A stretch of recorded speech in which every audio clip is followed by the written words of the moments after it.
Assembly chamber. Sound.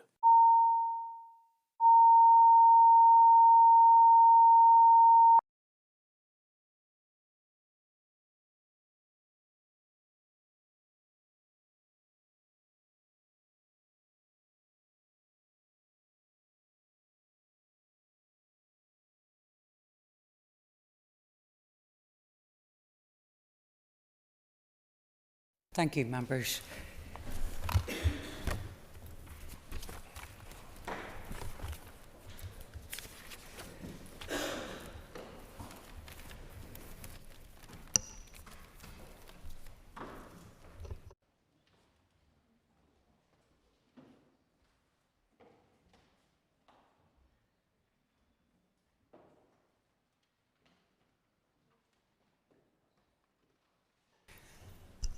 Members, the matters of the day, there has been leave given to Sinead Annis and she's made a request to make a statement under Standing Order 24, matters of the day. So Sinead Annis has been given leave to make a statement on the explosives device left at the office of Sinn Féin representative. If members or other members wish to be called, they should do so by rising in their places and continuing to do so. All members called will have up to 3 minutes to speak on the subject. I would remind members that interventions are not permitted, and I will not be taking any points of order on this or any other matter until the item of business has finished. I call Sinead Annis. Gurmaigat pre Las Cancorla, and I want to utterly condemn the disgraceful and cowardly attack overnight on the office of my Sinn Féin colleagues Liz Kimmins and the MP for Newry Armagh, Dara Hughes.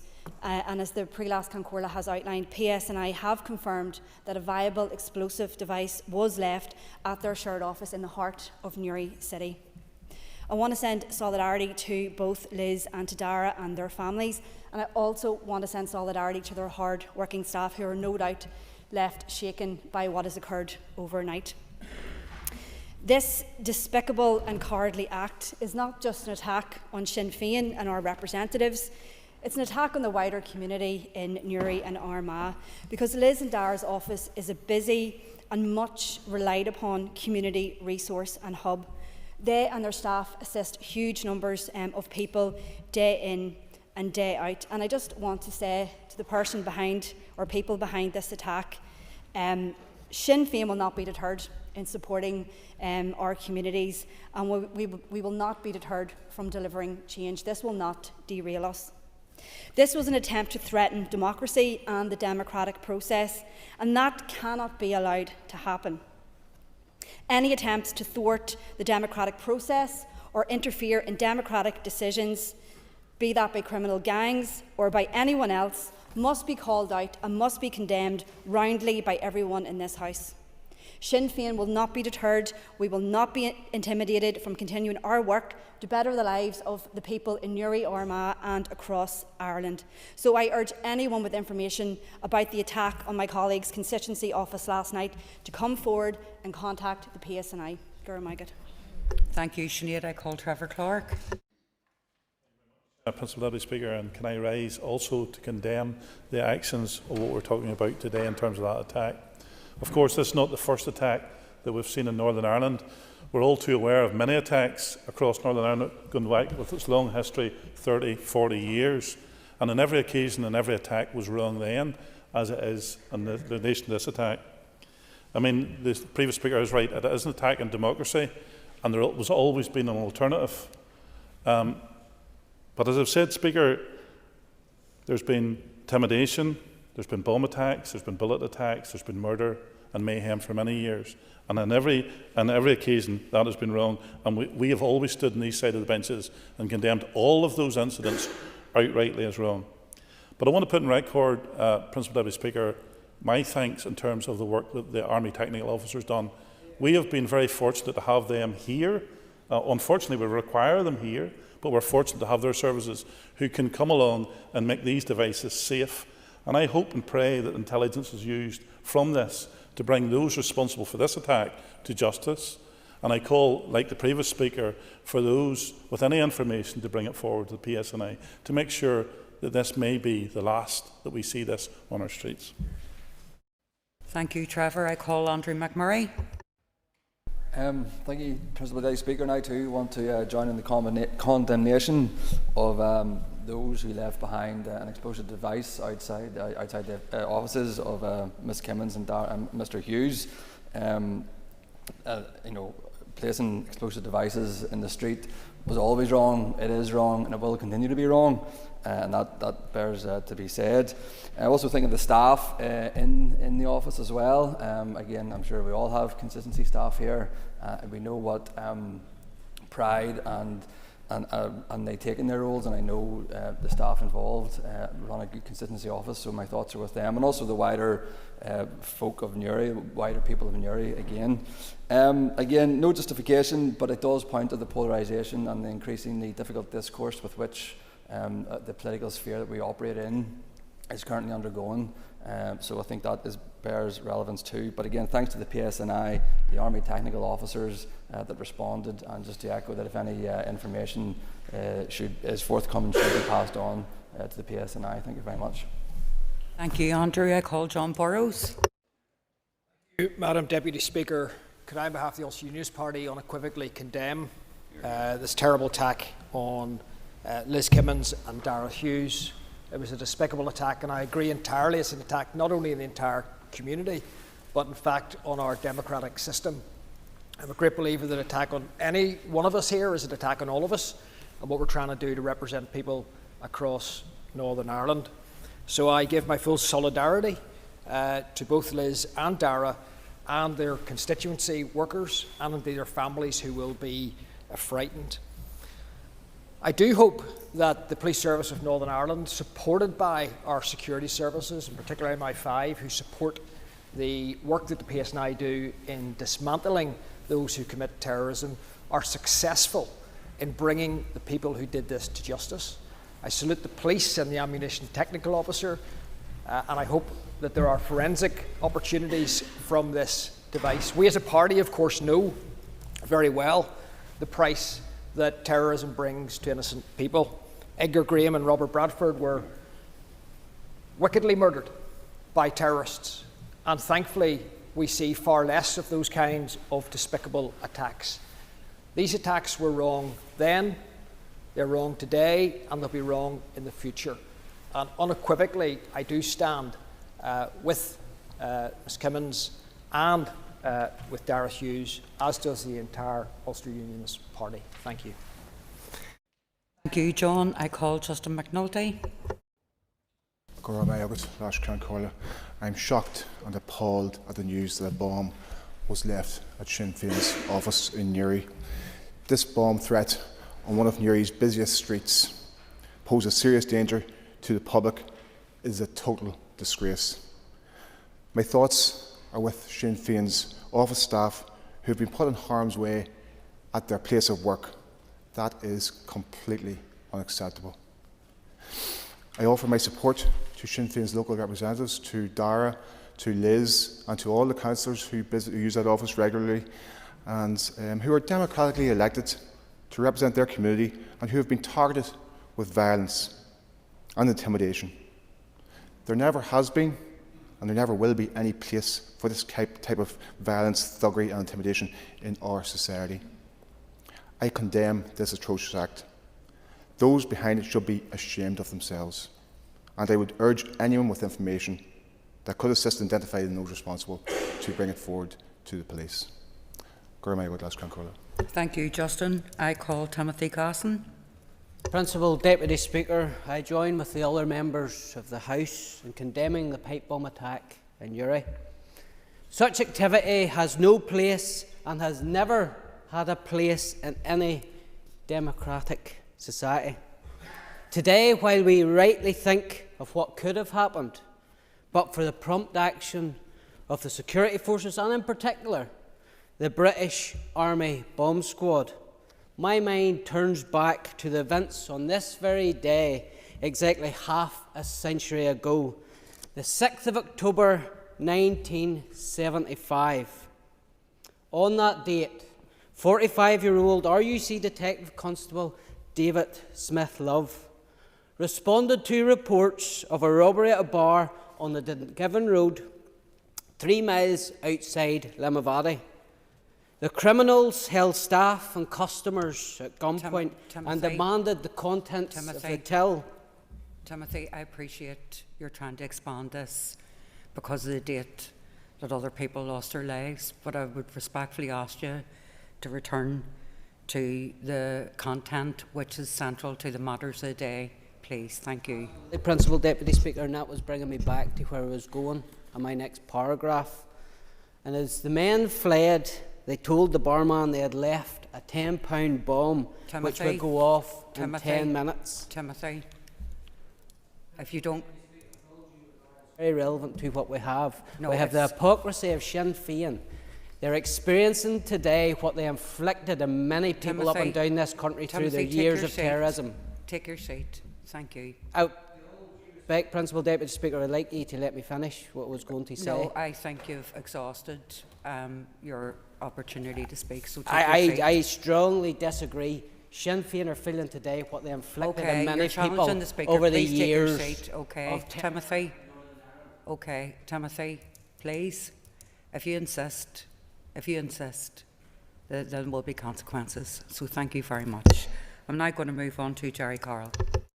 Thank you, Deputy Speaker. I want to condemn the actions unequivocally of those who left a dangerous device outside a Delhi device, outside a constituency office of Sinn Féin, the office of an MP and a minister, and an office like my own, like others, that offers constituency advice, support on a range of issues, no doubt, and my thoughts also with the staff who do, in all constituency offices, very difficult and challenging job, and I don't know how they're feeling today, but I want to send my thoughts to them and totally and utterly condemn this action. And I obviously don't know the motives of those who carried this threat, who left this device, and one can speculate. But one would wonder if this is connected to the weekend statement put out by the UDA and the UVF to say that vans will be torched with a bilingual signage on them. So I think this is completely unacceptable. This is a dangerous threat, and all parties, instead of shouting out to my right, should be speaking clearly and to say this type of violence, this type of intimidation shouldn't be happening. And instead of clamping down on peaceful protesters, the pace and I should be after the people who are doing this. So condemn it. Jerry, take your seat. Thank you.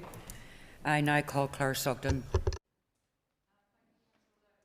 I wish to add my voice to the condemnation of the incident in Uri. No elected representative, no staff member and no member of the public should ever face intimidation or threat because of their political work. My thoughts are with Minister Kimmins, Dare Hughes and to the local community who have had to endure this.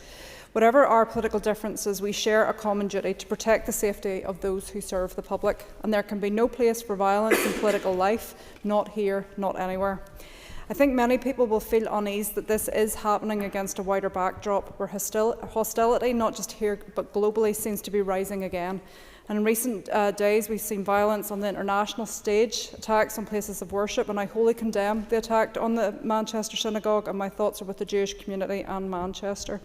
But these acts of aggression against political figures, the tone of public life has become sharper, volatile and at times dangerously personal. And that matters because what happens here or elsewhere always has a way of seeping in right here to Northern Ireland. The language we use, the behaviour we tolerate and the boundaries that we set all determine the kind of politics that we have here at home.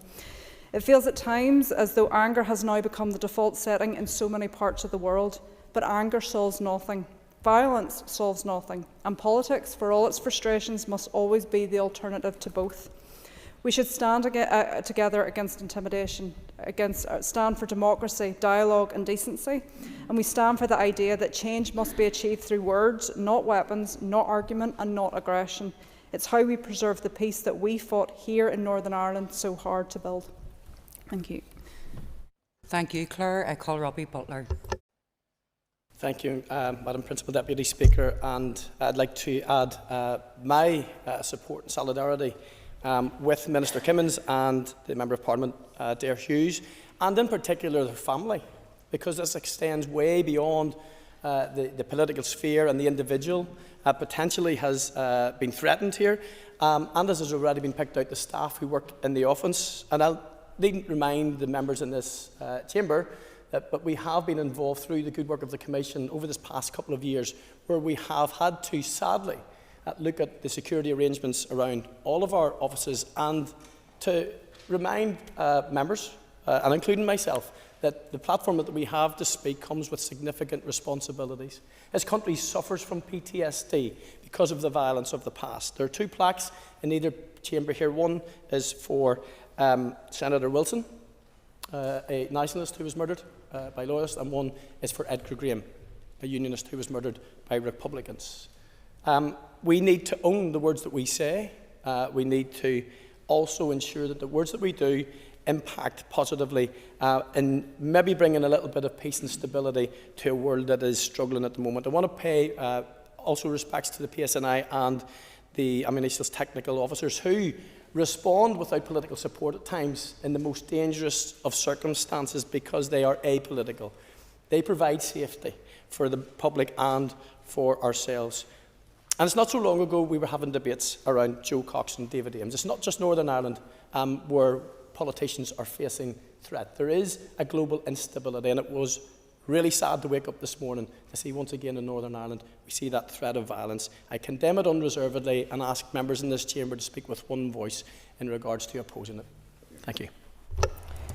Thank you, Robbie. Before I go to the next matter today, can I just remind all members, so rather than giving people a 3, 4 or 2 or 3 opportunities, if you stray off the topic, I'm going to ask you to take your seat. You can protest all you want. It's not going to make any difference.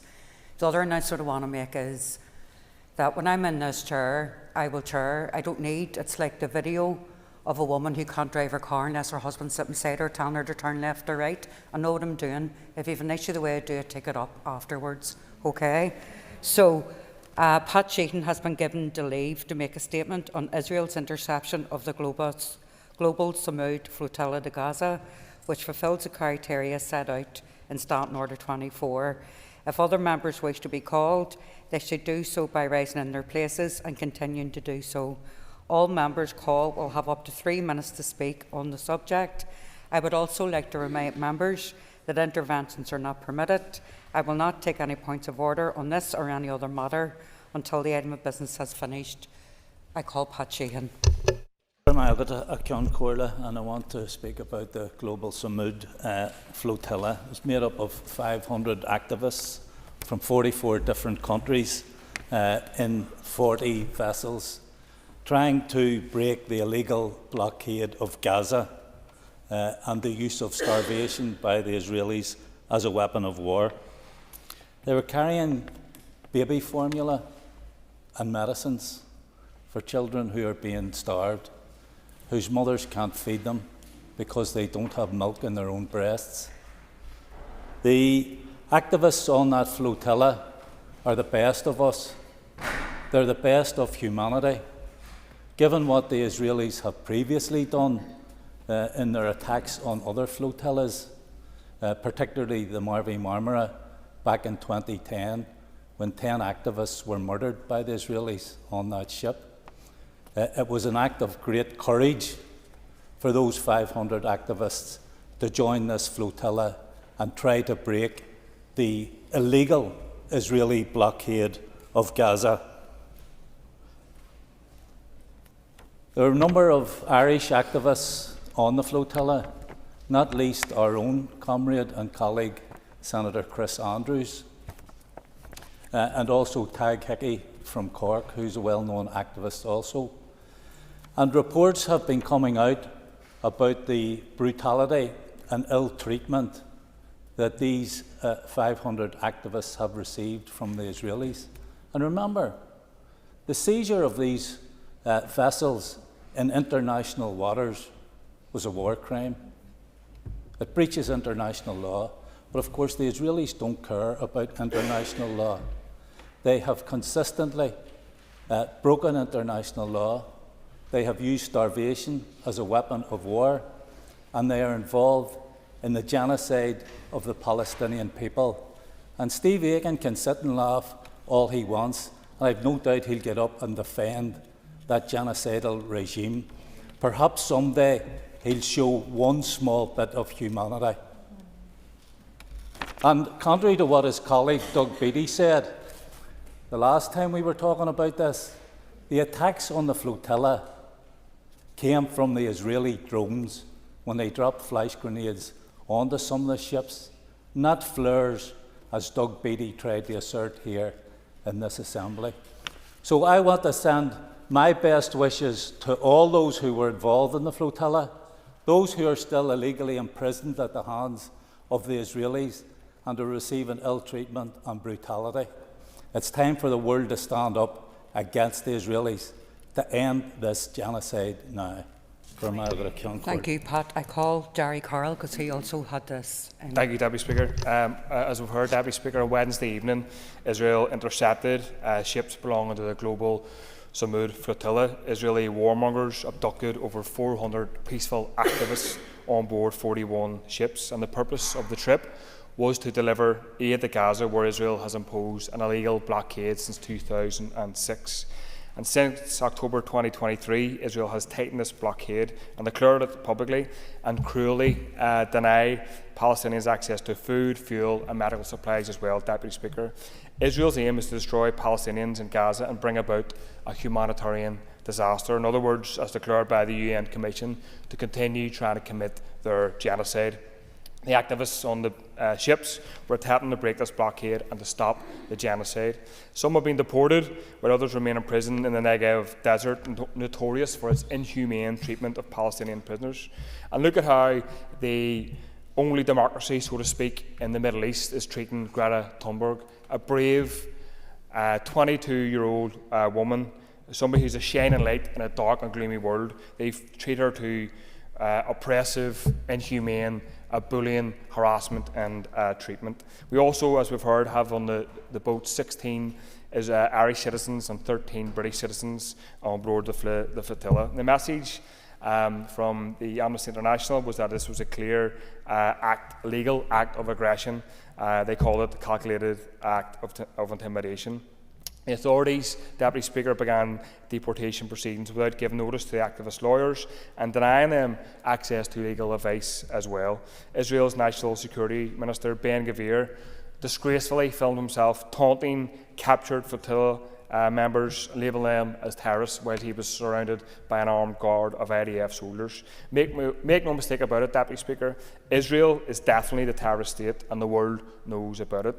We've also seen 15,000 people marching through Barcelona in recent days in response to Israel's actions. 3,000 people outside European Parliament buildings calling on the EU to Jerry, can you stick the flotilla, please? break the siege of Gaza. So I think it's very, very important, and since in response to the siege, we saw walkouts in Italy, 2 million workers, and other places across the world. And in Dublin, the weekend past, Deputy Speaker, I joined tens of thousands of people protesting to mark 2 years of genocide and calling on the state to sanction Israel. And after this march, activists rallied to shut down Dublin's port, where they were pepper sprayed and subject to disgraceful police brutality. Come back to flotilla, you take your seat. So I think we need to cut all ties with Israel, Deputy Speaker, and isolate this brutal regime. Thank you. I call Jonathan Buckley. Thank you, Deputy Speaker. And I think what we've seen so far is an act in disinformation to begin with. Firstly, an act of illegal kidnapping, not just because the member for West Belfast says that it is, but actually the truth is that this interception was under maritime law. That's the first bit of disinformation I would like to debunk. A second part would be that those participants were held in brutal conditions. That does not bear out when we look at some of the footage of those that intercepted these vessels. But if we want to talk about brutal conditions, no mention for some of the hostages that are still kept in tunnels since October the 7th. If we want to talk about brutal conditions, what about those who are still suffering the impact of the war in the Middle East? That's where the focus should be. If the noble aspiration of the flotilla was to deliver aid, Another piece of disinformation, it's a very noble aspiration, by the way, to deliver aid to anybody in distress, but no mention of the fact that prior to being intercepted by Israeli forces was the call, if you wish to have aid distributed, go by the legal route, which was the Israeli port, where the aid would be looked at and be provided to the people of Gaza. That is the facts. That was on a loudspeaker for all to hear. The participants knew, before they even got aboard the flotilla, that they would not be allowed to breach the blockade. They were told where they should go to ensure that their aid would have impact. Those are the facts, members. So we can get into a debate about disinformation and what occurred, but if we're serious, and if the flotilla's point was actually to bring about an end to the conflict in the Middle East, why are we not talking today about a potential genesis of a global peace plan which potentially could end the conflict in the Middle East? A peace plan that has been endorsed by the Arab countries in the region and those that are participants in the conflict. That's where the focus should be. I have to say that as we've listened and continue to listen to some of the rhetoric surrounding what was a stunt, it brings us back. Go back to the subject of the matters today. Well, Principal Deputy Speaker, I will say clearly the flotilla was a stunt. So if we talk about the stunt, it's in these terms. If you want to deliver aid, deliver it through legal routes which can have a genuine impact and help get the peace. Thank you, Jonathan. I call Kate Nicholl and I want to wish a Fulcher back to the Assembly. Thank you. Thank you, Kate. Yeah, I think it's good to be back. Thank you very much, Principal Deputy Speaker, it is. And I'm actually really delighted to speak on this subject because Pat Sheehan and I have done quite a lot of work with the Palestinian community.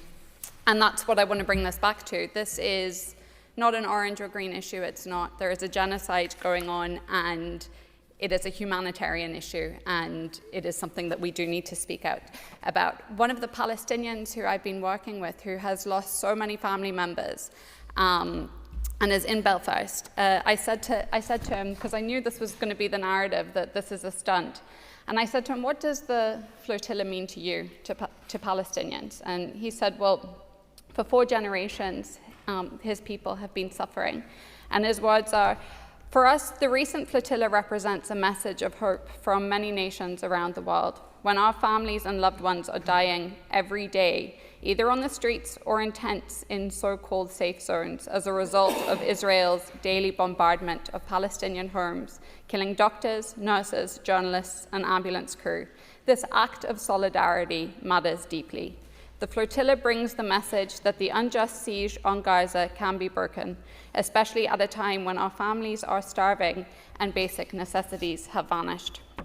When baby formula and essential food are unavailable and families are forced to pay prices 20 times higher than normal, when mothers and fathers have 1 meal or no meal a day without knowing if they will survive the night, the flotilla stands as a powerful symbol that the world has not forgotten us.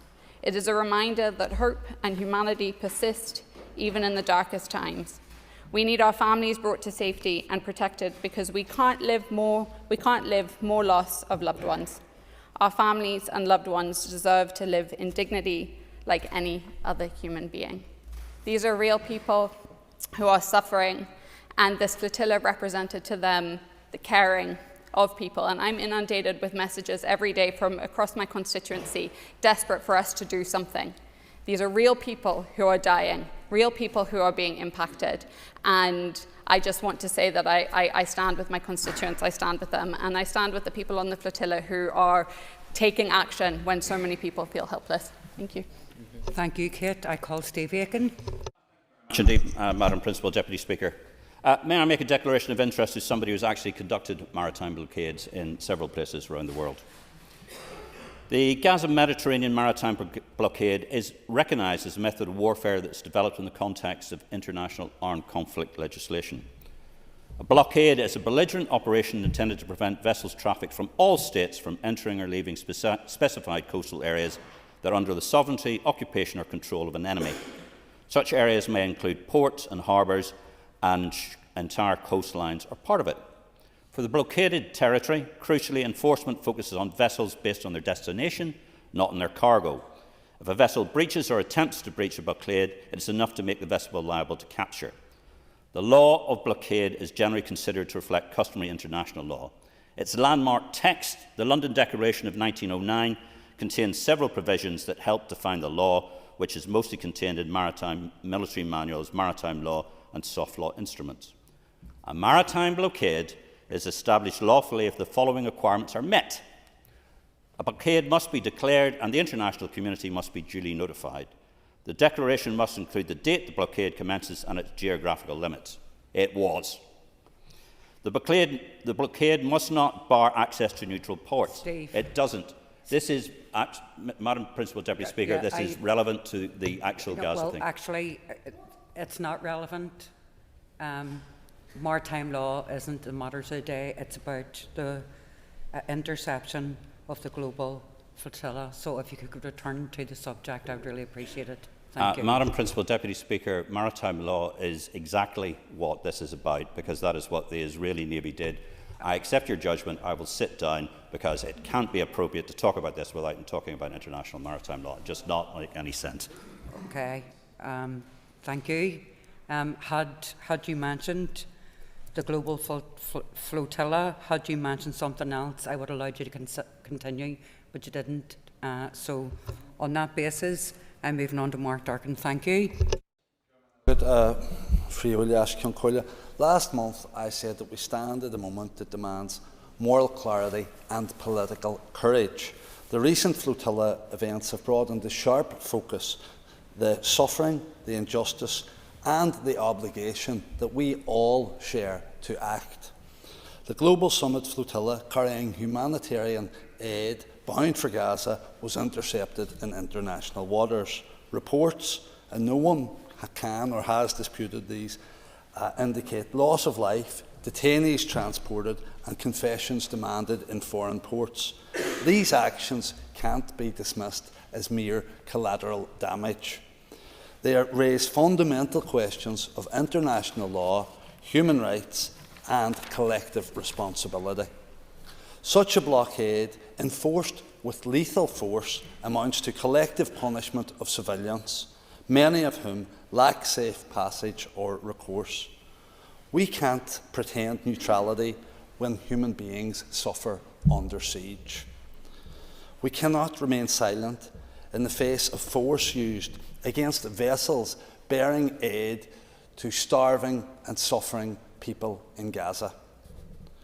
The images we have seen should stir our consciences. The stories we have heard should move us all.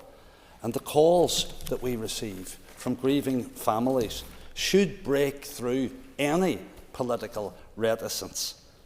Any investigation into these events must be international, independent and fully transparent. All detainees must be released unconditionally.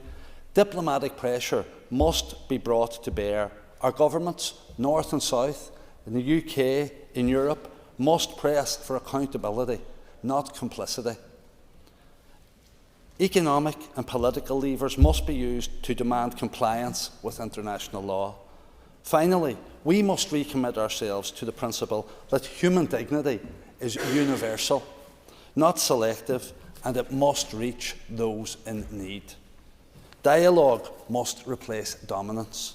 Peace must be forged on justice, not imposed through force. Silence is not a neutral act. It is a choice. Denial is a despicable one.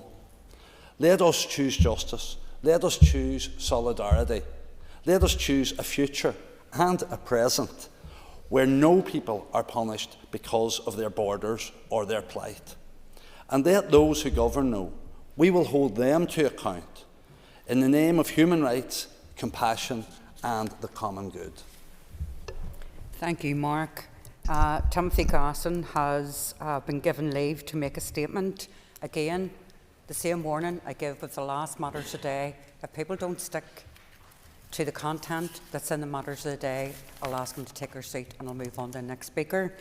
So Timothy's been given leave to make a statement on the attack on the Manchester Synagogue and its implications for the Jewish community in Northern Ireland, which fulfils the criteria set out in Standing Order 24.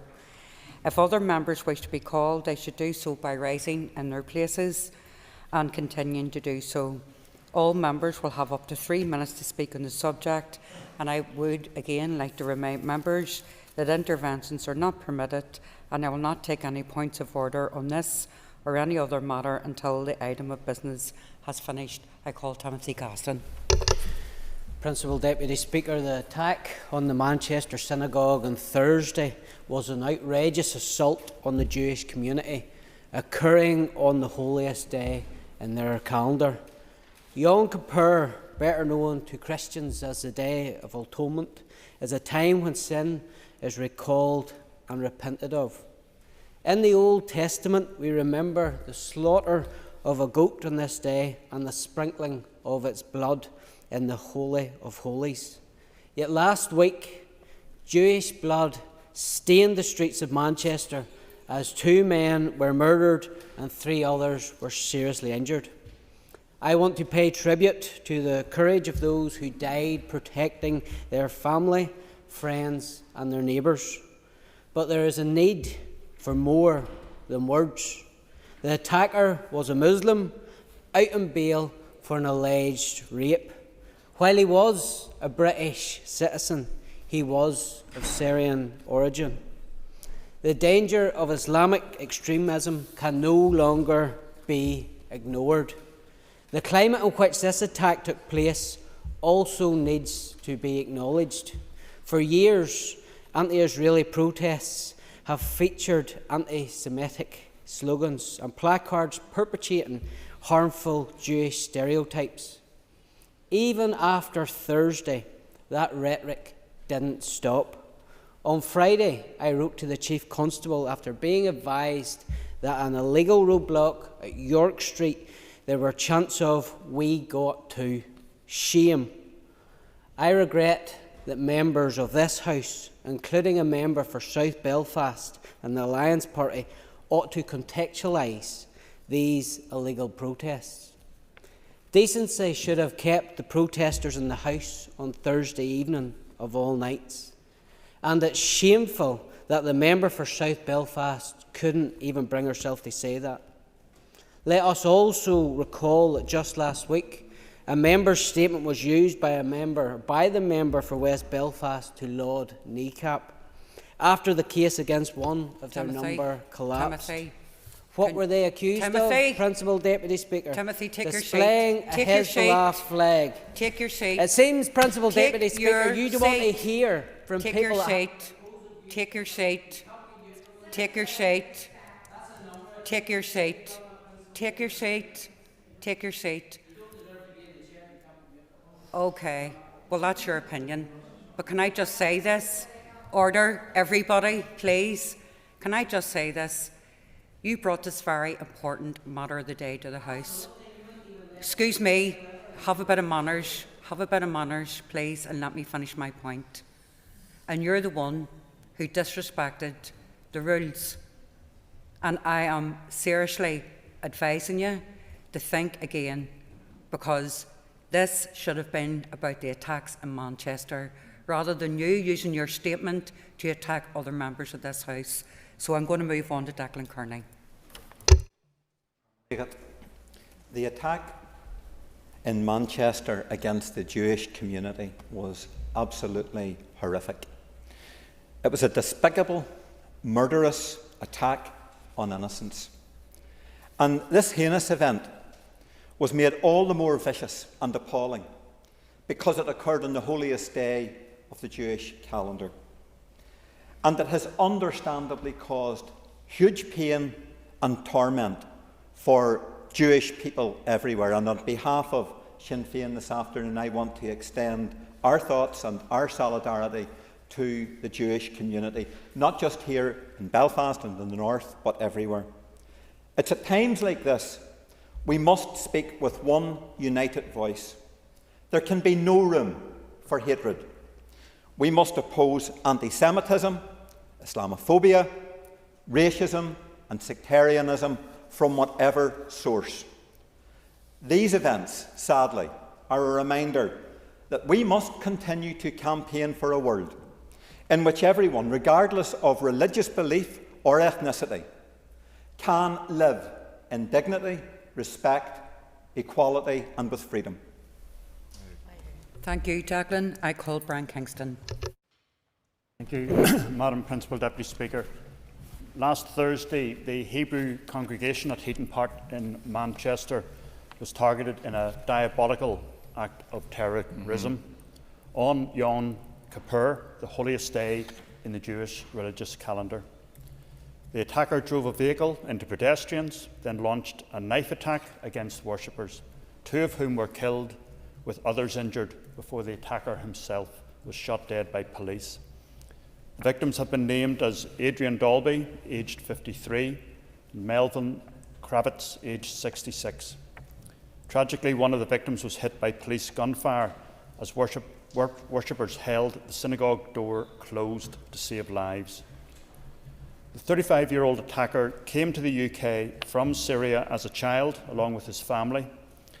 His father issued a statement condemning his son's terrorist attack last Thursday. However, it later emerged that the father had previously posted on social media praising the terrorist actions of Hamas on October the 7th, 2023, saying that men like these prove that they are Allah's men on earth. In all debates about the situation in Israel and Gaza since October 2023, I and others have warned that strong words here will have little impact on the situation there, but will have a major impact on community relations here, particularly for our vulnerable Jewish community. Hear, hear. What happened in Manchester is a realisation of those worst fears of anti-Semitism. Jewish people killed purely because of their religion. In Northern Ireland, we too have witnessed terrorist attacks on places of worship. We think of the appalling murders at Darkley Pentecostal Church, the murders of Gerard Cayley and Kevin Ballantyne outside St Bridget's, Belfast, and we remember Mary Travers. Our Jewish community here in Northern Ireland is small but vulnerable. Philip Brett and I greatly value the synagogue in our North Belfast constituency, and we have been honoured to attend events there over the years. Since last Thursday, I have spoken to members of the Hebrew congregation, reiterating our support, and to the PSNI commander for North Belfast regarding security for that community. Sadly, we have witnessed anti-Semitism in Belfast, attacks on the headstones of Jewish graves in the city cemetery, and the removal by a community group of a blue plaque in Clifton Park Avenue, marking the birthplace Brian, of could you him. please return to the events in Manchester? Thank you. Well, it is relevant to that words have impact here about the birthplace of Chaim Herzog, who served 2 terms as President of Israel and an honoured position now held by his son Isaac. So let us not be blind to the dangers of intolerance and anti-Semitism within our society in Northern Ireland. Let us be mindful of the impact of words, and let us support the needs of our cherished Jewish community. Thank you, Brian. I call Kate Nicholl. That's what I know. The motion was said about the impact for Northern Ireland. Principal Deputy Speaker.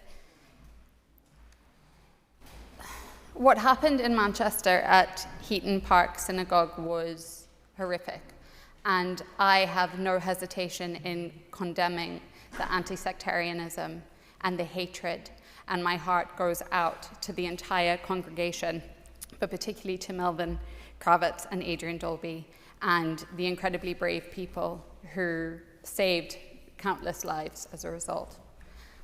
I believe in our common humanity, and I believe that everyone should be treated equally and should live in safety and peace.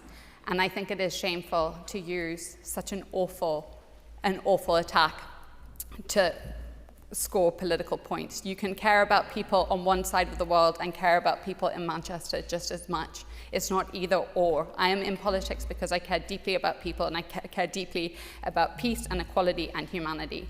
And I just want to set the record completely straight that my party and myself completely condemn the attack that happened in Manchester. It was wrong, it was awful, and we stand against anti-Semitism, we stand against hatred, and we always will, and our hearts go out to that community and to every other Jewish person in this society who is living in fear right now as a result of it. Thank you. Thank you, Kate. I call Steve Aiken. Thank you, Principal Deputy Speaker. And I will try and make sure this stays strictly to the horrific attacks that happened in Manchester. Yom Kippur is the holiest day in the Jewish calendar, the Day of Atonement when members of the Jewish faith fast from sunset to sunset, pray, repent, reflect and seek closeness to God. Last Thursday, this holy day was desecrated by a vile anti-Semitic attack in Manchester. There is no context, no hand-wringing, no whataboutery, no, it's part of a justified resistance, whatever, to explain these anti-Semitic murders. The Heaton Park Synagogue was attacked simply because it contained Jews at worship. Why did this occur? That is the question that we should be all asking. Why are our much valued Jewish community here on the island of Ireland and elsewhere in our nation in so much fear? It is because of the oldest hatred, that most insidious example of racism, the evil of anti-Semitism. It is the oldest sectarian trope in the world, and it's been given agency by those who march shouting support for a global intifada, which literal translation means to the murder of all Jews everywhere. What does to the rivers of the sea mean if it doesn't mean to the death of every Jew in Israel? If you won't listen to my reason, listen to the words of the chief rabbi, Sir Ephraim Mervis, about the Heaton Park Synagogue. For so long, we have witnessed an unrelenting wave of Jew hatred on our streets, on campuses, on social media, and elsewhere. This is the tragic result. This is not only an assault on the Jewish community, but an attack on the very foundations of humanity and the values of compassion, dignity, and respect which we all share. I pray that this tragedy strengthens our collective resolve to confront anti-Semitism in all its guises once and for all. I hope for all our sakes, everybody takes heed, especially on this island, where the scourge of anti-Semitism is amongst the vilest anywhere. May we also never have to hear the Jewish prayer of Kaddish, which is the prayer of the dead, said again in our nation for the murder of our Jewish friends. Though until we take action and recognise the disease of anti-Semitism that's endemic across these islands and do something about it, I fear for the future, not just for the Jewish community, but for all of us. Shalom. Thank you, Steve. I call Matthew O'Toole. Speaker, like others, I first of all want to express my condolences with the families of Adrian Dolby and Melvin Kravitz, who were murdered in the most grotesque and evil act of anti-Semitic hatred at the Heaton Park Hebrew congregation in Manchester. There are, as the previous speaker said, no words of context that mitigate, contextualise or justify what was unmitigated anti-Semitic hatred turned into a murderous act. Those words have to be absolute, they have to be complete, and they have to be definitive. It is that act of hatred and evil was made worse by the fact that it did happen on a holy day, the holiest day for people of the Jewish faith, which is Yom Kippur. So first of all, in expressing condolence with the families of the immediate victims, let me express I and my party's solidarity with the Jewish community in Manchester, but here in Northern Ireland, on the island of Ireland and across these islands. Let me say that we understand and we acknowledge the very real fear that they feel at the minute. It is real and we will not minimise it.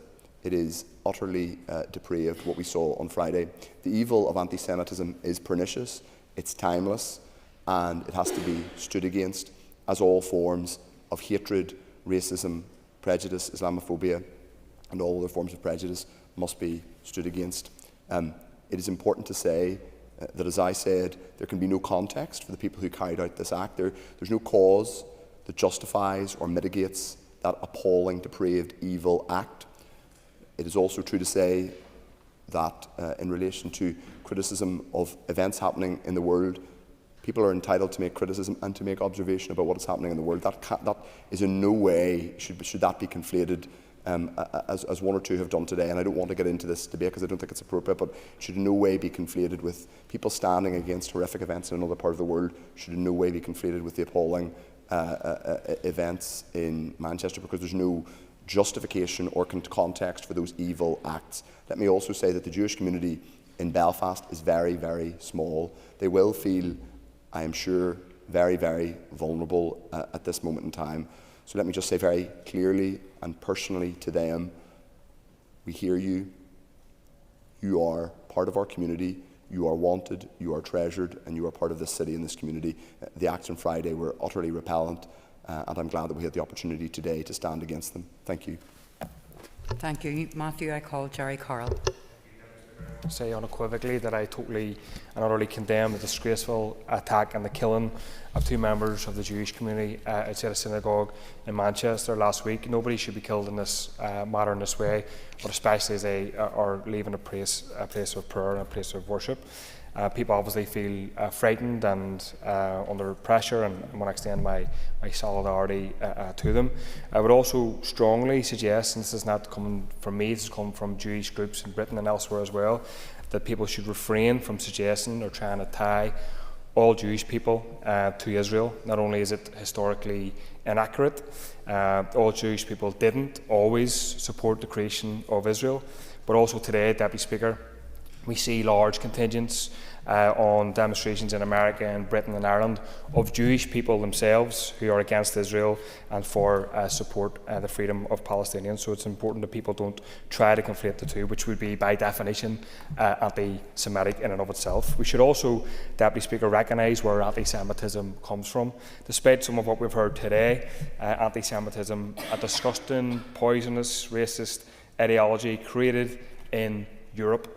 It was backed and funded by European believers of warped ideas about racism and racial hierarchies and stereotypes. People should not blame Muslims or people on the left or people standing against genocide for anti-Semitism. It's inaccurate, but it's also disgusting as well, frankly. We should also point out that it is far-right and billionaire owners of media, Deputy Speaker. Jerry, can you return to Manchester, yes, please? I'm talking about. Well, Deputy Speaker, I'm not challenging you at all, but talking about anti-Semitism and where obviously it comes from. We see modern elements of the right and far right. Jerry, I'm asking you again, and if you can't do it, take your seat. I'm talking about anti-Semitism, Deputy Speaker. The matter of the day is about the events of Manchester and the impact of the Jewish community. No, listen, don't be smart. If I'm you not can't, being smart at all. I'm okay, talking take about your the seat. issue. Take All your right, seat. okay, well, take your seat. Okay. Peter Martin. Thank you very much, Principal Deputy Speaker. Firstly, I'd like to condemn the attack which resulted in such a dreadful loss of life at the Manchester Synagogue, which, as others have reflected on, happened on Yom Kippur, the holiest day of the Jewish calendar. Can I extend my thoughts and prayers to all the families who have lost loved ones? May their memory be a blessing. I've spoken now to a couple of Jewish friends who live in Great Britain, and they are fearful but stoic about the situation they face into. They would reflect that given the marches over the last number of years and the increased hatred that they have faced, this is hardly surprising.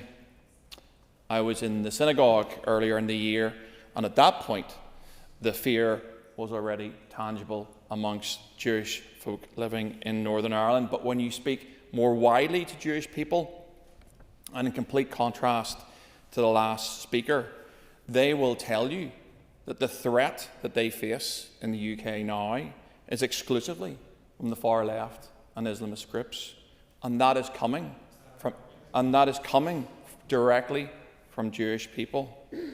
One of these groups organised a protest less than 12 hours, Principal Deputy Speaker, after the attack on Thursday in the Manchester Synagogue. During that, demonstrators who clashed with police near Downing Street, the Telegraph reports that one gave a report to them that said, I don't give a F word about the Jewish community. I would therefore call on the Prime Minister to do more to protect this marginalised community, who live in such fear from attack that they need security guards to protect their schools and synagogues. I'll repeat that. They need security guards to protect their schools and synagogues, the elderly and children. And that is standard for Jewish people living in the rest of Great Britain. I want to make clear to any Jewish people listening that this party will always stand up for them, and we will always oppose the rise of anti-Semitism in this country. We will never abandon you. Shalom. Thank you. I call Neil McAllister.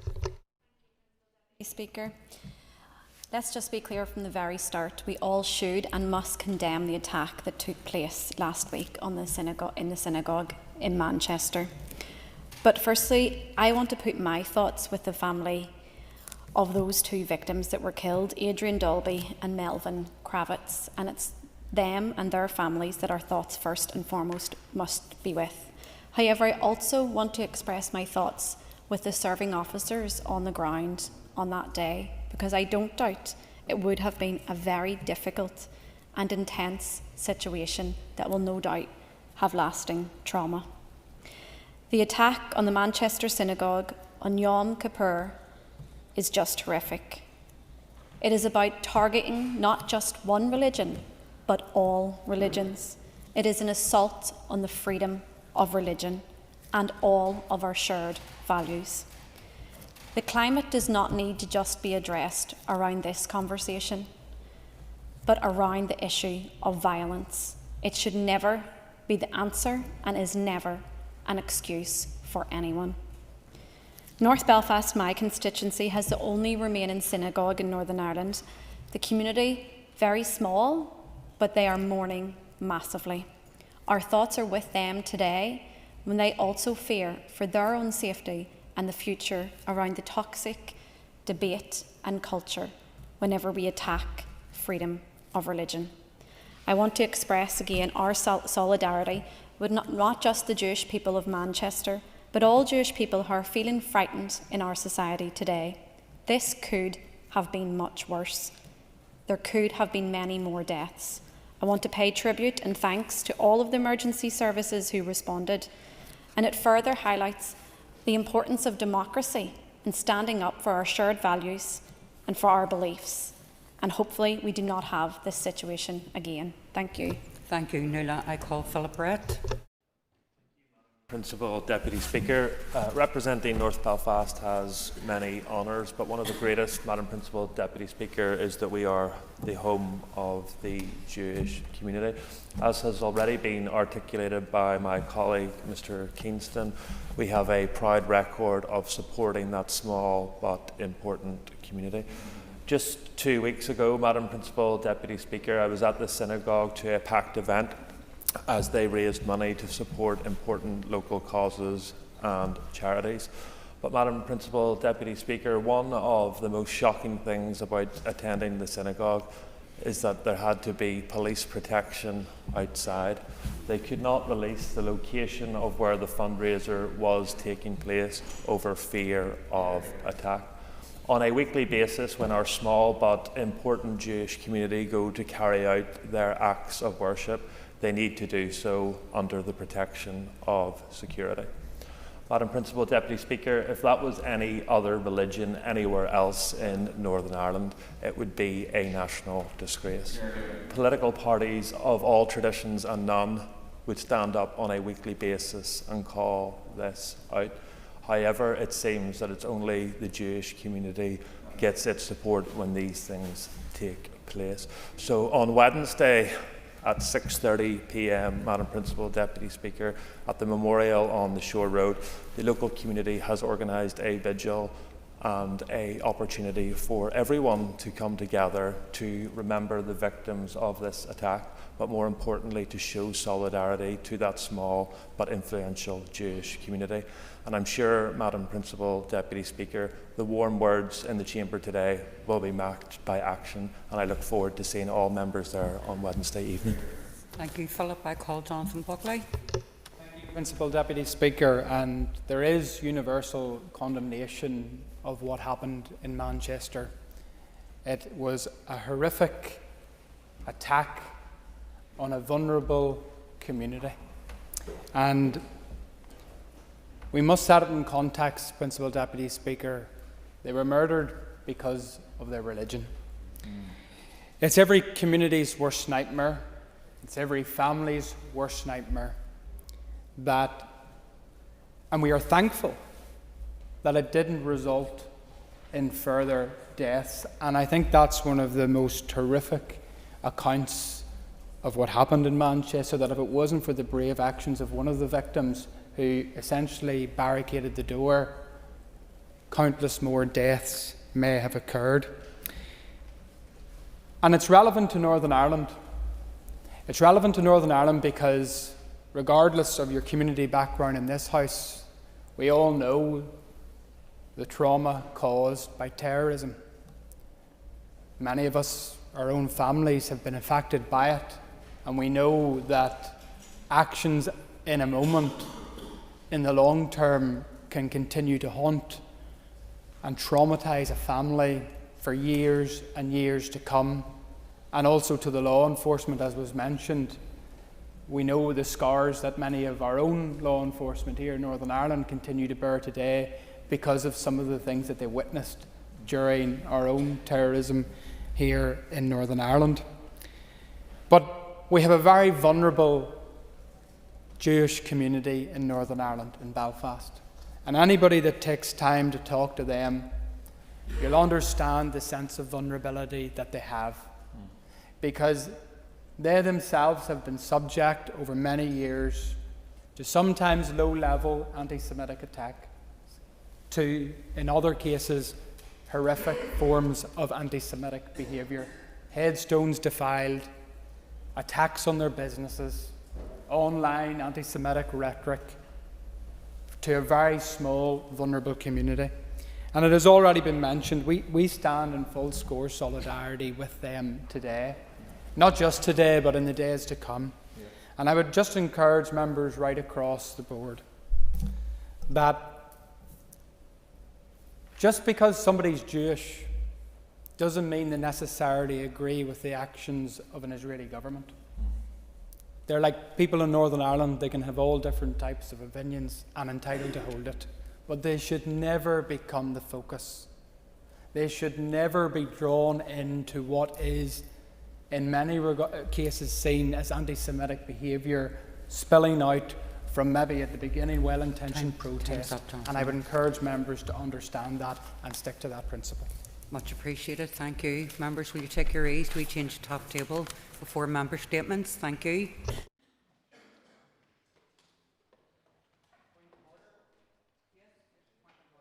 Thank you, Deputy Speaker. Just for a point of clarity maybe from the Speaker's office, during a member's statement, the Business Committee allocates up to 30 minutes. So can I ask, if a member rises within the 30-minute time slot and there's still space remaining, will that member be called or not called? Jonathan, it's usually the process lasts 30 minutes, and that's why at times you will have noticed, I think maybe even you were subject yourself, that you may have only 1 minute, 1.5 minutes or 2 minutes. So while members have up to certain minutes to speak, we're really asking people not to go over that. If they can go under it, then what we do up here is try and get as many people in as possible, but the whole process lasts 30 minutes. And if members feel that they weren't called within that time, you should let the Speaker's office know. Okay, and we'll examine the Hansard. Further to that point of order, so just for clarity, if a member rises to their feet and there's still time permitting within the 30 minutes, they would be called, but perhaps for a shorter space of time under the 30 minutes. Well, that's what I've done in the past. So if a member is not content he should go to the Speaker's office with specifics, and we'll look at the Hansard. Point of order, Matthew. In fact, I have two, but I'll try and get them in briefly, and you can shut me down if Sorry, sorry, Matthew. It's not 2 points of order. You have either a point of order or you don't. Okay, Madam Deputy Speaker. On Thursday, I received an answer to a written question that I submitted in February 2024. The question I asked was when a programme for government would be published. A draft programme for government was published in September last year. It was finalised in March this year. Standing orders provide that a written answer should be given within 10 days. This has taken 20 months. Can the Speaker's office advise whether that is acceptable? I can advise. I will come back with advice. Okay. Deputy Speaker. So actually, the first one wasn't a point of order, but you've got it in the record. So can you make sure that your second is actually a point of order? Thank you. With regard to respect, Principal Deputy Speaker, it's in standing order, so I think it was in order to ask that question. But my second one is really in relation to the legislation programme, which came out via email to members of this Assembly on Friday. That is supposed to be the legislation programme for what's left of this year and next year. I think, given what the Speaker has said previously about statements being brought to this Assembly, it is highly unacceptable that that has been emailed to us with no oral statement from the First and Deputy First Minister. Can the Speaker's office advise whether they are comfortable with such an important document being emailed to members on a Friday as if it were correspondence about a lunch event? So, first of all, going back to your first point of order, because something's in standing orders, it doesn't give you the right to use whatever the standing order is, try and make a point here. You've got your point in the record. Secondly, in relation to your statement, ministers should be coming to the House, and it's my understanding that the First and Deputy First Minister have laid a motion down, which would have been circulated to you last week, and I'm assuming you've missed that. So, members, could we just take our ease? Yes, Timothy, point of order. Speaker, further to your response to Mr Buckley, I had signalled a number of times to get in on the matter of the day regarding Gaza. I believe we were well within the 30 minutes. Can you clarify for the House that you chose not to call me for that, even though there was time remaining? So what I will clarify to the House was that I asked you on 3 occasions to take your seat. I advised you there would be consequences. So what I'm doing is I didn't call you until I go and get advice in the future. This has happened with you and I before. You have shown continual disrespect, particularly to myself in this. But it's not about me, it's about this chair and what this represents. And I believe you've disrespected the Speaker's office. So on that basis, I didn't call you. And I told you there would be consequences and come back to get further advice. And when I get that advice, I'll decide if it's appropriate to share that with you. But Mr Gaston, it has been on Hansard today that I asked you on at least 3 occasions to desist, and you didn't. And I felt that you were very disrespectful. And on that basis, I decided that you should not be called to speak on something. Thank you. Yes, Jerry? Deputy Speaker. On point of order, just a bit of clarity, Deputy Speaker. I don't think I've ever challenged your ruling, and I don't think I've been disrespectful, passionate probably, but disrespectful I don't think so. But could I get some clarity, because I was trying to connect the issue of the attack of the Jewish synagogue in Manchester to the issue of obviously anti-Semitism, which I and people believe were connected. So I was trying to give some explanation to that. So could you just advise either now or later how that wasn't connected, just so to keep me So I can advise, Jerry, I asked you to return. I knew that you were trying to talk about the ugliness of anti-Semitism. I felt you'd done that, but you kept going on, and I asked you to return to the subject. In the same way, I try to give everybody a bit of latitude, but when I felt that people were pushing it, I called it out. And to be frank, I felt that you were pushing it. You weren't being disrespectful, but when I asked you to return to it, you didn't. I just moved on. And I actually said before each Matters of the Day that I would do this. And it really is very disappointing. And I'm not saying you've done this, but it is very disappointing that when such matters come to this House, particularly on the first sitting of the week, after horrendous times for people right across, that some members choose to score political points, and it's regretful. Anyhow, I'll move on, Members take your ease.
Members, the next item on the order paper is member statements. If members wish to be called to make a statement, they should indicate by rising in their places. Those members who are called will have up to 3 minutes to speak. I remind members that interventions are not permitted, and I will not take any point of order on this or any other matter until this item of business is finished. Dixon. Deputy Speaker, as members of this House will be aware, I chair the All-Party Group on Cancer. Today I want to turn the Assembly's attention to a cancer that desperately needs our focus, that is brain cancer. And I want to tell you about Rachel, who is in the public gallery today. Rachel is just 23 years old and the mother of a 2-year-old. Last year she was diagnosed with an inoperable brain tumour. She's already outlived her initial prognosis, but continues to endure distressing and debilitating symptoms. Despite this, Rachel and her family have chosen not to remain silent, but to campaign for change. So therefore, Deputy Speaker, it is on her behalf that I ask members today to sign the United Kingdom petition on brain cancer, and I will send a link to all members after this statement. Rachel's call is not only urgent, it is justified. Brain tumours are the biggest cancer killer of children and adults under 40 in the United Kingdom. They kill more men under 70 than prostate cancer, more women under 35 than breast cancer, and more children than leukemia. Every day, 33 people in the United Kingdom will be diagnosed with a brain tumour, and over 5,000 will die from one each year.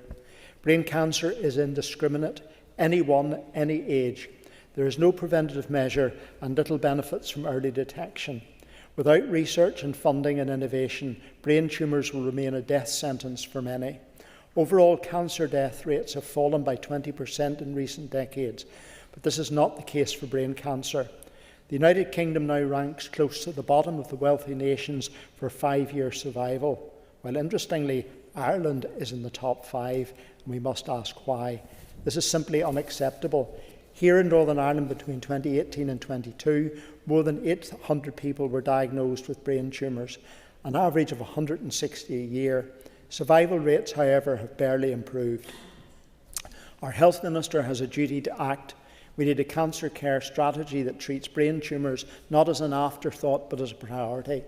We need to end the lottery in rehabilitation and psychological support so that survival is not only about extending life but also ensuring a quality of life. We need to support Brainwaves Northern Ireland's only volunteer brain tumour research and support charity. Deputy Speaker, my questions to the Minister are: what steps will you take to prioritise brain cancer, to tackle waiting times that are costing lives? How will you ensure that people can access cancer trials despite continual hold-ups in clinical trial sign-offs? What plans do you bring forward to overcome barriers that deny patients equal access to care and support? Deputy Speaker, this is about people like Rachel today. It's about our 2-year-old child, and it's about families across Northern Ireland who deserve more than our sympathy. They deserve our action. Brain tumours are among the most devastating forms of cancer, yet they remain underfunded, under-researched and misunderstood. Without investment, they will continue to mean a death sentence. It's time to end delays in funding in diagnosis and treatment. Research and prompt treatment paths offer the only real hope for transforming Stop. survival and quality of life. Thank you, Deputy Speaker. Thank you. Coláiste Reddy. Thank you, Mr. Deputy Speaker. Last week, Belfast City Council approved a new Irish language policy. The goal of this policy to strengthen the rights of Irish language speakers and raise the language's visibility across the city. I have spoken Irish since I could walk. I have worked in the sector. I use Irish every single day. My 4-year-old nephew is also an Irish speaker, and thanks to the work of Sinn Féin and Irish language groups who came out onto the streets, groups who fought hard in this house, in local councils, in community groups and parish halls. The experience I had as a young girl will be very different to the experience my nephew will have. Unfortunately, we have seen threats made against Belfast City Council. We should condemn clearly and unequivocally the threats made by loyalist paramilitary groups against Belfast City Council facilities yesterday. Our political leaders must stand united in their opposition to these threats and make no bones about it. Paramilitaries have no place in our society. A language isn't a threat to no one. Belfast City Council's decision is historic, and it could be one of the most progressive on this island. It is more about signage. It is a commitment to the rights of Irish speakers, the growth of our community, and the promotion of a language that is part of our shared heritage. Last week's agreement was an offer of hope for families, learners and community to bring people together, a city where Irish is not just preserved but celebrated. Thank you. Philip Brett. Deputy Speaker, household and business rates in Belfast continue to soar. Our city centre looks like a bomb site and our basic services cannot be delivered. But parties opposite Mr. Deputy Speaker, instead of addressing those issues, thought it would be a good idea to commit at least £1.9 million of hard-pressed taxpayers, ratepayers and businesses to enforce a divisionary and discriminatory Irish language policy. Not content, Mr. Deputy Speaker, with enforcing unwanted signage in residential streets across our city, the target of the latest act is now council facilities and staff uniforms. Mr. Deputy Speaker, despite a survey of staff members of Belfast City Council, majority of which opposed any changes to introduced bilingual signage on where they work or on their uniform, parties opposite united to vote down a DUP amendment at last week's council meeting. But fear not for them, Mr. Deputy Speaker, because on page 4 of the 19-page document agreed by those parties, the Council will now provide cultural awareness training to staff members. Mr. Deputy Speaker, this is not Northern Ireland, this is clearly North Korea. If a member of staff disagrees with a policy not to wear an Irish language uniform, they will be sent on cultural awareness training. Mr. Deputy Speaker, do you think that's what households across Belfast who pay hundreds of pounds on rates at each of their month want to see their rates spent on? Is that what businesses in the Tribeca area who see the city centre collapsing around them want to see the thousands of pounds that they spend on a monthly basis spent on? And the political commentary around this, Mr. Deputy Speaker, that unionists don't feel intimidated or unionists should not feel aggrieved by this. Let me be very clear. Sinn Féin, the SDLP and the Alliance Party do not get to tell the people that we represent or unionists how we feel. This policy is utter discrimination, and that is why we, along with our colleagues in the Ulster Unionist Party and the TUV, have called this in. Mr Deputy Speaker, we will bringing this to court because we will be ensuring that there is equality in Belfast and that the unionist minority in Belfast will not sit down and be quiet in the corner like some of the parties here expect us to be. Call Kate Nicholl. Accept my welcome back as well. Thank you very much. Deputy Speaker, I feel like I've been here for months now after this morning. It's 2025 and I stand here as the first ever MLA to have taken proper maternity leave. New rules allowing proxy voting and maternity staff cover came in just before I went off, and that support simply didn't exist when I had my second child, Etain. Back then I just finished my term as Lord Mayor of Belfast. I'd been elected to the Assembly, which was suspended, and even though we weren't passing legislation and we weren't scrutinising in committees, we were all still very busy in our constituency offices with casework. And there's a picture of me with Etain, a week and a half old, and I'm wearing her in a baby carrier. And back then, I wore that as a badge of honour, you know, that I'd gone back to work so quickly and look how dedicated I was at my job. And it's only now that I see that actually I was undermining the importance of maternity leave. I feel so sad when I see that picture for Etain, for me, but also for any mother that I unwittingly put pressure on, feeling that this was normal. Maternity leave matters. It matters for the mum, it matters for the babies, it matters for families, and it benefits society by promoting equality and helping women stay in the workforce. And too many women are facing the impossible choices of career and family, and so much of that is to do with the cost of childcare, and that really has to change. 6 months ago, my husband Fergal and I welcomed our beautiful baby boy Dara, and it's his first day in daycare today, and it's my first day back at work, and I'm a little bit sad about it, I have to say.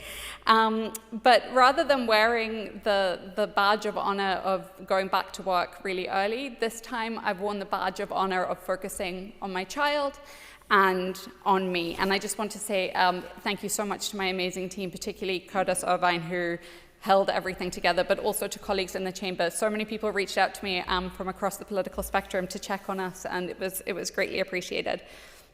It's reminded me that caring isn't actually a distraction from leadership. It's part of what makes us better at it. And I hope any women MLAs feel empowered to take whatever time they need when the time comes. And I hope that more women see that you can have a young family and a career in politics, because our institutions, when our institutions reflect real life, then we make better decisions for real people. So I'm back, Mr. Deputy Speaker, and I'm more motivated than ever to work on the issues that really impact family life: childcare, cost of living, opportunities for the next generation. These are the issues that unite us, and these are the issues that we can work on together. And while I'm missing Dara so much this morning, and I feel really sad about it, I know that if we're working for him, then it's worth it. Thank you. Call John Burrows. Deputy Speaker, could I acknowledge the passing last Thursday of Jim Dixon, who was the most seriously injured survivor of the Enniskillen bomb. Jim Dixon died aged 88. That bomb, which was detonated on the 8th of November 1987, murdered 11 people and injured over 60. I want to read onto the record just very shortly what Jim Dixon said to the Belfast Telegraph in 2009 when he described his injuries that day. He said, and I quote, "I suffer horrendously every day. Life is a living hell for me. My skull was fractured in a number of areas. My eyes were sitting down on my cheeks when the doctors found me. They had to put my eyes back into place. My mouth was blown out. My jaw was missing on the right-hand side. I was split open 9 inches from chin to my ear. My face and tongue were paralysed. I had 9 broken ribs. My pelvis, 2 hips and 1 leg were smashed. The surgeon said I wouldn't live, but I did. It was a miracle. The time I spent in hospital was horrendous. I was in intensive care for a very long time." Mr. Dixon was an innocent victim, and the people who committed that terrible atrocity were victim makers and can never be described as victims. And I don't want to politic about the pain and misery that people have lived in and the death and destruction that was inflicted upon the people of Northern Ireland. But I will take my responsibility incredibly seriously, never to let history be rewritten, including by some people in this chamber. Those who went out to murder and maim, whether they were loyalists or Republicans, were victim makers. The people who were blown up, bereaved, widowed, orphaned, they were the victims. And we will never remove the word innocent from our front of the title innocent victim, and we will never play into a narrative, no matter how persistent it is propagated, that the people who committed these terrible atrocities were wrong. And I was glad to condemn the terrible attack on Liz Kimming's office. I do find it very difficult that in a democracy today, having heard the words of Jim Dixon, there are people who would sit in this chamber whose words matter to young people, who cannot simply say, that was wrong, there was an alternative, and we are deeply shamed about what we did to the people of Northern Ireland. Clerkin.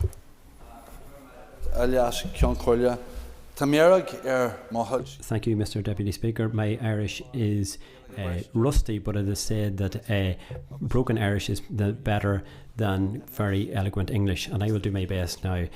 I speak with a heavy heart here today about the death of Mancan Magan, an Irish language writer, journalist, and advocate for the language. He didn't only write about the Irish language and nature, he lived these very things. He was a voice for those who had no voice, and for all those who came before us, and indeed who will come after him. As he said himself, we are not separated from each other or the land. This is a continuum that has gone on from our forefathers and which will continue after us.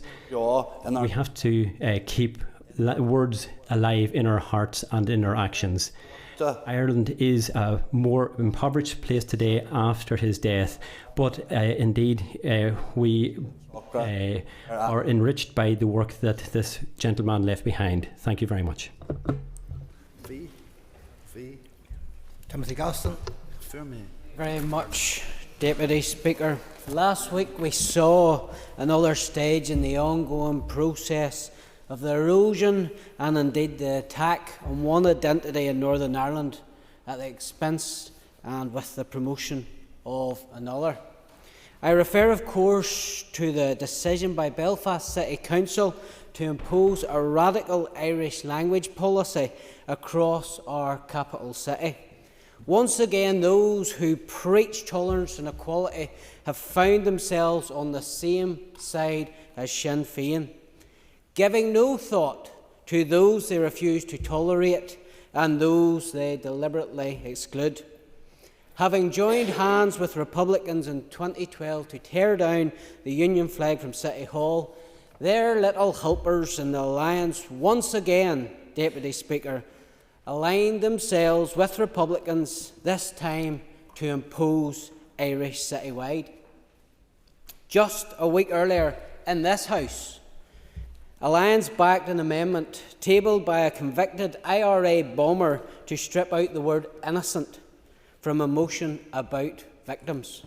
This amendment removed the distinction between the Shinkel bomber who took his own life and the 9 innocent people he murdered. A Justice Minister who cannot distinguish between a victim and a victim maker is a Justice Minister who should be shown the door. Yet the TUV's motion of no confidence in Minister Long sits in the Assembly's business office, signed only by myself. I ask myself why, and to rebuke Mr. Clerk. Mr. Clerk, it's no stunt.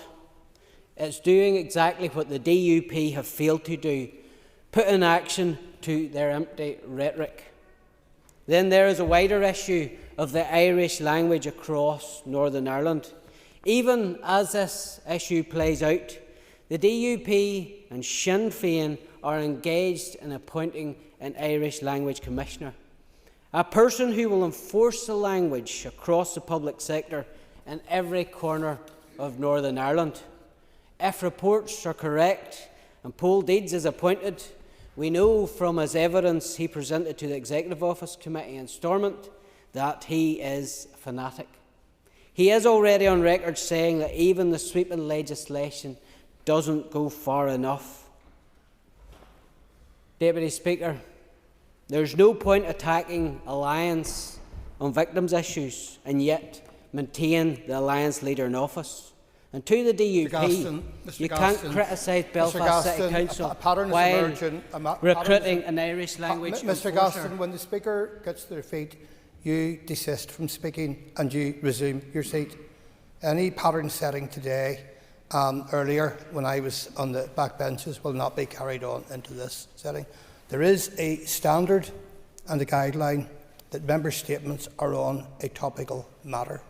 There is even not matters plural, Mr Gaston. There is an even clearer guideline that there will not be direct attack on a member or members. So I am now going to call Philip McGuigan.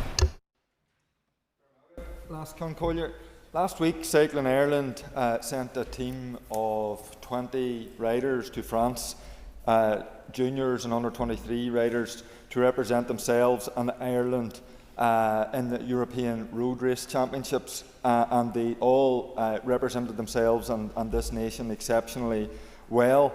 Can I put on record special congratulations to Conor Murphy, who won silver in the junior time trial event, David Gaffney, who won bronze in the junior road race event, and Eden Dorks, Adam Rafferty, who won bronze in the under-23 time trial. All of these results against the best cyclists in Europe. And the European Championships came a week after the World Cycling Championships in Rwanda, where the Irish team helped Ben Healy win bronze in that race, our first medal in cycling at that level since 1989. And as a fan of cycling, I'm well aware of Tadej Pogacar and Remco Evenepoel, who came first and second, two of the greatest athletes of this generation, not just in terms of cycling. So for Ben Healy to come third is an exceptional achievement.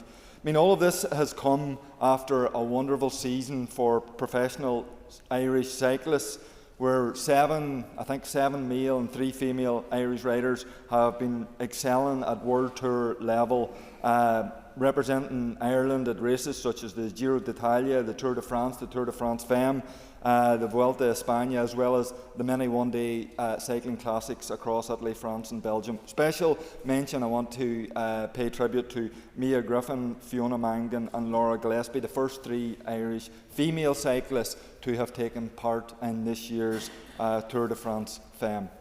So, cycling in Ireland is in a great place. I'm old enough to remember the golden generation of Sean Kelly and Stephen Roach, and that is where we're at once again. I want to put on record not just the achievements of all those Irish cyclists who are doing this nation proud and their achievements that they have earned as a result of dedication and hard work, but those achievements are providing a roadmap to allow others to dream of following suit and aspiring one day to represent their nation at such a level, represent their heroes. So again, I just want to put on record my congratulations to all those who have been representing this nation at World Tour and at World Professional Cycle races across Europe this season. Tom Buchanan.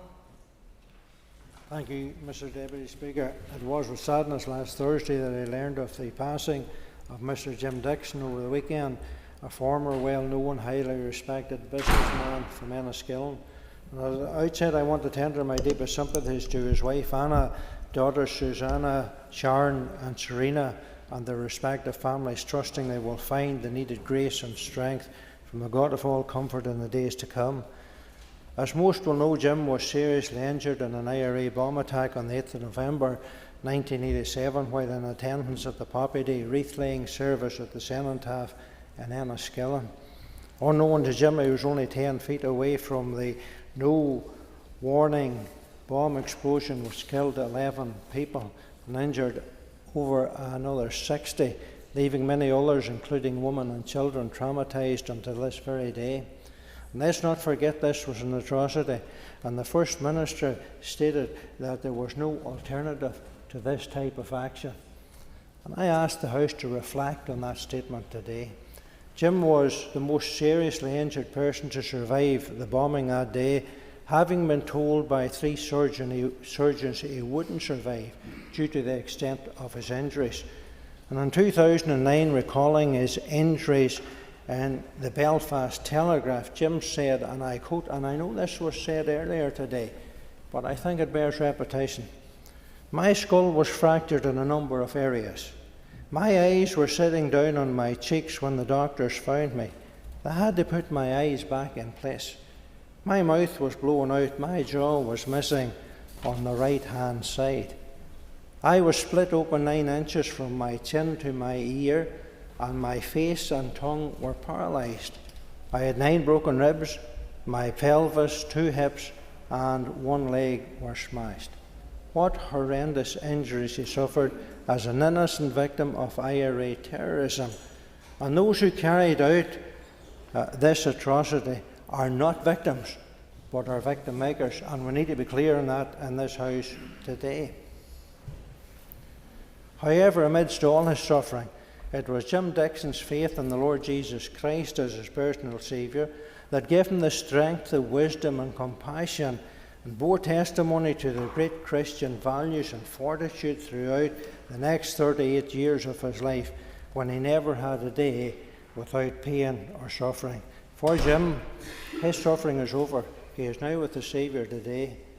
But for those who carried out the atrocity, one day there will be no hiding place for them.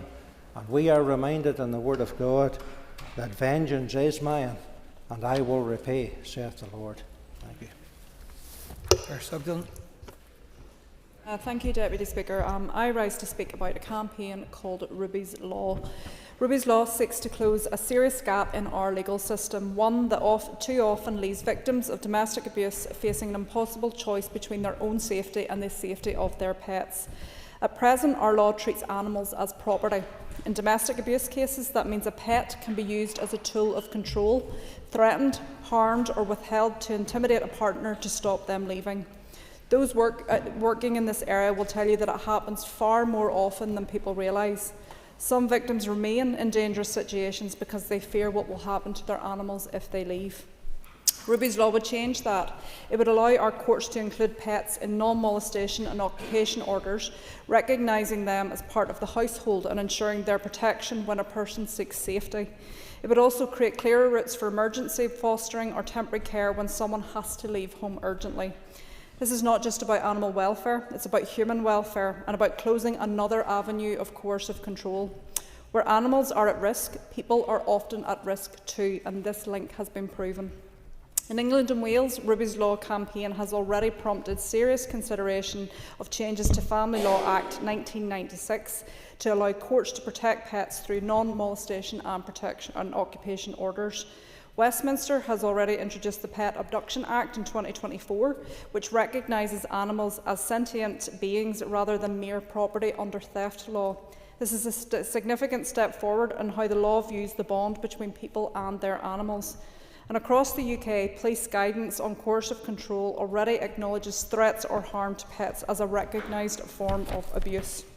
In the Republic of Ireland, they have begun to examine this connection as well, and research has shown that over half of women using refuge services reported harm or threats to their pets as part of the domestic abuse issue.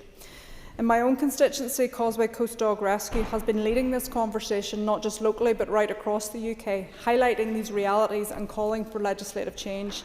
And their work has given voice to victims who have stayed silent for the fear of what would happen to their animals if they left without them. Ruby's Law is about recognising that link, about saying clearly that abuse, in whatever form it takes, will not be tolerated, and that the justice system will respond to the full reality of coercive control. I urge the Executive and the Minister of Justice to bring forward this reform and to engage directly with those who have been campaigning for it. It's a practical and compassionate change that would make a real difference. Northern Ireland should protect the vulnerable in every sense of that word, and our laws will reflect those realities behind closed doors by bringing this law through. Thank you. Nick Matheson, and you have 2 minutes. Thank you, Mr Deputy Speaker, and I want to speak today about the problems faced by schools and pupils and parents following the EA's handling of the school closures arising from Storm Amy.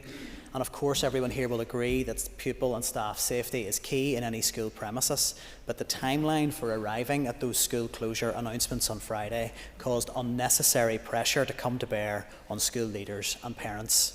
Despite the amber weather warning being in place from the 1st of October, schools only began to receive contact on the day of the storm around closures, at the point that kids were already in school, parents were already at work, and the school day was starting. School leaders simply needed time to manage these closures, and I understand that not every weather event affords that time, but in this case we had ample notice. So it is hard to understand why a call was not made the previous day so that schools and parents had time to plan and communicate clearly and effectively. And the breaking down of the closures by county created confusion. Parents were uncertain if Belfast was to be included, and despite the Met's own weather warning map not covering all of County Antrim, the EA closure gave blanket effect. This could have been avoided by earlier and clearer communications.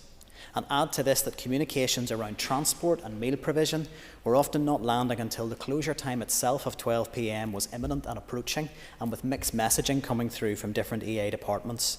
And there were further delays with information about transport and meal provision arriving on social media. Again, all of this could have been avoided if early decisions on the previous day could have been taken to allow our schools to prepare. I could go through a timeline of the pressures that school leaders faced trying to manage this, but they were receiving contact on all fronts, through social media contact, through school apps, through phone calls to the office, through parents coming to the door, and they were managing their own staff's childcare needs on the day. So in short, we have an efficient, timely weather warning system in place. The EA had time to utilise that and give proper notice. Mr Matheson, time's up. I hope lessons are learned next time. That concludes the time for member statements. The next item of business is a committee membership motion from the Ulster Unionist Party. Clerk, please read the motion. That Mr John Burrows be appointed as a member of the Public Accounts Committee. Thank you. And I call Robbie Butler to move the motion. So moved, Mr Deputy Speaker. Thank you. Members, the question is that the motion standing on the order paper be agreed. All those in favour say aye. Contrary, no. The ayes have it. The ayes have it. The motion is carried. Members, the Speaker has received notice from the Minister for Communities that he wishes to make a statement. Before I call the Minister, remind members they must be concise in asking their questions. This is not an opportunity to debate. Long introductions will not be allowed. Minister. Mr Deputy Speaker, I wish to make a statement to the Assembly regarding my plans to bring forward a new disability and work strategy for Northern Ireland. Disability influences lives in many unique and personal ways, and the issues faced by disabled people can be complex and intersectional. Representing 1 in 4 working-age people in Northern Ireland, few of us are untouched by disability. Yet many disabled people and people with health conditions face multiple barriers, which can lead to poverty, social exclusion, inequality and disadvantage, amongst a range of other challenges. Employment can offer a means to help address and overcome many of the challenges faced. And yet, despite the representation of disability across society, only 41% of disabled people in Northern Ireland are in work. That is the worst figure in the UK. Furthermore, disabled people who are in employment tend to occupy lower quality jobs, earn less and find it harder to progress in their careers. Put simply, Northern Ireland's performance on disability employment has not been good enough. Mr Speaker, I want us to do better. I am therefore bringing forward a new disability and work strategy for Northern Ireland.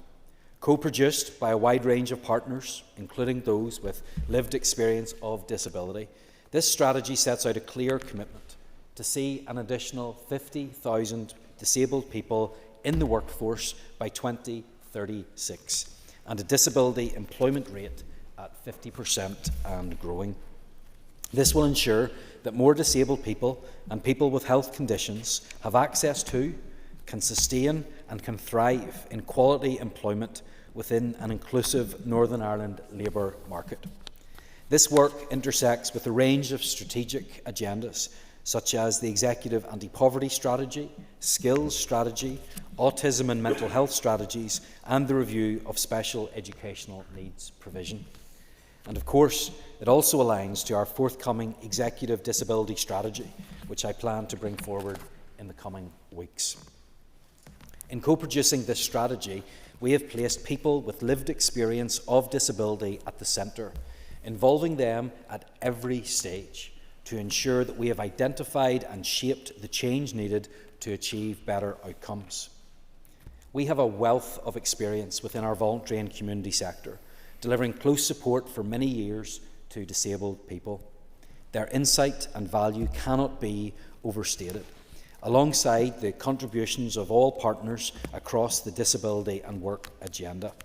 We have worked with a diverse group of over 100 stakeholders, including disabled people, community and voluntary organisations, employers and their representative bodies, central and local government, academics and trade unions, each contributing their views, experiences and priorities to help inform and shape the strategy and its actions. And this partnership working will continue as we move forward through detailed design, implementation and monitoring of interventions. Mr Deputy Speaker, the strategy is constructed around 4 themes. Under a personalised support theme, the strategy recognises that each person has unique circumstances, needs and ambitions when it comes to work. There is already so much good work delivered by many dedicated and expert individuals across our disability and work ecosystem. This theme aims to build upon these foundations to ensure that we meet the diverse needs of disabled people, whether that be light touch interventions or more specialised long-term and ongoing interventions, such as through the supported employment model. Mr Deputy Speaker, our support must work for everyone. And we will achieve this through more and better engagement by our frontline teams, by identifying improvements and ensuring stability in our pre-employment and in-work supports, and by further integrating health and employability provision to create clear employment pathways for disabled people, working closely with the Department of Health. Under a second theme of inclusive skills, careers and educational transitions, we will ensure that skills provisions and careers advice is accessible and tailored, that support is available for those who wish to pursue self-employment, and that young people with special educational needs are supported during key educational transition points as they begin their employment journeys. We will continue to work closely with the Departments for Education and Economy, as well as wider partners in this space, to ensure a joined-up approach that removes cliff edges and delivers continuous support. The strategy's third theme focuses on supporting and enabling employers. Whilst employers play a crucial role within this agenda, we need to recognise that they too need support that helps them shape our workplace cultures, employment practices and contributes to more disabled people finding, sustaining and flourishing in employment. We will advocate for the benefits of disability employment, help build employer awareness of best practice and make it easier to navigate and benefit from the support available. We want to see workplaces where disabilities and health conditions can be disclosed with confidence and where line managers are supported to effectively respond to the needs of their staff. The fourth and final theme consists of a range of actions deemed as strategic and structural enablers. This theme enhances partnership working, drives and informs our activity, sets out commitments related to the public sector leading by example, and delivers clear reporting and monitoring of progress under the strategy. For the first time in our history, we are proposing a Disability and Work Council for Northern Ireland, which will have oversight of delivery against our commitments. It will be tasked with coordinating and supporting delivery, engaging with disabled people and employers, and co-producing interventions. Its membership will comprise a wide representation of expert partners, and alongside my department, it will be jointly chaired by a disabled person. During the lifetime of the strategy, there will be continuous monitoring of its delivery, with annual progress reports and a midpoint review to ensure that we're responsive to any wider influences and opportunities that may arise. Mr. Deputy Speaker, today I'm launching a 12-week public consultation on this disability and work strategy. This wide-ranging conversation with society provides an opportunity for everyone to contribute their views and highlight any areas that can be strengthened further. As part of the process, we will be hosting a series of roadshow events, and documents will be available in a range of accessible formats to make it as easy as possible for everyone to contribute to the consultation. But I do want to take a moment to stress the need for adequate resources to implement this strategy.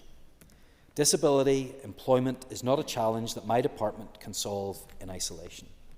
We have worked closely across departments to commit to actions under this strategy, and the Executive has given its endorsement. But without additional resources to implement actions, we'll not see the important changes that we all want to see, or the wider positive impacts on economic inactivity, poverty, health and well-being, social inclusion and our economy. Our forthcoming 3-year budget provides the opportunity to kick-start this momentum. I intend to include resourcing requirements for this strategy within my own departmental bid, and I encourage other action owners to do the same. It's essential that these resourcing bids are met in full, or we risk continuing to see many disabled people excluded from the labour market and deprived of the opportunity to fulfil their career ambitions. The support of my executive colleagues and members of this Assembly is essential to secure the necessary resources to deliver this strategy in full. In closing, I want to sincerely thank everyone across the disability and work ecosystem who has contributed to the development of this strategy. Your insight, experience and commitment have shaped a vision that is ambitious, inclusive and achievable. To disabled people and those with health conditions across Northern Ireland, I see your talent, your drive and your aspirations. This strategy is about matching your ambitions with real opportunities, creating the conditions for you to thrive, not just survive in the workplace. You deserve nothing less. Mr. Deputy Speaker, no single person or organisation owns disability or employment.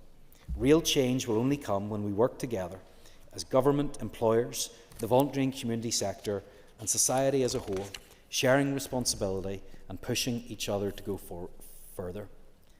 In bringing forward this strategy, I'm committing to action. We will build on what works, change what doesn't, and ensure that every disabled person has a fair chance to access, sustain and progress in quality employment. This is not just a strategy, it is a promise of progress, of partnership and of possibility. Together we will deliver change that is felt in workplaces, in communities and in lives. Let's get this done and let's make a difference. I commend this statement to the House. Minister, thank you. And the first question is from Mark Durkin. Thank you, Mr. Deputy Speaker. This is an extremely important piece of work, and I hope its co-design is meaningful and that disabled people and representative organisations are actually listened to and actually heard, unlike how many in the co-design process of the anti-poverty strategy have felt. Minister, you identified that the support, you call this a promise, but it's only a promise that can be kept, you say, with the support of your executive colleagues and members of this Assembly to secure the necessary resources to deliver this strategy in full. What are the necessary resources to deliver this strategy in full? Sure. Well, first of all, Mr. Deputy Speaker, I don't want to jump ahead of the consultation process which will be taking place, because he mentioned the anti-poverty strategy, and it's the same with that. We genuinely want to hear from people. We want to hear about what they want to prioritise, what they think should be put in that may not be in here yet. But I give this commitment that I will be funding everything that I am able to fund, and I have already set aside funding and made bids for some of the actions that I can take, and that's why I believe that it will make a difference. Some of this will require investment, some of this we will get a return on that investment as well. But much of this is also about a culture change that we need to see happen. So I will be making sure that I put the funding in place, and I call for other executive colleagues to do the same. Not just because we will get that economic and financial return on it, but because of the difference it will make in the lives of disabled people across Northern Ireland, but not just in disabled people, on wider society and employers too, who have the potential to open themselves up to this incredible talent pool which right now isn't being accessed. And I thank the Minister for the statement on this very, very important piece of work. I have to say I really welcome some of the elements of this, particularly the strong co-production, co-design that's weaved through it. The Minister's commitment to an extensive engagement now and in terms of accessibility to engage in the consultation, and for Minister's officials coming and briefing committee on this important piece of work. One of the things I was most pleased about was in relation to the inclusion of targets within it, and I think that would have improved the anti-poverty strategy. But the one that I want to ask about is the target of 50,000 additional disabled people in work by 2036. Can I ask the Minister how that particular figure was arrived at and what modelling or evidence underpins its feasibility? Thank you.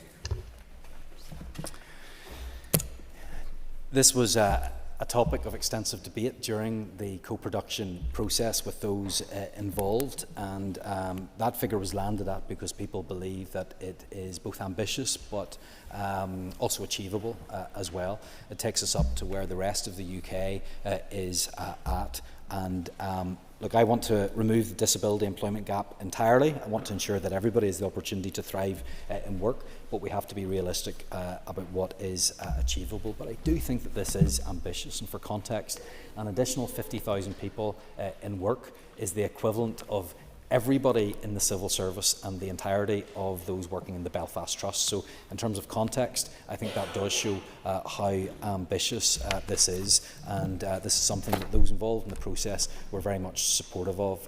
But I would just highlight to the member that there will be annual reports and also that mid-point review 5 years in, and certainly if that needs to be changed, it's something that we're happy to look at. Minister, members, just interrupting to say that, as you're aware, question time will begin at 2 p.m. Questions on this Minister's statement will resume after the urgent oral question this afternoon, and the next question to be called will be from David Brooks. Take your ease for a change at the table.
Members, it's time for questions to the Executive Office. We'll start with listed questions. Question number 13 has been withdrawn. I call Connie Egan. Thank you. Victims and survivors of historical institutional abuse have endured unimaginable pain and suffering over many years. We are committed to ensuring that they get the redress they deserve. Payments have been received from the Good Shepherd Sisters, Bernardo's de La Salle Order and the Diocese of Down and Connor in respect of the de La Salle run homes. Engagement with these institutions will continue to finalise their contributions. Constructive discussions are also ongoing with the Irish Church Missions, the Sisters of Nazareth and the Sisters of St Louis. Details of the amounts received will be published once the process is complete. Thank you. Minister, I call Connie Egan for supplementary. Thank you, Madam Deputy Speaker, and I thank the Minister for her answer. Could I ask what learning your department is taking from this process as regards to securing contributions for support services and redress for those impacted by mother and baby institutions, Magdalen laundries and workhouses? Minister.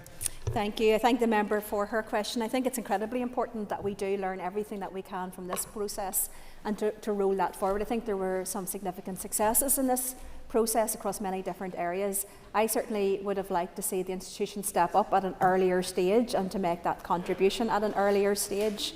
But of course we are where we are and we're continuing to work with those. In terms of the mother and baby homes, you're absolutely right. There's a lot of commonality or similarity in relation to these issues, and again we are acutely aware of not just, I think, the importance of a contribution from the institutions in light of their contribution to the harms that were caused, but also I think that very strong message that it sends about an acknowledgement of wrongdoing by those institutions, and also that there is an investment that is required to support people in terms of that redress, and indeed, as you rightly pointed out, with services in relation to meeting the needs that they face today. So as you know, junior ministers are taking forward that work. They are engaged in a process of speaking to, as I understand it, reaching out to the Irish government to talk to them about their experience of trying to get contributions, but also across the UK as well, and we'll be taking that learning and ensuring that we are maximising the opportunity to get that contribution. Thank you. Minister, I call Nicola Brogan for supplementary. Can Deputy First Minister provide an update on a memorial to victims and survivors, please? Minister. Thank you. Yes, I'm pleased to say that we are making positive progress on this important issue. Of course, we're trying to move forward to maximise the consensus of victims and survivors. We absolutely acknowledge that victims and survivors don't all speak with one voice. That's completely understandable, but we do want to move forward with the maximum consensus that we can. I have previously extended my thanks, and I will do so again, to the Speaker's Office for all of the help and support that has been given to us to identify a suitable location for the plaque. We are currently working with a range of individuals and organisations to ensure that they are content with the draft wording of that plaque, but we are making significant progress and we hope to be in the position to place that plaque very shortly. Thank you. Minister, I call Pam Cameron for supplementary. Thank you, Deputy Speaker. The Deputy First Minister, I know, will agree with me that there is a moral responsibility on the institution to step forward and provide contributions, and not just what could be a legal responsibility. Would the Deputy First Minister agree with me that voluntary contributions by the institutions would be seen as a sign of good faith? Thank you. Minister. Thank you. I thank the member for this question. I want to also put on record my huge thanks to Pam in her work as Junior Minister. She engaged in a significant number of meetings and engagements, but also the detail of this matter. You were really keen to pushing this forward and getting it to the stage that we are at the moment. So I thank you for that work. And you're absolutely right. As highlighted, we've got a number of discussions, particularly with mother and baby homes at the moment, about how we can legally require institutions to give a contribution to this. I believe that they should. We have looked, as the member would be aware, internationally. There's no examples of a place successfully being able to legally require institutions to make a contribution. But at the heart of this is actually the moral obligation. It shouldn't have to take a piece of legislation to force the hands of these institutions. I think these institutions should step forward and step up, acknowledge their role in significant harms that were caused, and indeed to come forward with those contributions as soon as possible and to avoid us having to take action to force them to do so. Thank you. Minister, I call Timothy Casson. Deputy Speaker, Deputy First Minister, this has been a real frustration for myself and indeed the committee, where the appointed person that the Executive Office have put forward to carry out these negotiations, victims have wondered whose side that person is actually on. Are they on the side of protecting the institution, or are they there to get value for money for the state? My question to you is that if money isn't forthcoming to this inquiry, to this redress, will assets be considered that we will go after as the executive to ensure that victims get money out of these institutions that have caused the problem? Thank you. Minister. Thank you.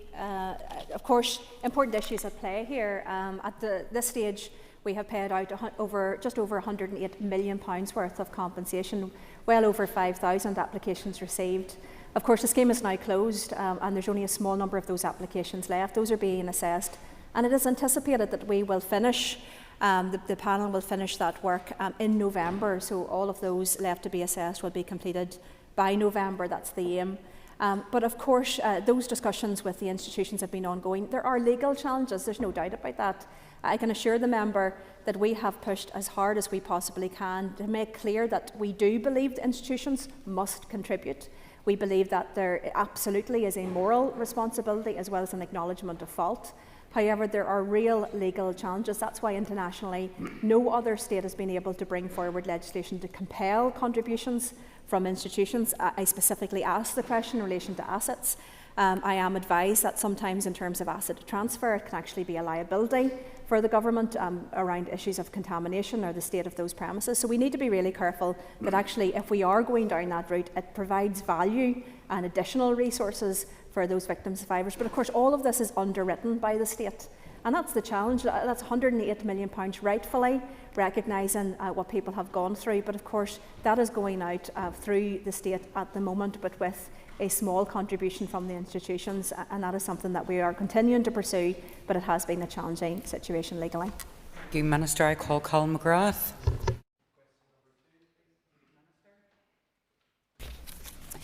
Thank you. With your permission, Deputy Speaker, I'm going to ask Junior Minister Bunting to answer this question for the very first time in her new role as Junior Minister. Thank you, Madam Principal Deputy Speaker. Just by way of context, the framework is based on 4 themes with 6 outcomes, 8 guiding principles and 19 priority areas, and sits alongside an initial 2-year delivery plan comprising 14 actions, all of which are progressing well. We're determined to do everything we can to stop the harm and abuse faced by women and girls who we know are disproportionately affected by violence, abuse and harm. And the member will know we're 2 years into a 7-year framework, and a crucial area of work at this stage is prevention. A key area of focus is challenging those harmful attitudes, cultures and behaviours which can escalate and then lead to actual violence. So we had allocated funding of £3.2 million to the Ending Violence Against Women and Girls Change Fund, and we're delighted to have been able to secure an additional £2.2 million, which will further advance work in this area because indeed some of the local council work was oversubscribed. The councils are embedding action to end violence against women and girls into their service delivery and developing signposting and resourcing for local communities. Each is running numerous projects for women and girls, but men and boys are also included. In addition, 8 community and voluntary sector expert organisations are delivering activity that will strengthen the impact and reach of ending violence against women and girls expertise and programmes which support schools, tertiary education, communities and workplaces. By way of further information, the Part of Change campaign, jointly launched by TEO, DOJ and the PSNI in January 2025, targets harmful attitudes and behaviours of men and boys and uses the active bystander approach, and that's where people are taught how to safely intervene if they see inappropriate or unwanted behaviours. I appreciate my time's up. Thank you. Thank you, Minister. I call Colin McGrath for supplementary. Thank you very much, Principal Deputy Speaker, and I thank the Minister for her first answer to this House and appreciate that it is on an issue that is of great importance and one that she will fully endorse and support. But given that the framework says that the responsibility for this lies with everyone and leadership starts at the top, would the Minister agree with me that this should be a standing item on the executive agenda so that every Minister can take responsibility for what they need to deliver on this area, so that we don't just have a strategy that is left on a shelf and that we have more than words for women that need protected from this strategy? Thank you, Colin. Minister. Thank you, Madam Principal Deputy Speaker. I fully appreciate where the member is coming from, but I think it is abundantly clear that the executive takes this issue seriously.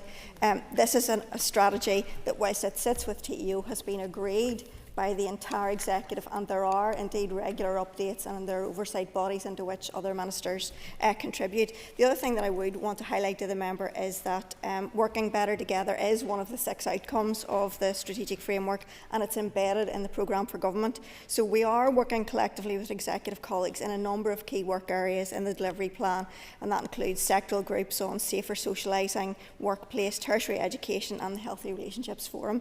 Look, clearly successful delivery of the strategic forum is reliant on close collaboration with a range of departments, and that includes education, health, justice, and we remain committed to this approach with all executive departments.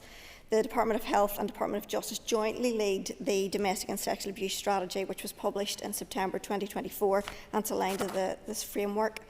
Officials are represented at senior level on the governance structures for the Domestic and Sexual Abuse Strategy, and DOJ and DOH are represented on the governance structures for the Ending Violence Against Women and Girls Strategic Framework, and this is to ensure alignment, augmentation, but also to avoid duplication of effort, and I hope that helps the member. Thank you, Minister. I call Emma Sharon for a supplement. I thank the Junior Minister for her answer. Could you give us an update on the Power to Change public awareness campaign? Thank you, Madam Principal Deputy Speaker, and I thank the member for raising this important question. This is a really important campaign because the Power to Change campaign urges men and boys to help play their part in affecting cultural and societal shift, because it can't be done by women and girls alone.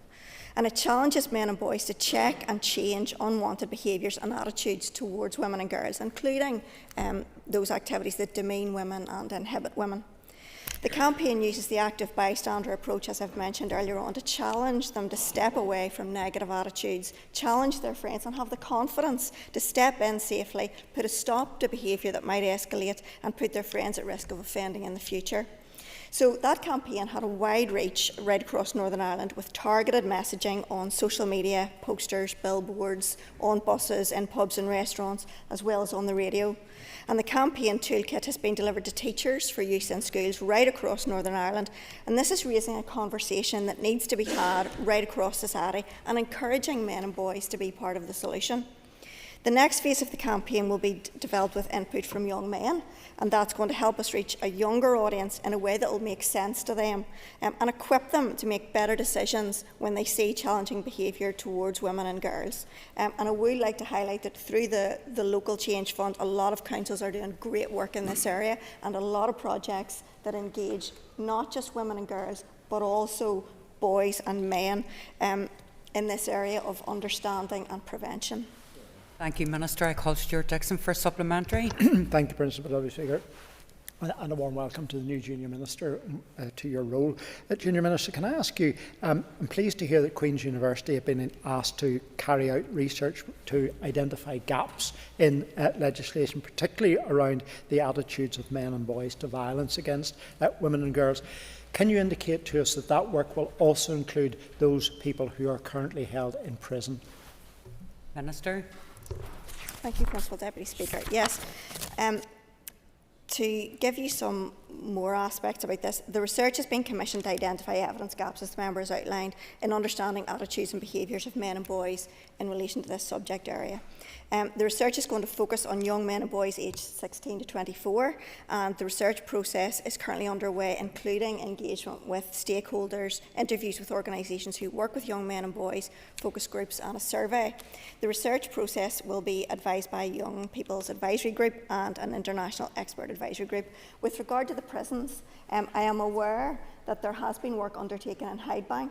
I understand that that was conducted by White Ribbon, and I also have heard, in terms of my briefing, that it was incredibly successful and absolutely had a tremendous impact on those young men and made them reconsider their views and their actions around women and girls and how they behave.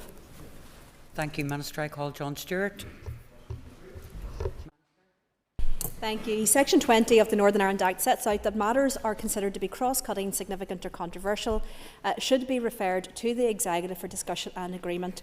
Under the Ministerial Code, Ministers have a duty to refer to the Executive matters that are considered cross-cutting, significant or controversial. Whether a matter is cross-cutting, significant or controversial in the first instance is for the judgment of Ministers taken after due consideration and acting in good faith in the context of the matter in question. Thank you, Minister. I call John Stewart for supplementary. Thank you, Principal Deputy Speaker, and I thank the Deputy First Minister for her answer. Does the Deputy First Minister agree with me that the decision taken by the Infrastructure Minister to try and introduce bilingual signage in Grand Central Station is not only costly, it's controversial and cross-cutting? In light of the judge's comments and damning comments last month, has there been any attempts to resolve this at the Executive, and what would the Deputy First Minister like to see being brought in the future to prevent this type of incident happening again? Minister. Thank you. I thank the member for his important question. I think it is absolutely clear to most people looking at this issue that how the Irish language is displayed in public places, and this particular proposal is controversial. It has caused controversy.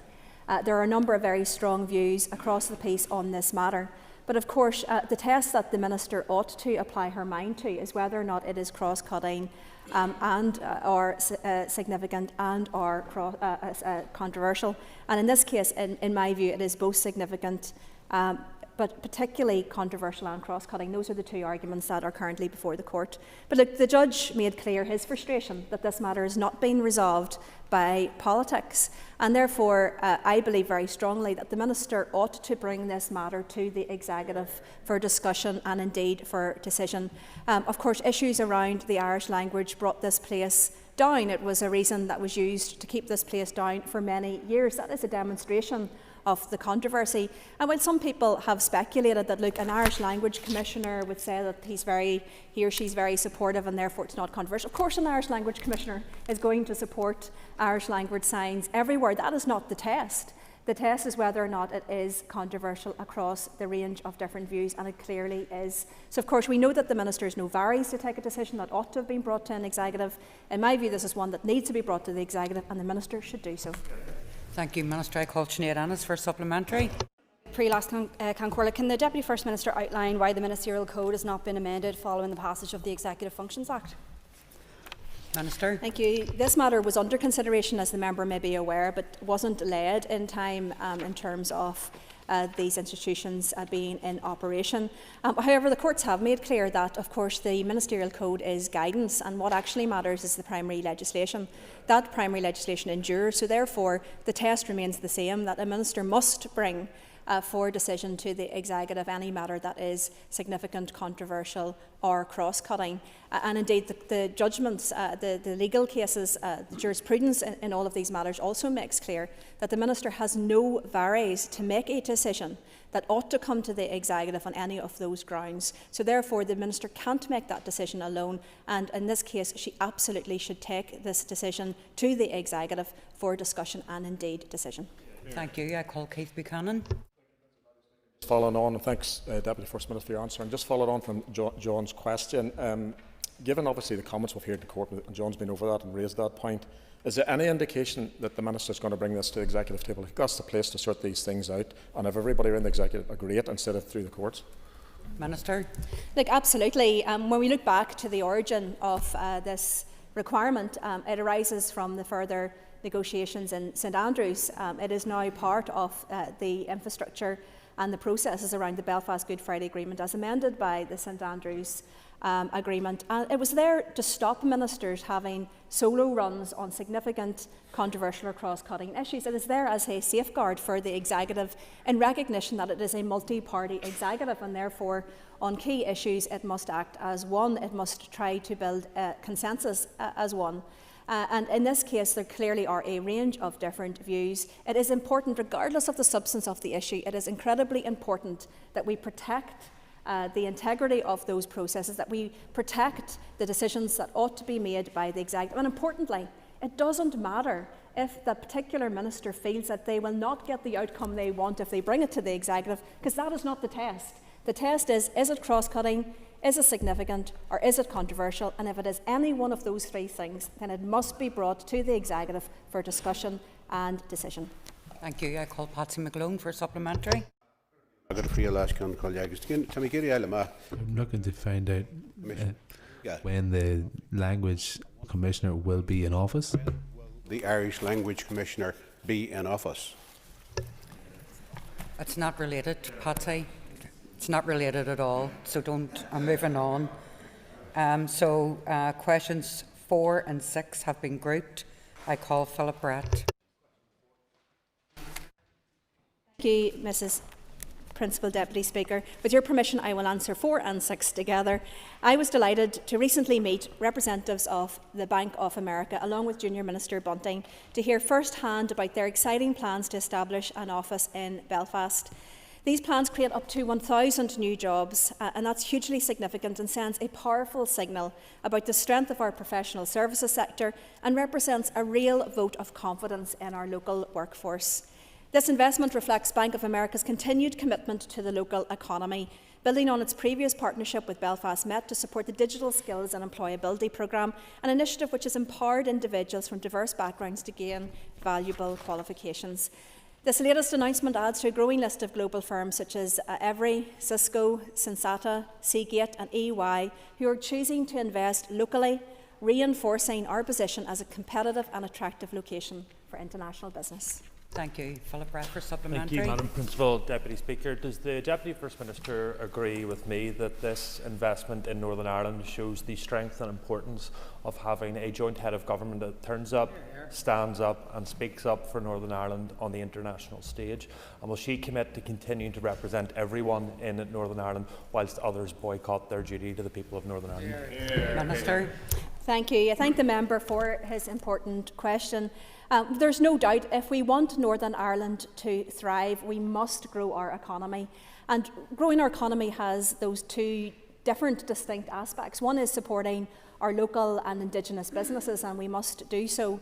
And I know it's been a very challenging business environment for people to trade on and trade in. But of course, importantly, we must attract foreign direct investment. We've been very successful in doing so, particularly since the Belfast Good Friday Agreement and St Andrews Agreement time. And we should build on that. It has had its challenges, and that's why it's particularly important that we absolutely welcome this huge announcement by Bank of America. As I said, the Junior Minister and myself met with Bank of America just last week, and we emphasised our absolute support. I think it is important, absolutely, that all of the ministers step up, regardless of personal views or political opinions. These are jobs for people. They are good jobs for people. This is a great company that has invested in places all over the globe, including in other parts of the UK and Ireland, and they are very, very welcome here. And I'll continue to do everything that I can to champion our local businesses and to push forward in all sectors where there's the opportunity for growth. Call John Burrows for supplementary. Madam Deputy Speaker, the Ulster Unionist Party certainly welcome the high-quality jobs that will come from this investment. Does the Deputy First Minister agree with me that not only will this investment bring high-quality jobs, but actually increase tax revenues, which will help the most disadvantaged in our society? And therefore, anyone who is in the executive should put the public interest before their narrow political interest and welcome and encourage this kind of investment. First Minister, or Thank Deputy you. First Minister. Look, absolutely. The people who will take up these jobs will be from all parts of Northern Ireland. It will be from all different political views in Northern Ireland, and they all have a right to be able to have access to good jobs. I really welcome this announcement. I think it's a really confident show of that potential within our economy here in Northern Ireland as well, and that is in the context of it being quite globally challenging for a whole range of reasons. And indeed, when I met with them, it wasn't the first time I had met with Bank of America.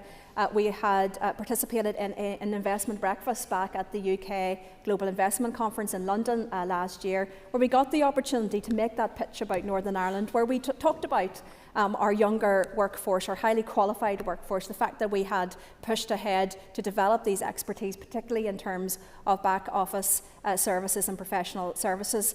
And of course, that first link of Bank of America into Northern Ireland through the previous ambassador, Jane Hartley, with that collaboration of the Met, really helping people, those people who are most in need. So it's really good to see that they've taken the next step. Politics should never play a role in encouraging this kind of investment and jobs for everyone, because that is the way that we're going to be able to make this place thrive and succeed.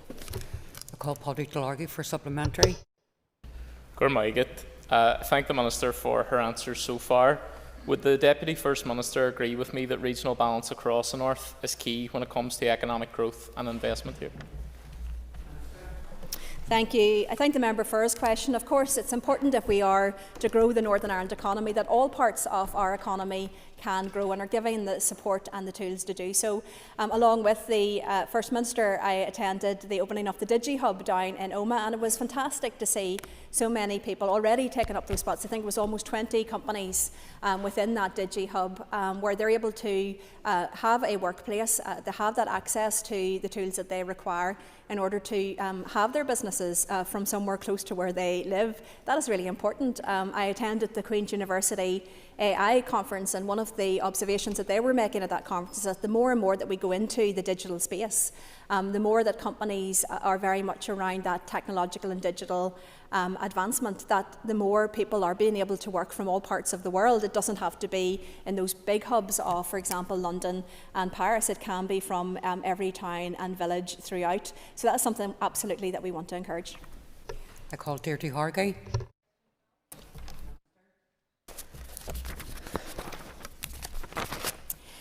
The Executive has made a strong start and continues to work together to progress the key priorities outlined in the programme for government. For example, we have secured an additional £1.3 billion in funding to support vital public services.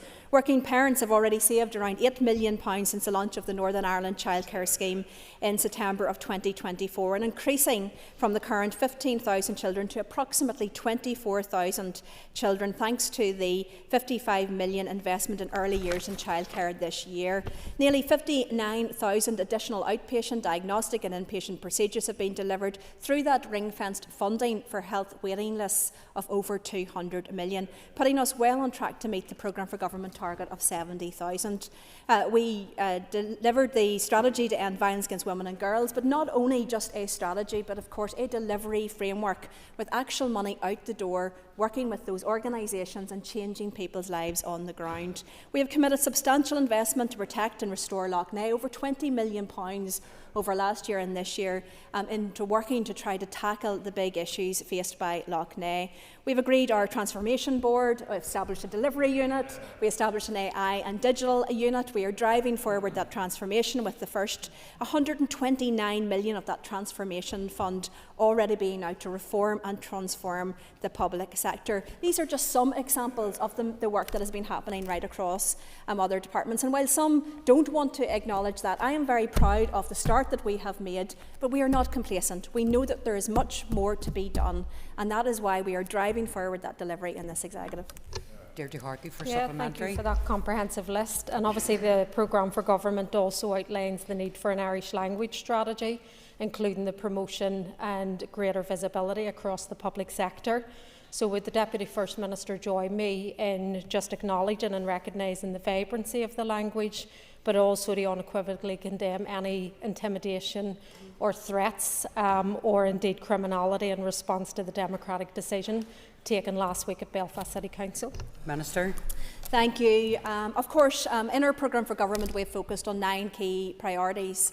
And for me, that is driving forward those big issues that are really impacting on people's lives. Those are issues about tackling health waiting lists. It's improving our education system. It's mending the holes in the roofs of schools. It is trying to ensure that there is that economic growth right across Northern Ireland. It's about championing what we are doing here. I absolutely recognise that many people love the Irish language. They want to celebrate and speak the language that they love. I took the opportunity this morning to speak to the Chief Constable about the story that was in the Sunday papers yesterday, and indeed he has confirmed to me that at this stage that they are not aware of any allegations and indeed no evidence of that, so we will have to see how that develops. It absolutely goes without saying, and I've said it in this House many, many times, that any threat, any violence, any intimidation, any breaking of the law is wrong.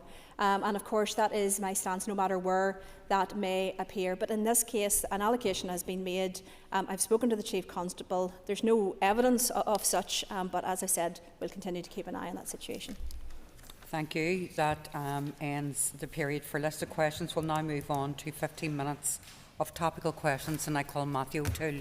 Thank you, Principal Deputy Speaker. To continue on the same subject, Deputy First Minister, you have commented on the status of those allegations, but nevertheless they are very serious allegations, and they have put a chill down many across the Irish language community, particularly given the hostility that was expressed by your party for the democratic decision of the Council. Isn't it the case that your party's continued engagement with the Loyalist Communities Council is deeply inappropriate at a time when organisations that are apparently represented by that entity, the Loyalist Communities Council, are continuing to make threats or to use either the threat or the implication of violence to get their way? Thank you. Minister. Thank you. Look, the reality is, as I've said, what we are focused on are the issues that really matter to people. And what I find frustrating is when I'm standing here saying to you about the huge amount of work that has to be taken in order to reduce those health waiting lists, to support people to get the operations that they need, to transform the health service, to fix the challenges within special educational needs, to grow our economy. What you want to bring it back to constantly is where there is political disagreement on certain issues. The reality is, and I cannot be clearer, all paramilitarism is wrong. It always was, it still is, and it will be in the future. There was never any justification for it. There was always an alternative. I could not be clearer. Matthew O'Toole for supplementary. To be absolutely clear, Deputy First Minister, what I just asked you was an entirely legitimate question. Don't lecture me or the opposition about delivery when your party and others in the executive have abysmally failed on delivery. To ask a specific, and please answer my specific question, is continued engagement with the Loyalist Communities Council in this context appropriate? Further to that, would you demonstrate the fact that you agree that delivery on the Irish language is a legitimate and appropriate thing? When will an Irish Language Commissioner be appointed and in office? So it's just the first supplementary, you can't go on to another one. That's what topical questions aren't for. And furthermore, any member who's asking a question will be heard. Okay? Go ahead. Okay, thank you. And I think it's a perfectly legitimate answer back to you to say, if your party criticises others for allegedly not focusing on the big issues, yet week in and week out you come to this House and you try to find political wedge issues in order to get a bit of a headline or a tweet, and quite frankly a social media post that only shows his question and never the answer. The reality of it is this. The reality of it is this. You are sitting from a party that engaged with people who were not on ceasefire. You were a party that engaged.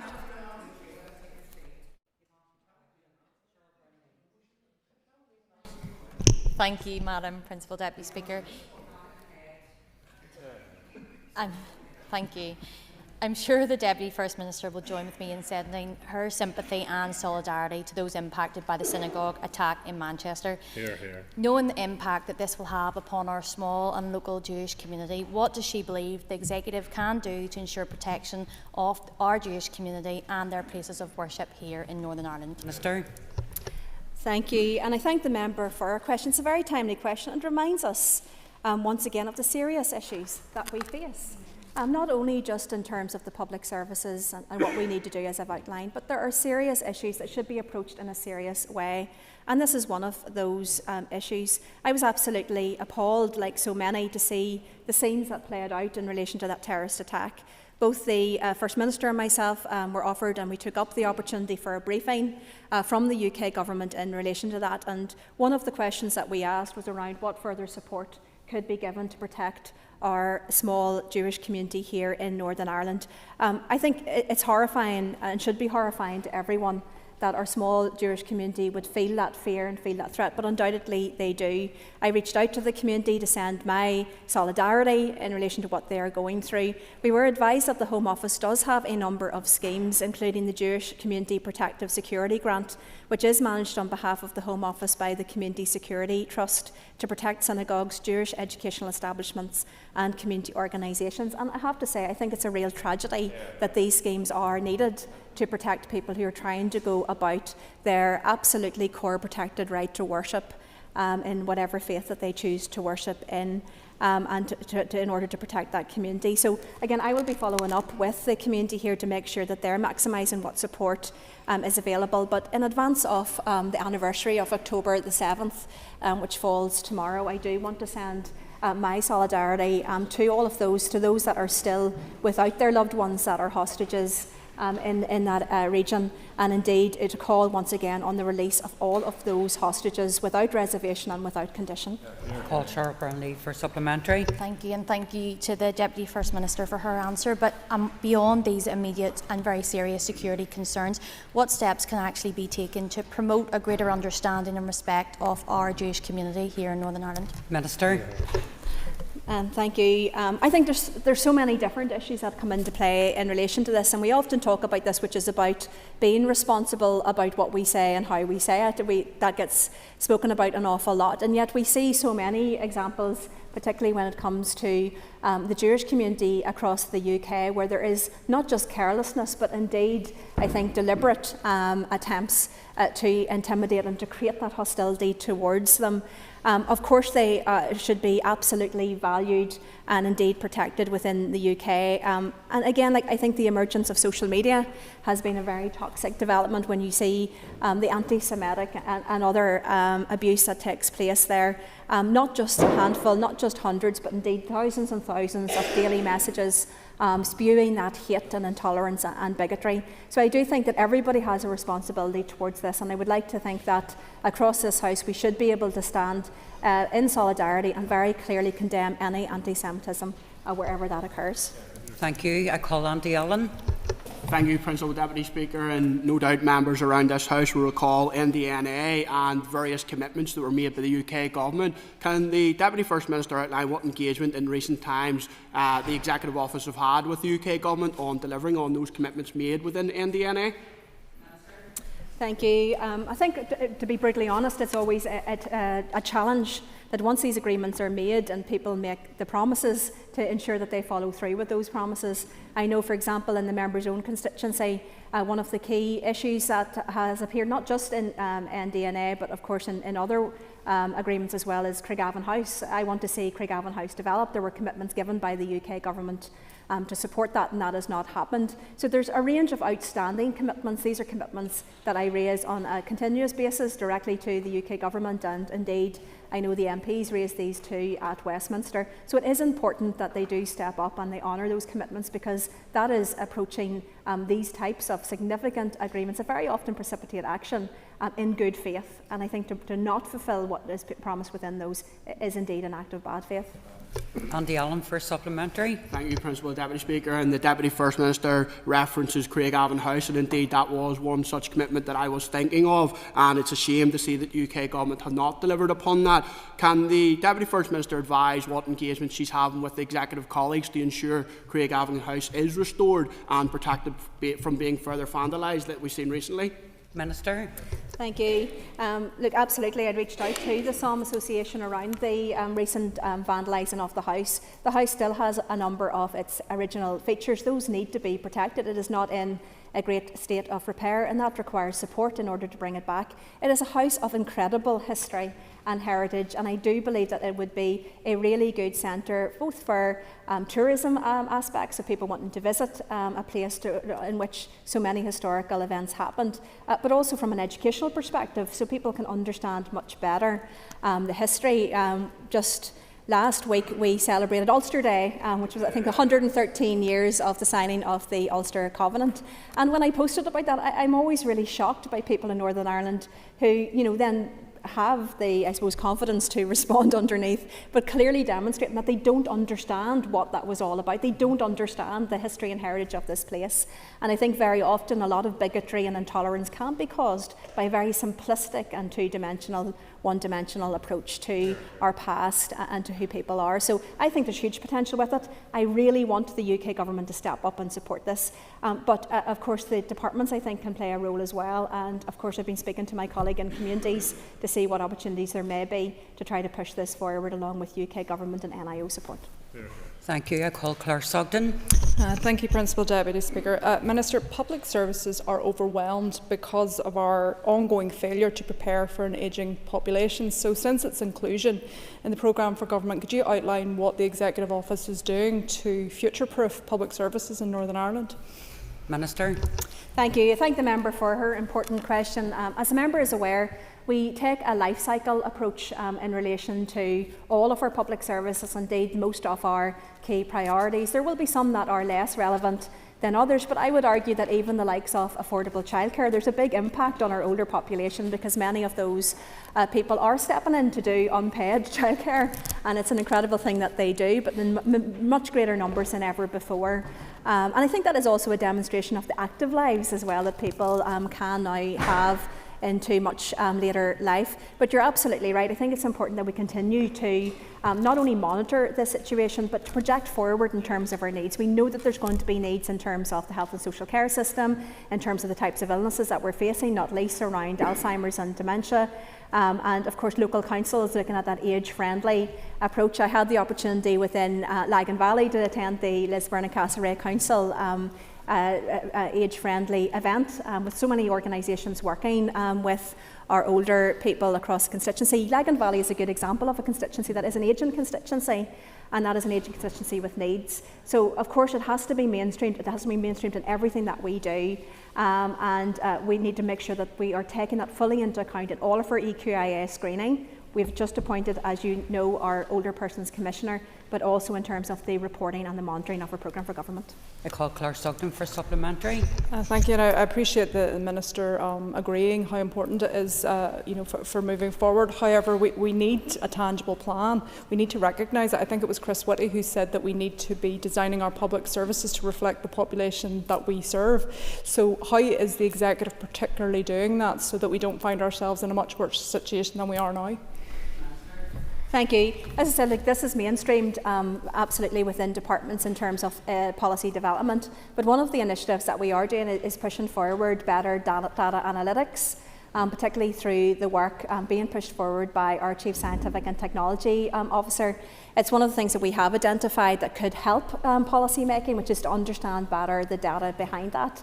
But importantly as well, to make sure that that is linked to what we are doing. So there's no point having all of these fantastic data sets if we are not actually putting those into practice. So we're pushing forward with a range of strategies, including a data strategy, and I think that's a really good opportunity to make sure that these analytics are fully taken into account in policy development, but importantly in terms of service delivery. I call Alan Chambers. Thank you, Principal Deputy Speaker. Minister, the Northern Ireland Policing Board recently rejected calls to support the call for an immediate public inquiry in regards to the McCulloch report. Would the Minister concur with this decision? Thank you. Look, I think that very often, as in this case, there are questions to be answered. And I think it's important that when we approach all of these issues, that we find the best way of getting answers to that. Certainly from a personal perspective and a party perspective, we do not support unlimited numbers of public inquiries. We don't believe they necessarily are the best way to get to the outcomes. They tend to be very costly, they tend to be very bureaucratic, and they tend to take an awfully long time. So I do think in all of these matters we should look pragmatically to say what is the best intervention to get to the truth of the matter, to get to the answers and to reach the outcomes so desired. So I do think there's a matter that's being considered at the moment by a range of people, and hopefully there'll be some conclusions on that shortly. Thank you. I call Alan Chambers for supplementary. The Minister then would agree with me that a call for any public inquiry does not always meet the test if it is in the public interest to go down that road, given the cost to the public purse, among other considerations. Minister. Thank you. Yeah, look, I think it's important to take all of these matters into consideration. And as I said, look, I'm a great believer that there are a range of different options that are available. And indeed, if the legislation isn't there to provide for those options, that is something that we should consider. At the moment, we've got a Public Inquiries Act, to which public inquiries can be activated within. But as it can be seen by the Historical Institutional Abuse Inquiry and the Mother and Baby Home Inquiry, it is felt that neither of those were fit for purpose, and therefore we had to bring forward a tailored legislative option to take more fully into account what it is that we wanted to do. So I think there are a range of options within that. That's not just one massive big public inquiry or nothing. And I think that's something that needs to be very actively looked at right across our system. So that ends questions to the Executive Office. We'll move on to questions. No, not during a point of order. Andrew will take it afterwards. Is that okay? Thank you. Okay, thank you. So we'll now move on to questions to the Minister for Health. And I call Colin McGrath. I have question number 1. Minister. Thank you, Principal Deputy Speaker. As members are aware, I issued a ministerial direction to implement the pay recommendations for 2025-26. That has been referred to the Executive for consideration and decision. The decision has not yet come. I've raised the issue at several meetings. 2 weeks ago I stood in the chamber. I was quite optimistic. I'm not just as convinced today, but let me be clear, if we don't act soon, there will be strike action. I understand the Royal College of Nursing has a key meeting this Thursday, which will, I would anticipate, rubber stamp strike action. Thank you, Minister. Colin McGrath for supplementary. Thank you very much. It's obvious that we are dithering in terms of delivering this payment for our nurses, which was promised to them, and the frustration amongst nurses is absolutely palpable, to the point that they're going to strike and have a detrimental impact upon our health service because they can't get the money that is owed to them. The Minister says it's a responsibility of the Executive. The Executive says it's a responsibility of the Minister and the Finance Minister, and nobody is paying our nurses. For openness and transparency, when will we see the payment for our nurses? Minister. Thank you, Principal Deputy Speaker. I hope the member recognises I cannot answer that question, because my Permanent Secretary has made clear to me that we do not have the funds available, hence the ministerial direction. I have to say, I disagree with the term dithering. I think every minister and every executive department is struggling badly with their budget allocation, and that has an impact on service delivery right across the board. But I have to say, if it's paying our nurses, our doctors, our health and social care workers, surely in a list of priorities, that must be number one. Call Fulton McGuigan for supplementary. Prevlas Can Collier, and I just want to echo the Minister's comments that it must be a priority that our healthcare workers get their pay. Further to the issue of nurses and doctors, in January, Minister, you stated that you would ensure that social care workers would receive a real living wage, and I think that the deadline was September. Can I ask, Minister, when social care workers who have had to wait for a long time to see this commitment, when will they see their pay? Minister. Thank you, Principal Deputy Speaker. A very valid question from the Chair of the Health Committee. I did indeed commit to the real living wage for social workers from September, so we're through that deadline. That has unfortunately become part of the mix in terms of how we address what is currently a £600 million shortfall funding gap within the Department of Health. Real living wage, I understand to be a commitment at executive level, and I have discussed at executive level whether my colleagues want to prioritise honouring the real living wage commitment, or perhaps delay the social work real living wage until the start of next financial year, which would put some 25 million towards that 600 million shortfall. I call Donny Donnelly for supplementary. Thank you, Deputy Speaker. There is real frustration out there among healthcare workers who are left out of pocket again. So will the Minister commit to prioritising pay awards within his budget for 26-27 to avoid the repeated delays in healthcare workers receiving their money? Minister. Well, Deputy Speaker, I'm certainly very much open to doing that as we move into a multi-year, presumably a 3-year budget. What I would say to the member is, if we do that, and we will certainly run it as an exercise, that will then, and we'll have to make a best guess at what the pay bodies will recommend, because the budget will come ahead of next year's pay award recommendations. We then have to see what services and what impact it will have in terms of health and social care delivery, but I am very much positively minded to what he's suggesting. Jerry Carroll for supplementary. Thank you, Deputy Speaker. Minister, it's concerning to hear they're not optimistic about resolving the issue of the pay demands. Can you detail, Minister, why this happens seemingly every single year, and why pay parity isn't automatically accounted for in each year's budget? Minister. Well, Deputy Speaker, just to be clear to Mr Carroll, I am less optimistic than I was a couple of weeks ago, but I still think it's going to be resolved, because even if it does lead to strike action, and I pray to God it does not, at some point this pay issue will have to be resolved. And I think if we allow it to go to strike action, it will have an impact on service delivery, it will have an impact on waiting lists, it will have an impact on staff morale. And the bottom line is, when it is resolved, it will cost more than it would cost to sort it out today. Why does it happen year on year? I think, despite the fact that there's £8.4 billion in the budget, it is not sufficient. And what we need to do is reform how we deliver health and social care so that we can be more efficient, which will make those pay awards more affordable. Keith Buchanan. Question 2, please. Minister. Thank you, Principal Deputy Speaker. Within the Mid-Ulster area, mental health services are provided by both the Northern and Southern Trust, as well as community and voluntary groups. Both trusts provide community mental health teams and teams who look after the mental health of older people.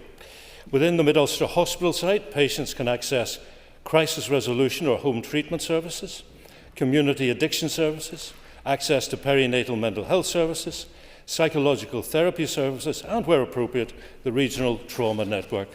A recovery coach with lived experience offers one-to-one sessions, and an opiate substitute treatment clinic operates once a month in Cookstown.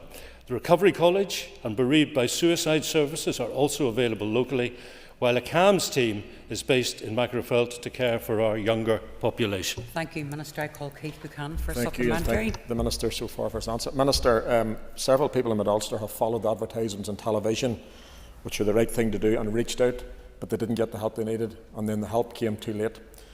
The answer you just gave me, has there been any improvements from the answer you gave me in this past number of months, or is that what's there, or has been any improvements in the service? Because whenever they reached out, the help wasn't there. Minister. Thank you, Principal Deputy Speaker. I believe I've given the member quite a long list of services that are available in that local area. I think that the people the workforce who deliver those services are extremely committed and dedicated. But as with most, if not all, of health and social care, capacity is currently outstripping demand. I don't see that ending anytime soon. And the focus also has to be on demand, and the department will, before the year is out, the calendar year is out, be looking at ways in which we ask the public to look at the demands that they are putting on the health and social care service. Call Patsy McGlone for supplementary. Minister, you quite rightly outlined a significant list of services being provided. I'm sure the member opposite will also agree with me as getting access to those services in time is the issue, and that's not indeed any querying the people who are delivering those services, who are very good at what they do. But the question that I would ask is, can the Minister confirm whether the 10-year mental health strategy is being properly funded, or whether Mid-Ulster communities indeed are being let down by underinvestment? Minister. Thank you, Principal Deputy Speaker. I thank the member for his comments. The mental health strategy was published alongside a 10-year funding plan. That funding plan outlined that over 10 years, £1.2 billion was needed to implement it in full. So the direct answer to the direct question, is it being funded in full? The answer is no. I call Sean Mulholland. Principal Deputy Speaker, and thank you, Minister. Something that would, I think, greatly improve both the services in Mid-Ulster but also right across the Northern Trust is obviously the construction of Birch Hill Centre within the Northern Trust specifically for mental health. Can you give us an update on the funding position for that, or the timeline for that mental health provision in the Northern Trust? Minister. Thank you, Principal Deputy Speaker. I say to the member that I've been to Hollywell, I've looked at the plans, and indeed there's a kind of mock ward that you can walk around and view. It is a world-class facility that is being planned. Can we afford to fund it? I don't know the answer to that, because we have yet to see the budgets, the capital budgets released from the Department of Finance. When we do, we'll have a better idea. But I have to manage expectations and say to the member, it is a very costly project, and to do it on the timeline that currently exists is very doubtful. I would anticipate there could well be a delay, perhaps of a year, maybe even more. So I just want to manage the expectations. But the current facility is not really fit for purpose. It's way past its use-by date. And so that's just one of the many, many challenges that we're facing in terms of our capital build. Claire Sugden for supplementary. Principal Deputy Speaker, I suppose to go further than what you said, Minister, I understand the plans at Birch Hill have actually been paused with no date of them starting. So how are you increasing capacity in other units, such as the Ross Thompson and Coleraine, given the shortage and the wait list that exists in those units? Minister. Thank you, Principal Deputy Speaker. I would assure the member that thought is being given to alternative arrangements in the event that Birchill does not go ahead as planned. I can tell her actually I was at a meeting in that regard as early as late this morning. However, I wouldn't want to go into detail at this stage because I don't want to raise false expectations. Call Robbie Butler. Question number 3, Madam Principal Deputy Speaker. Minister. Thank you, Principal Deputy Speaker. I'm pleased to say the Department is steadily increasing investment. Firstly, 15 additional places at the Open University in 2019. In 2021, 10 more added, bringing the total to 285 per year. Since then, I've secured additional investment to further increase social work training places. In September, we commissioned 163 places at Ulster University, 127 at Queen's, 54 at Open. That's a very significant total of 344, the largest number commissioned to date, and that's from a baseline of 260 in 2019. Thank you, Minister. I call Connie Egan for supplementary. Sorry, Robbie, for supplementary. Connie's one of my favourites too, but we'll keep that between us. Thank the Minister for his answer, and the Minister will know that social work is very close to my heart, particularly around children's services and looked after children. The Minister has given us good news today in terms of those training places, but those training places need to be transformed into paid work opportunities. Is the Department and the Minister any update in regards to those employment opportunities for those trainees? Principal Deputy Speaker, I'm pleased to say we have. We've been very successful in recruiting newly qualified social workers into trust vacancies, and that is particularly in the past 3 years. My department continues to work closely with senior managers in the trust. We're developing a recruitment process for social workers that is both quick and efficient. It's resulted in almost 700 newly qualified social workers taking up posts in trust services since June of 2023. That is an unprecedented number, and we'd hope to repeat the mass recruitment of newly qualified workers in the coming years in order to bring some relief to workforce pressures. Daphne Connie Egan for supplementary. Thank you, Principal Deputy Speaker. Minister, would you agree with me that the reason for so many vacancies of social workers is many of them feel there's a bureaucratic overburdening of them? And could I ask what your department is then doing to ensure that they can have more face-to-face time with their clients? Minister. Thank you, Principal Deputy Speaker. I think one of the other issues is the real living wage, and I'm very keen to secure that in terms of social work. In terms of bureaucracy, I would just make a general point to the member. I think health and social care can be a very complex area to work in, but I am very much of the opinion, and I've stated this from almost at the get-go, that we have overcomplicated how we deliver health and social care. So any moves we can take to remove bureaucracy rather, and make it simpler to deliver would be welcome. Parish, I thought we removed democracy, Minister. Anyway, That's Nicola my Brogan. secret. I know. Nicola Brogan. Question number 4, please. Minister. Thank you, Principal Deputy Speaker. Secret's out, obviously. So, like across other areas, the Western Trust continues to experience significant demand for autism assessments. Latest figures, I'm afraid, show just over 3,000 people are awaiting assessment, and that includes 2,517 children. The Trust currently complete around 420 children and 50 to 60 adult assessments each year, so it's a huge mismatch between demand and capacity, and of course the result is growing waiting times, some people now waiting over 3.5 years for assessment. I fully recognise the impact delayed diagnosis can have on individuals, also on families, and I am committed to trying to reduce these waiting times. Thank you, Minister. I call Nicola Brogan for supplementary. And thank the Minister for his answer. But for 3,000 people to be waiting on autism assessments is really, really stark, and such stress on lots of families.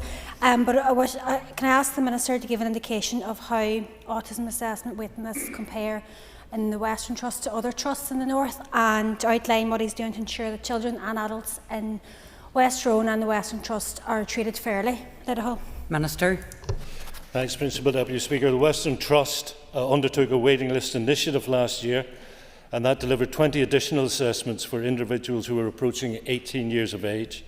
They're planning to use identified non-recurrent investment this year, and that should help deliver a further 13 assessments, and that's across both children and adults. Their autism services for children, young people and adults maintain highly efficient processes for organising clinics and appointments, and all assessments follow NICE criteria, and vacant posts are filled as quickly as possible. So I hope that is some assurance to the member that her trust is doing what it can in this area. Thank you, Minister. I call Alan Robinson for supplementary. Thank you, Principal Deputy Speaker. Minister, what advice do you give today from this House to all those families who will be potentially waiting years for such an assessment in the Western Trust? Minister. Thank you, Principal Deputy Speaker. I would say to them that while the waiting lists are not what they should be, the services are of a very high quality. Some people say to me that health and social care is broken. I do not agree with that, but I do accept that some of the pathways and access into health and social care are very badly damaged. And I would just assure them that autism is on my radar. It's within my community, my family community, if I may put it that way. And so it's not as if I'm unaware or uncommitted to trying to do what we can to tackle these waiting lists, which are really quite shocking. Thank you, Minister. I call Daniel McCrossan for supplementary. Thank you, Speaker. Minister, in the US there's trials going on with autism medication. I don't know if I'm pronouncing this right, Leucovorin, and it is proven to have a very positive impact on children, particularly non-verbal children with autism. Is there any exploration by your department in relation to that medication here? Minister. Thank you, Principal Deputy Speaker. I'm unaware of that medication. I'll certainly take that away and ask the Chief Pharmaceutical Officer and other senior colleagues, and we will get back to the member. Thank you, Minister. I call Doug Beattie. Question 5, please. Thank you, Principal Deputy Speaker. Members will be aware that perinatal and paediatric pathology services are provided through a service-level agreement with Alder Hey Children's Foundation Trust in Liverpool. That's been the case since January 2019. I accept it's not the preferred service model, but I want to assure the House it is delivering in a timely, sensitive and appropriate manner. My department commissioned an evaluation of that service, which was completed earlier this year by Queen's University Belfast. The work was supported by my department and the Public Health Agency, as well as by stakeholder representatives, including SANS and Cruise Bereavement. The report contains 21 recommendations aimed at improving the service and care, including enhancements to reporting, communication, clinical education and follow-up for parents. I have accepted the 21 recommendations and these are being actioned. Thank you, Minister. I call Doug Beattie for a supplementary. Thank you, Principal Deputy Speaker. First of all, I welcome the fact that the Minister and his department have accepted the 21 recommendations in full, but could I ask the Minister some further information on the options of potentially offering families access to less invasive approaches to post-mortem? Deputy Speaker, thank you. Yes, I think this is an area that I'm very keen that we explore, because there are developments which could be of great benefit to families going through such a traumatic time. It would involve using imaging and other approaches rather than a full post-mortem examination. I should stress it's a relatively new approach. It's used in a small number of specialist centres, but I'm keen to understand the feasibility of adopting these approaches here in Northern Ireland if it can mitigate the need for remains to be transported over to Alder Hey. I've asked for a task and finish group to consider the feasibility of non-invasive and minimally invasive techniques. I'll provide further advice as it emerges. Thank you, Minister. I call Neil McAllister for supplementary. Thank you, Deputy Speaker. Minister, this is a very, very difficult and sensitive subject, and I don't know if you're aware, but in our hospitals here, in some of them, there isn't even dedicated space for doctors and nurses to be able to tell families that their little one has died or the way in which they passed away, or for families to be with their young in very limited circumstances. It might be a small number, but it's very, very important. Minister, could you commit to looking into that issue and the capacity of our health estate so that parents can have space to grieve and that doctors and nurses feel empowered to actually give them the information and support that they need?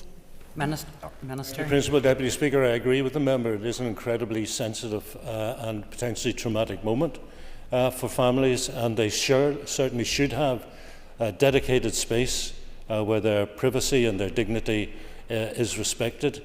I know I have visited some of these areas in some of our hospitals, I know I have answered written questions on the facilities that are available across Northern Ireland. If the member has specific hospitals or specific health facilities where that doesn't happen, I would encourage her to write to me, and I can use that, but I will separately task officials with a full review across Northern Ireland. Thank you, Minister. I call Kelly Armstrong. Thank you, Kelly. Minister. Thank you, Principal Deputy Speaker. My department is very aware of the challenges facing the South Eastern Trust in providing ear, nose and throat services. The Trust has had difficulty in recruiting consultants in recent years, and in July of 2025 there were 3 vacancies. And to address that, my officials have been working closely with both Belfast and South Eastern Trusts to develop a Greater Belfast ENT service. I'm pleased to advise this collaboration has recently secured the recruitment of 4 new consultants, and in time they'll provide significant additional capacity into the wider Belfast and South Eastern catchment area. Thank you, Minister. Kelly Armstrong for supplementary. Thank you, Principal Deputy Speaker, and thank you, Minister. I could have saved you from getting up to give me that answer because I received it in writing at 14:48. But Minister, can I ask what actions that you can provide to support those children who are waiting for an ear, nose and throat specialist for 180 weeks, given the fact that these children are now heading into school and are going there with deafness, and their development and their communications is falling way behind? Minister. Thank you, Principal Deputy Speaker. I do accept that the waiting times for services and for treatments are extremely frustrating for patients and for their families. I'm just trying to assure the member that my officials and I have been working to address paediatric waiting lists, to modernise and to standardise practices and pathways right across Northern Ireland. The Belfast and South Eastern Trusts have a validation exercise underway. Those lists are being amalgamated. As well as validating lists, the exercise also involves consultants, clinically e-triaging referrals, and that's to determine if the referral requires to see a consultant in outpatients or whether they could go directly to surgery, directly to diagnostic tests, directly to audiology, or to another professional, or indeed should they be returned to primary care where they might be managed by primary care with advice. It means only those patients who need to see an ENT consultant will remain on the waiting list. So it's a standardisation of clinical pathways. It's being implemented by the Belfast and South Eastern Trust, but indeed right across Northern Ireland. So we're doing what we can. Call Donny Donnelly. Question 7, Minister. Thank you, Principal Deputy Speaker. I want to acknowledge that this is key, and I do so with pay on the agenda, which is clearly the headline in the Court of Public Opinion. But everybody should have a reasonable expectation of career progression during their time, and the evidence very much suggests that is not the case for Band 5 nurses. Donny Donnelly for a supplementary. Thank you, Minister, and thank you, Deputy Speaker. Minister, I'm sure you would agree that workforce retention is at the heart of safe care. Do you accept that the ongoing delay in the winter preparedness plan will have an impact on staff retention levels? And can you commit to when this will be published, given that it was promised in August, then September, and we're now well into October? Minister. Thank you, Principal Deputy Speaker. I share the member's frustration with the delay in the winter preparedness plan being published. The fact of the matter is I saw a draft and I wanted some work completed on the draft. I am very optimistic that it will be published this month in October. I am not sure I agree with the member that the delay is having an impact on staff morale. I think we're way ahead of where we were last year, but are we in the right position? And again, to manage expectations, we are not simply looking at making everything right this winter. That is an overly ambitious position to take. And some of the proposals that have come out of the big discussions that took place this year may not see the fruits returned this winter, but I think it is important that we look at short, medium and long-term actions that can be taken to relieve those additional winter pressures. Thank you. Before I call David Honeyford, can I just remind members that their supplementary questions need to be related to their primary questions, not something completely different. David Honeyford. Thank you, Principal Deputy Speaker. I want to see an expansion in specialist nurses and advanced nurse practitioners, because this will improve patient care. It will reduce waiting lists, those waiting lists for both assessment and treatment. I have visited primary care surgeries where advanced nurse practitioners are having a really magnificent and positive impact. Additional funding has been identified through the Elective Care Framework Implementation and Funding Plan, and this will help increase the numbers of specialist nurses, particularly in the areas of cancer and urology. Other specialist nursing areas, including advanced nurse practitioners, will be considered, but that's subject to the consideration and approval of fully costed business cases. David Honeyford for supplementary. Thank you, Principal Deputy Speaker. I want to see as an interesting answer to that. I want to see Santa come at Christmas, but it mightn't actually happen. Minister, you've parties been in control of this department for many years. When will we actually see delivery and actually see waiting lists driven down? Minister. Thank you, Principal Deputy Speaker. We actually have increased numbers. So I think this is just a party political point by the member. I call Michelle Guy. Question 9, please. Minister. Thank you, Principal Deputy Speaker. In the last 12 months, 2,142 patients have been removed from the vascular varicose vein outpatient waiting list due to a change of criteria, with 976 patients remaining. I want to recognise the disappointment for those patients who were removed. However, the fact many patients had been on the waiting list for a number of years is evidence in itself of the pressures and the demands experienced within the service. Similar to other services, waiting times for vascular surgery are lengthy and sadly growing.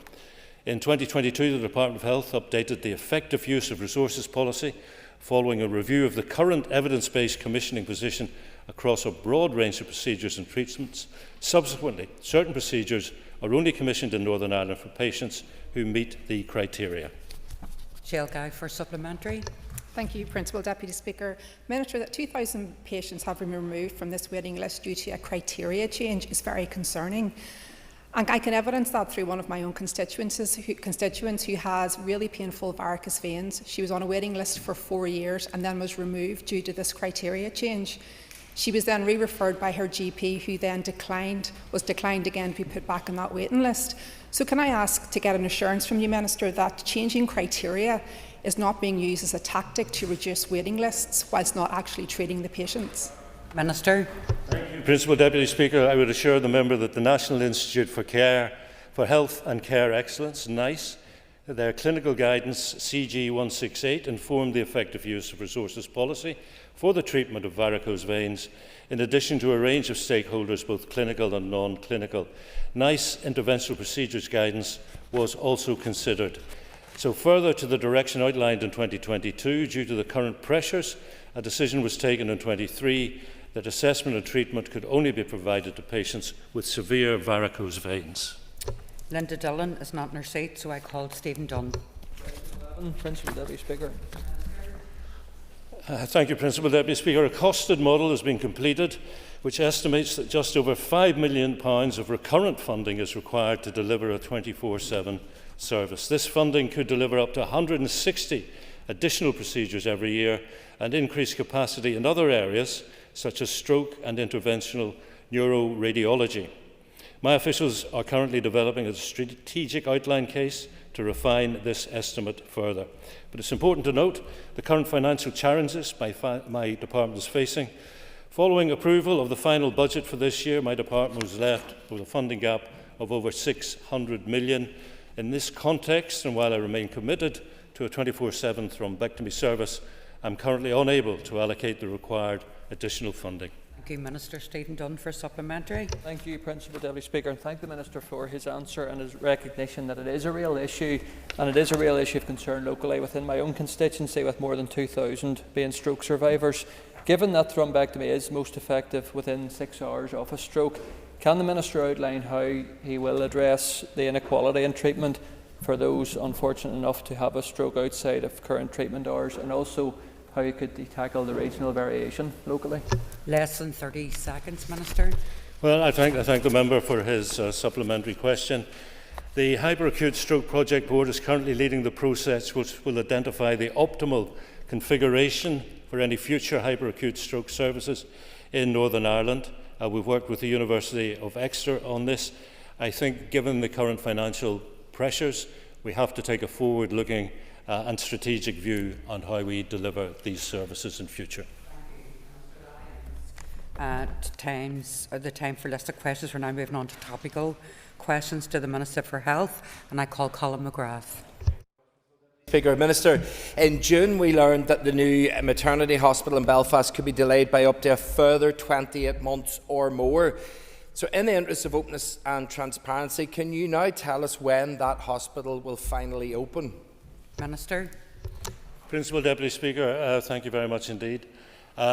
Some weeks ago, a number of options were put to me in terms of how we fix the water issues at the maternity hospital. I was not content to simply accept the advice that I was given, and so I asked the Trust to commission an independent review of their advice. That has now completed, and indeed the independent reviewer concurred with the option that the Trust had come forward with.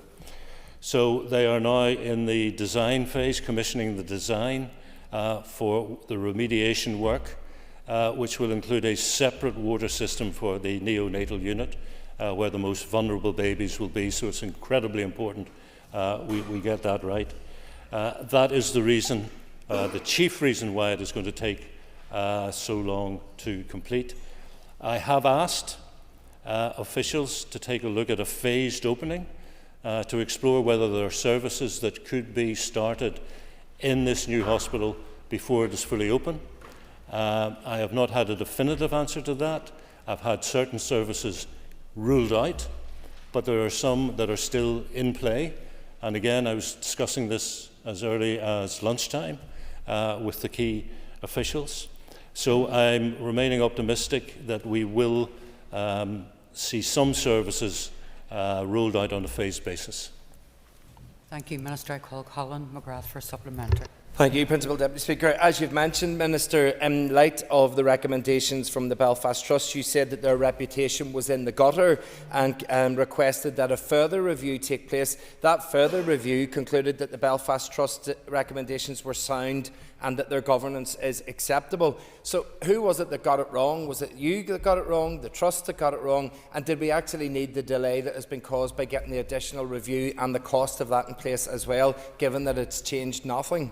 Minister. Principal Deputy Speaker, thank you. I think just for clarity, I don't think any review that I have commissioned has caused a day's or a minute's delay in the process, because even when I said I wanted an independent assessment of the preferred option that came from the Trust, they were told, they were given permission to go ahead and plan the design phase as if this option was going to be confirmed, and it now has been confirmed. So they have been working on that. Whose fault? There's another report looking at the timeline, and that's not complete. And I put a lot of store in that. I am hopeful that that will answer the member's question about where if there's a finger of blame to be pointed, that report will come up with it. I asked officials to go away and ascertain at what point that report will be complete, because there have been some difficulties with compiling all the information and all the evidence, and the member may know that. And if I may just, in terms of, again, managing expectations, when I talk about a phased opening of the maternity hospital, it is, if there is to be a phased opening, it will be ambulatory services only. Thank you, Minister. I call Connie Egan. Thank you. Minister, September was Gynecological Cancers Awareness Month. Would you be able to commit to updating cervical screening information to make it clear that it does not detect ovarian or any other gynecological cancers, as was the case in England of July this year? Minister. Deputy Speaker, thank you very much. I consider that to be quite a technical medical request, which I'm not sure that I'm equipped to answer, so I would commit to the member to take it away, and maybe in the supplementary should be as specific as possible about the information that she seeks. Connie Egan for supplementary. Thank you, Minister. I am concerned that Target Ovarian Cancer have found that 50% of women in Northern Ireland think that their cervical smear test will detect ovarian cancer. Would you then be able to commit to meeting with me and Target Ovarian Cancer to discuss this further and other action we can take to improve outcomes for women who are diagnosed with ovarian cancer? Minister. I can certainly make that commitment, yes. Call Doug Beattie. Principal Deputy Speaker, could I just ask the Minister if his department has carried out any assessment of the use of potentially harmful alternative medical drugs to suppress the effects of puberty that are not covered by the puberty blocker ban? Minister. Thank you, Principal Deputy Speaker. Well, I think it was essential to secure the indefinite ban on the supply and sale of puberty blockers to under-18s. It was based on expert advice, which very clearly cited the insufficient evidence of the safety and effectiveness of those puberty blockers. I would be concerned at any efforts to try to bypass that by using alternative medical drugs, especially those based on very little medical foundation. And one of the reasons that I've gone for a gender service is speaking to families of young people who were on or wanted to be on puberty blockers and saying, because the service doesn't exist except in name, you are effectively forcing us to go and seek out international providers, and there's absolutely no safety regime that we can put in place to guarantee the safety of those medications. Thank you, Minister. I call Doug Beattie for a supplementary. Thank the Minister for his answer. Minister, Singapore-based Gender GP are promoting alternatives to puberty blockers online, which may well be harmful to very vulnerable individuals without GP's prescription. Could I ask the Minister, is there anything his department can do in consultation with others to address this? Minister. Thank you, Principal Deputy Speaker. That's the exact point I was trying to hint at in my first answer, and I'm not sure if the organisation, the Singapore-based Gender GP, is the same as this one, but as I was working my head around the puberty blocker ban, I was made aware that there was one prescriber who I believe was Spanish, a native Spaniard, but based in Romania, but prescribing through Singapore. How on earth do you exercise any quality control or safety over that? So, as with all medications, it's particularly important to take great care when buying medication online. Many websites are selling medicines online, and they're based overseas. They're not regulated by the UK authorities. Sourcing prescription medications from unauthorised sources will significantly increase the risk of getting substandard and fake medicines.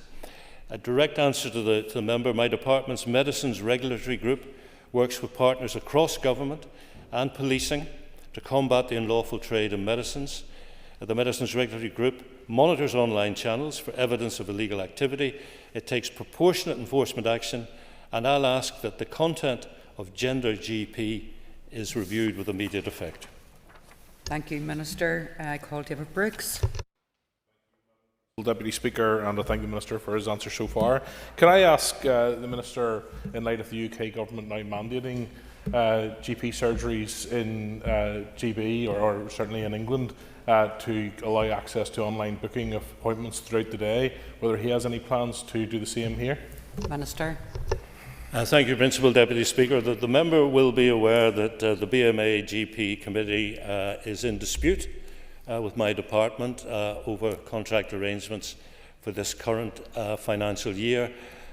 I would, on that basis, wish to try and encourage that committee to come back and start talking about next year's contract and also about my desire to introduce a neighbourhood model which will undertake that shift left that I talk about putting care as close to people's front doors as possible.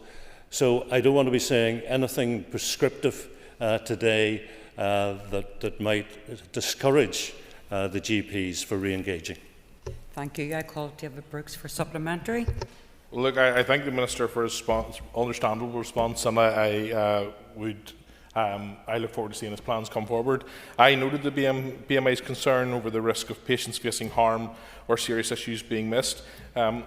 Would he agree with me that there can be few systems worse than the current system, by which we have an 8 AM lottery with patients having to ring 700 or 800 times? Minister. Principal Deputy Speaker, thank you very much. I'm not aware of the 700 to 800, but the principle is that access is not what it should be. As a matter of principle, I think online has a very important part to play going forward.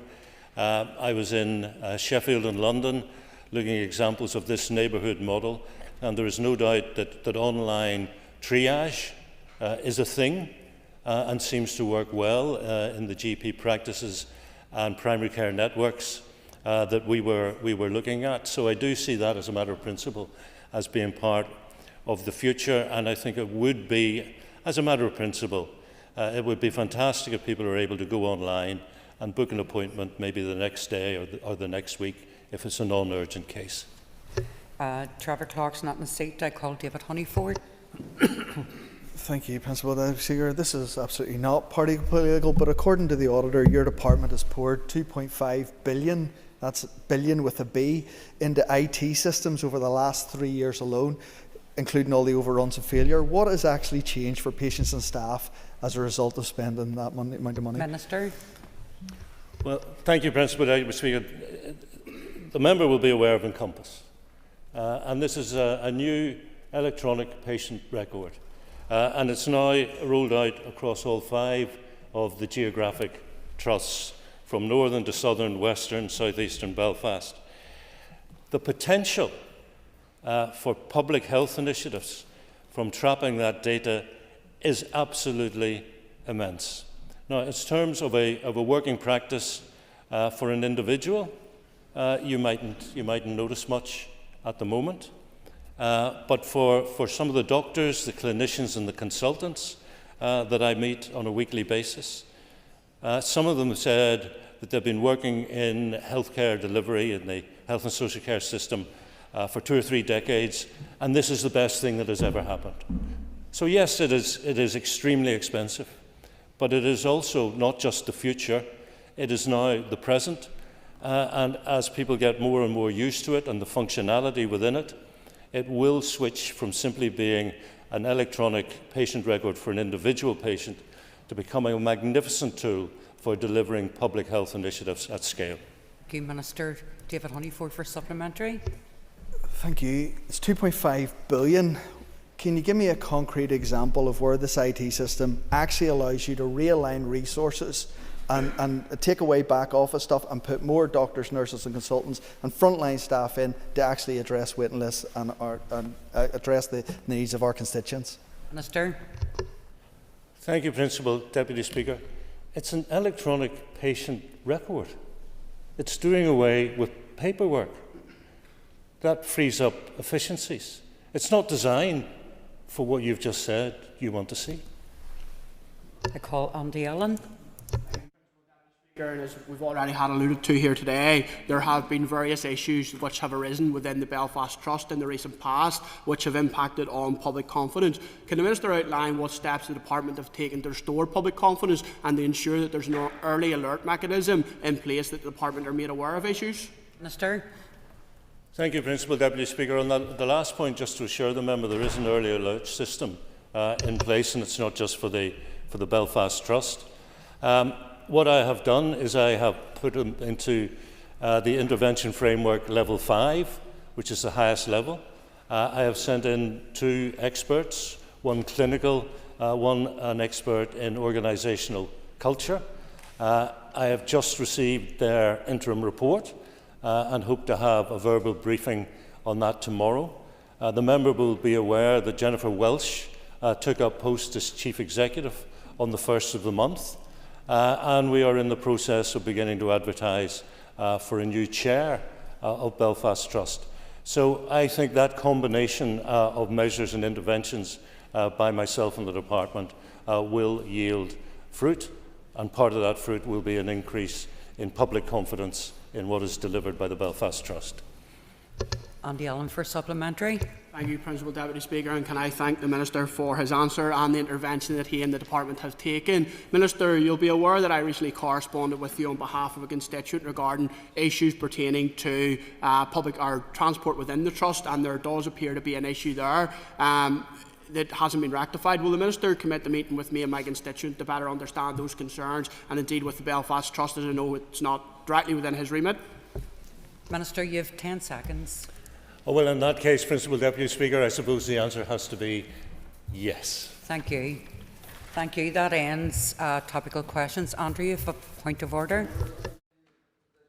I mean, apologies from a premature point of order earlier on, but just under 65(1)(a, now I had no skin in the game during the Executive Office question times, but there's times there whenever I couldn't hear the Deputy First Minister from Chuntern and I couldn't hear the Leader of the Opposition from Chuntern, and I'm just wondering, is there a ruling on that? Is there guidance on that? Because on a day-to-day, whenever the political discourse is really coming into the forefront, I just thought it was very unbecoming. Thank you.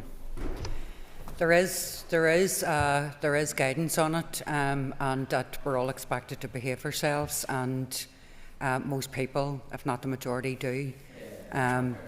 But you also you have seen yourself that when people don't disrespect their colleagues from right across the benches, and their colleagues can't be heard, it's disrespectful to them, but it's also disrespectful to the people who are watching and listening in.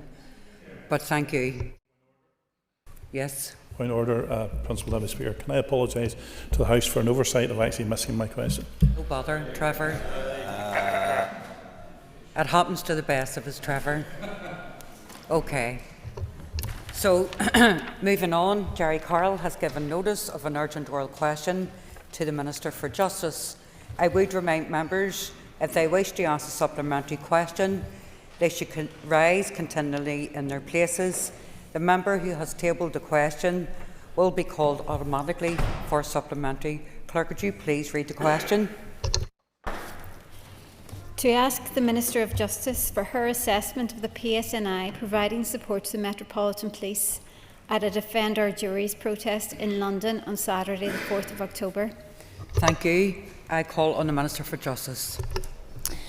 The deployment of additional officers to other regions of the United Kingdom requested under mutual aid arrangements is an operational matter for the Chief Constable, who is accountable to the Northern Ireland Policing Board. It is in the best interests of the public generally that all police forces across the UK can call on support to help maintain safety and public order. Thank you, Minister. I call Jerry Carroll. Thank you, and Minister, I'm a bit disappointed but not surprised by that answer. Minister, were you or your officials made aware of the PSNI decision to deploy PSNI officers to London? How many were deployed, and do you think it speaks volumes about who the PSNI views as threats in society when we have paramilitary setting the burn down City Council vans, we have got violence against women epidemic, racist violence on the rise, and the people who are targeted and arrested by the PSNI are protesters, peaceful protesters Minister. in London?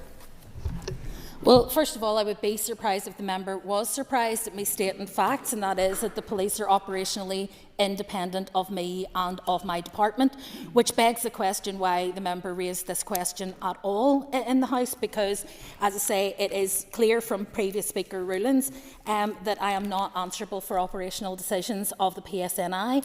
I was not consulted, and my officials were not consulted, because it is an operational decision, solely an operational decision. As for the member's comments with respect to the policing of threats from paramilitary organisations, the member will be well aware of my view of such threats. There should be no paramilitary threats, no paramilitary intimidation, no attacks on either politicians or public servants who are working for the council, and there is no excuse for them happening. And I look forward to the police being able to resolve who made those threats and deal with it appropriately, but they'll do so independent of my direction. Thank you, Minister. I call Jerry Kelly. I thank the Minister for answer up till now. And while I understand that PSNI also require mutual aid to come here on occasion, I think the set of the PSNI being used to arrest peaceful protesters in London at the weekend has given rise to deep concern. And this is especially so given the senior members of both the Conservative and Labour parties are talking of increasing draconian measures against protesters in Britain and possibly here. So for the Minister, I understand what she said before, but can't she give her view on any further proposed measures of legislation to attack the rights of peaceful protest, and especially rolling back of human rights safeguards, which has been on the media over the weekend from both parties? Thank you, Jerry. Minister. The right to peaceful protest is an intrinsic part of living in an open and free society, and it is important that people are free to engage in such demonstrations. It is, however, a qualified right, as are all of such rights, and it is one that requires a balance in terms of the impact on competing rights that are being exercised in the same space at the same time. It is not for me to opine on whether or not the Met Police did their job correctly. I think most people, even those who mock the fact that the police is operationally independent from me as Justice Minister, would accept that directing the Met is well outside of my remit. However, it is a matter for the Met, and when PSNI officers are deployed under mutual aid, they are acting at the direction of their commanding officers in the force to which they're deployed, and it's not a matter for us. With respect to rolling back on protests and parades and other gatherings in Northern Ireland, we have no plans in the Department of Justice to do so. I call Trevor Clark. Can I thank the Minister for coming to the House to tell us today about her role over operational policing? That's been very useful. But would the Minister be concerned, like some of us on these benches, indeed other benches, where members are insinuating that it's unfair for the police to actually police at parades that are supporting prescribed organisations? Minister. Well, look, I think at the end of the day, it's not for me to decide what the police do and how they do it. It is for the Chief Constable to decide. These are prescribed organisations, and that is the rationale for the arrests that took place. Again, it is not for me either to defend the policy, because it wasn't a policy that was made here, it was a policy that was made in Westminster. It's a reserved matter, and so I'm not going to opine on that, but it remains the law right across the whole jurisdiction, whether here in Northern Ireland or whether in the rest of the UK. And when it comes to policing, as I said, officers act at the direction of their commanding officers on the day, and that would be the service to which they're deployed, which in this case was the Metropolitan Police, who were acting to deal with the protest issues that they had on Saturday. Thank you, Minister. I call Connie Egan.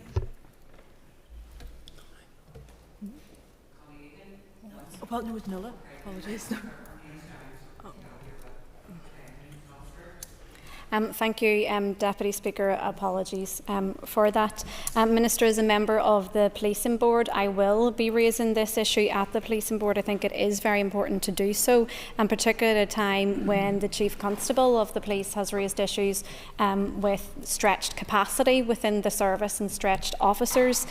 I understand that the Met will reimburse or pay for PSNI, but still stretching officers' time. Would the Minister agree that it is the Policing Board the best place for all political members to raise those issues?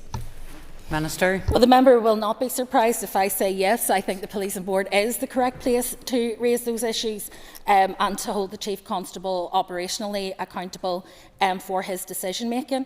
I think sometimes in the desire to be critical of the answers that ministers give, there is also an intention to encourage ministers to step outside of the strict responsibilities that they have. And I would warn people against doing so, because were I to behave in a politicised manner in terms of directing the police, telling them where to go, what to investigate, who to charge, how to handle cases, you can just imagine the reaction I would get in this chamber on a week-to-week basis. Not everything that I might prioritise would be what you would prioritise. Not everything I might prioritise would be what the police might prioritise. So by inviting me to step into a space into which I will not be drawn, it is a very, very dangerous precedent. We see political policing in other places. We understand from our own history the dangers of it, and that is why we have a policing board and a separation of powers, and I think members should be wary of trying to undermine it. Call John Burrows. Thank you, Madam Deputy Speaker. In fact, we've seen political policing here in recent times, of course, and Mr Kelly will know because he rang the Deputy Chief Constable, the last one, on the 5th of February 2020 asking for a prisoner to be released lifetime. And his boss, then Deputy First Minister, now First Minister for all, Michelle O'Neill, rang the Chief Constable. Sorry, could you make your question relevant to It's about political policing, but yes. No, but could you make your question relevant, please, and do it now? Well, I certainly will. As a former PSNI officer, I hope the Justice Minister would agree with me that mutual aid is vital for the PSNI. You cannot expect to get resources when you really need them if you're not prepared to give resources when you are able to. And as part of being in the United Kingdom, and does she agree it's a vital resource that we must support? Well, as I stated in my original answer, I said it was in the best interest of the public generally that all police forces across the UK can call on support to help maintain safety and public order. The PSNI provided mutual aid assistance to the Metropolitan Police at the weekend. Requests for such assistance are coordinated by the National Police Coordination Centre, and I believe that it is important that the PSNI has recourse to that resource when it is required. Thank you. I call Colin McGrath. Thank you very much, Principal Deputy Speaker. When a murderer was being held down in the street in my constituency, it took the police 28 minutes to respond, and yet we send officers over to London to help arrest people for wearing a T-shirt. Does the Justice Minister not accept that there's some lunacy in that approach that we need to address here as political leaders? Minister. Well, of course, the member sits on the policing board, so he'll have every opportunity to do so with the person who made the decision. And if the member wants me to make the decisions here in the Assembly chamber on the floor of the House, then that will be a departure from his predecessors, who jealously guarded the tripartite arrangements for policing in order to evolve political incursions into the operational space. But it seems the SDLP are more concerned with scoring cheap political points than they are with the substance of the issue. The substance of the issue is that the member sits on the policing board and will have every opportunity to challenge the Chief Constable, both about the speed of response of the Chief Constable when he in his own constituency, and also about his decision-making with respect to mutual aid. I call Peter Martin. Thank you very much, Principal Deputy Speaker. Does the Justice Minister agree with me that prosecuting those who support proscribed terrorist organisations such as Palestine Action is important in a lawful democracy? Or does she agree with the head of nations at Amnesty International, Patrick Corrigan, who thinks it's a pointless use of resources? Minister, don't respond. Well, I think Minister, take your seat. Minister, I'm instructing everyone to ask a question that is relevant to the urgent oral question. Now, you've been at this all day. Excuse me. So ask your question again that is relevant to the urgent oral question, please. Principal Deputy Speaker, as far as I'm aware, this question is relevant, but I will. Okay, well, I'll take your ruling on that. I'll call Stuart Dixon. Principal Deputy Speaker. Minister, you've clearly set out for the House the operational responsibilities that you have and the Chief Constable has when it comes to policing in Northern Ireland. Could you, for slow learners in this House, set out the consequences of the alternative where you would have that responsibility? Well, I'm well aware when it comes to policing that matters can become politically fraught. And it is therefore important that the decisions around the allocation of resources within policing and within policing structures, the prioritisation of those resources and their distribution, should remain a matter for professional police officers. We might all, as armchair generals, wish to give our opinions on what we would see as the priorities, but I prefer to leave it with the professionals who actually have to do the job and can be held accountable at the policing board for how they do it. Thank you. Call Philip Brett. Speaker and Justice Minister, I agree with every single word that you have said in today's reply. Would the Justice Minister agree with me that it's vital that not only she respects the operational independence of the Police Service of Northern Ireland, but every single political party and member of this House respect that settlement also? Minister. Well, I'm not sure if I should feel queasy or you should if we're in such complete agreement today. But yes, I agree. Every member of this House has a duty to uphold the independence of the PSNI, to uphold their operational independence and to hold them accountable through the appropriate structures. Those are the arrangements that were put in place to build confidence in policing, and part of our role as political leaders is to build that confidence through using those structures properly. Thank you, Minister. I call Alan Chambers. Thank you, Principal Deputy Speaker. It seems to be that some in this House, including Mr Carroll, are actually their issue is with the fact that the officers were in London rather with what they were doing, rather than the fact that they were in London. So, would the Minister agree with me that the purpose of a call for mutual aid is not a matter for consideration for the Chief Constable as to whether or not to meet a call for such a mutual aid, but rather an operational capacity at a particular time, and that the Chief Constable is best placed to make that call? Minister. Well, I do agree that the Chief Constable is best placed to make that call, and that's what I've said throughout as I've answered this question. It is not for any of us, based on whatever perspectives we might have, to decide whether or not it is appropriate for officers to be deployed in any situation. It is for the Chief Constable, who is ultimately accountable to the Policing Board, to make those decisions. And by all means, as a member of the Policing Board, Mr Chambers, you can hold him to account as well as everyone else. Brian Kingston. Madam Principal Deputy Speaker, does the Justice Minister agree with me that the mutual aid arrangement is a positive for law enforcement across the United Kingdom, and at times we in Northern Ireland have to be prepared to give as well as to receive? Minister. Well, of course, we benefited, sadly, I would say, from mutual aid earlier in the summer when we had to call on mutual aid. Of course, it is not free. It comes at a considerable expense. The force who requests it have to pay for it. And so it's a full cost recovery system. But it is important at times where, for example, police may be stretched thinly because of a number of competing operational demands, that we are able to make that call and able to have that additional support. The fundamental issue for me around policing is that we have a shared objective, which is to keep people safe. And for me, that is what needs to be upheld, whether that is by bringing police officers to Belfast or by using officers from Northern Ireland elsewhere on occasion. Before I move on to the next item of business, which is to finish off with the Minister for Communities, I just want to say a couple of things. If you're not happy with some of the rulings I've made, go to the Speaker's office. I too will be examining Hansard. But I find it very misogynistic, I have to say, when I've actually pointed out, I've taken time to look at standing orders, I've given people flexibility in answering their questions, and when I say they're not in keeping, you're getting this kickback. And that's your prerogative as an elected representative, but I find it very disrespectful. I also find it very disrespectful that anyone in this House is referred to as a slow learner. I think that's language that should be consigned to the past. Okay? Members, take your ease.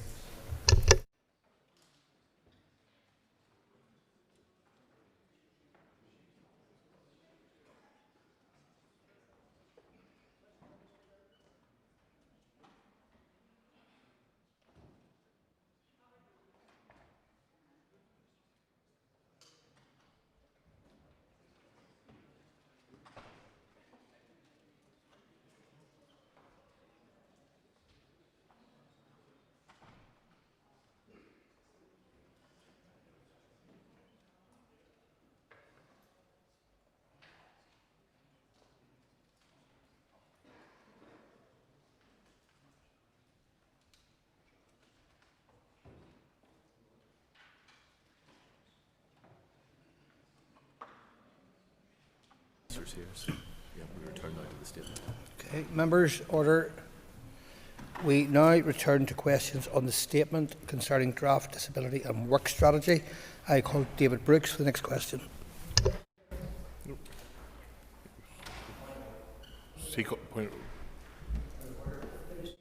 The Principal Deputy Speaker, as she left the chamber, I didn't get the chance.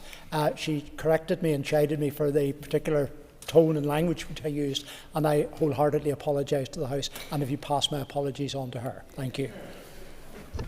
Thank you, Mr Dixon. That's noted and will be passed on. Once again, returning to the question to the Minister, call David Brooks.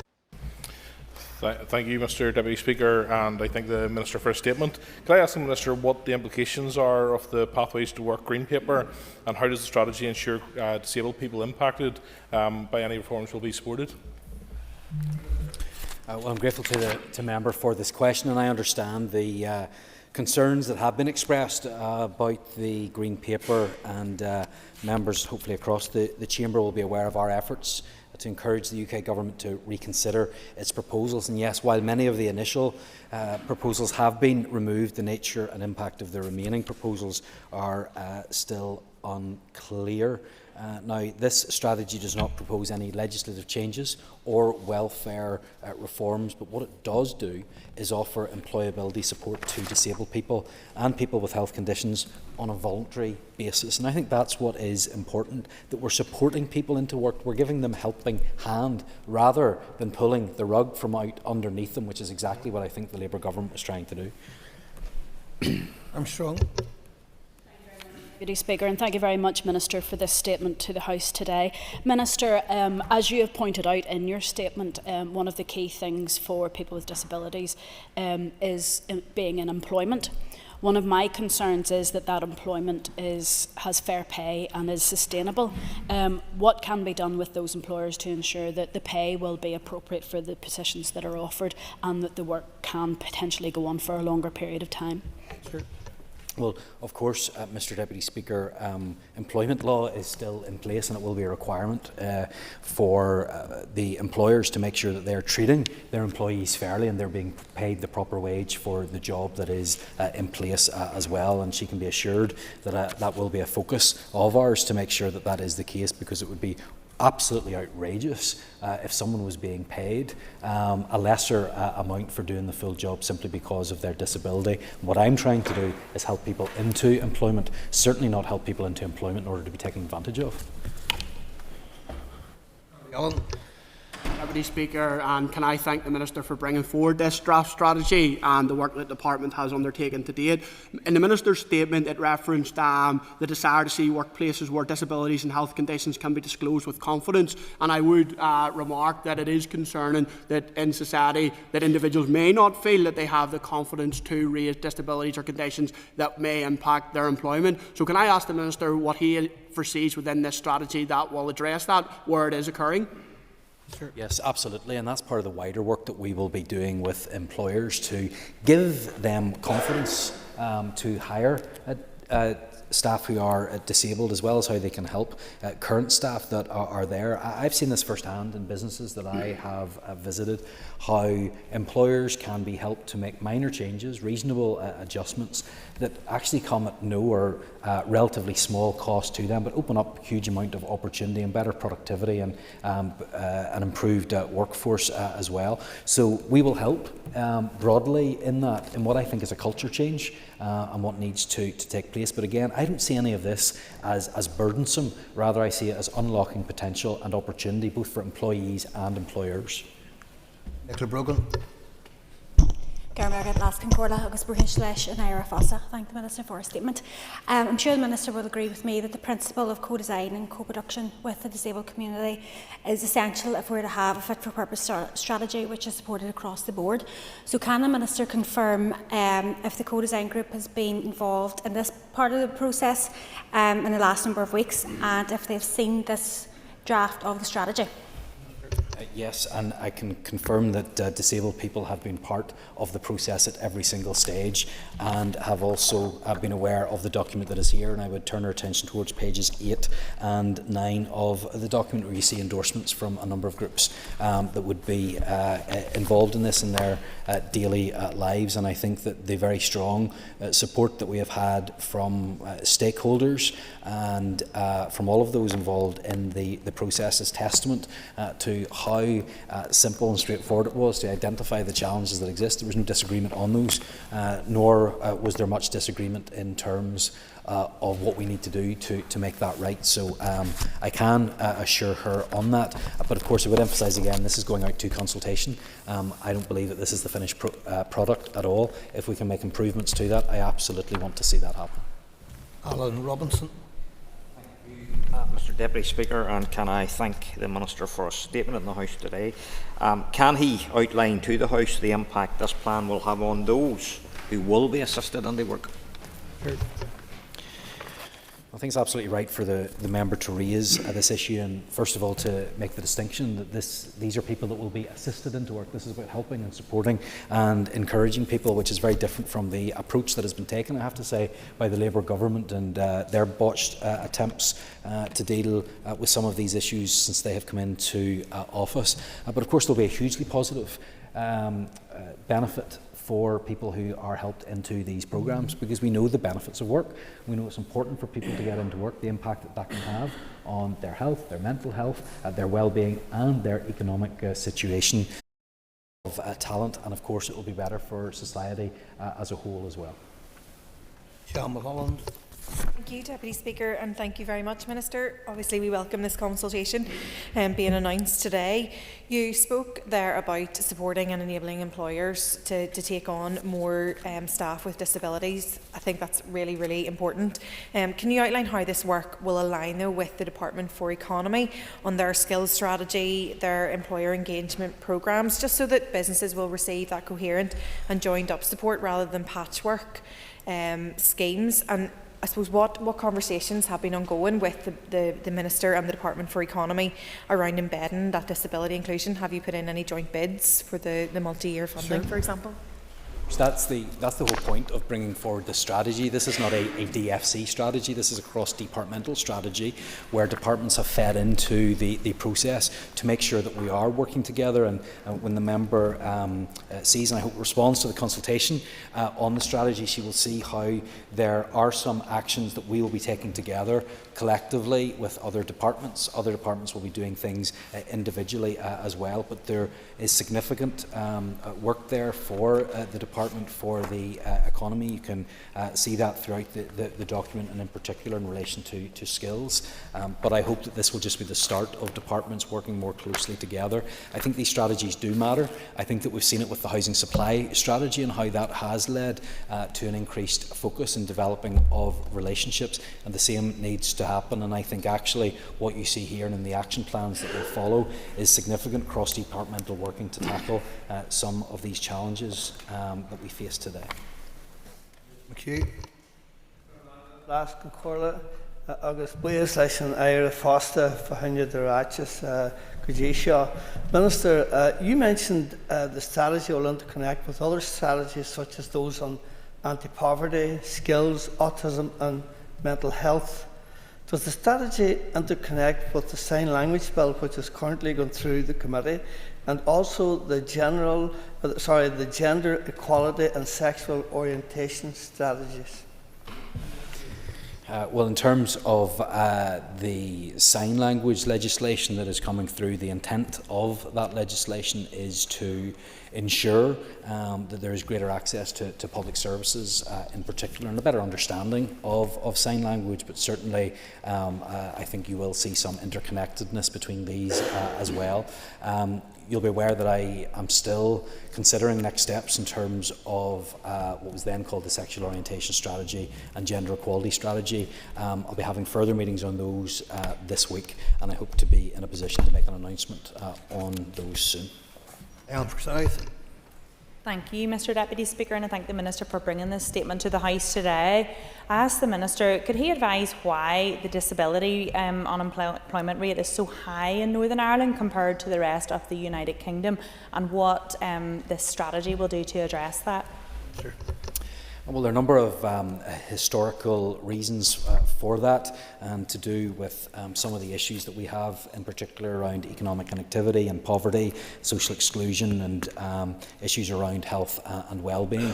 That's why we are where we are today. But what we need to do is bridge that gap, and that's exactly what this strategy aims to do by getting an additional 50,000 people into employment over the next 10 years.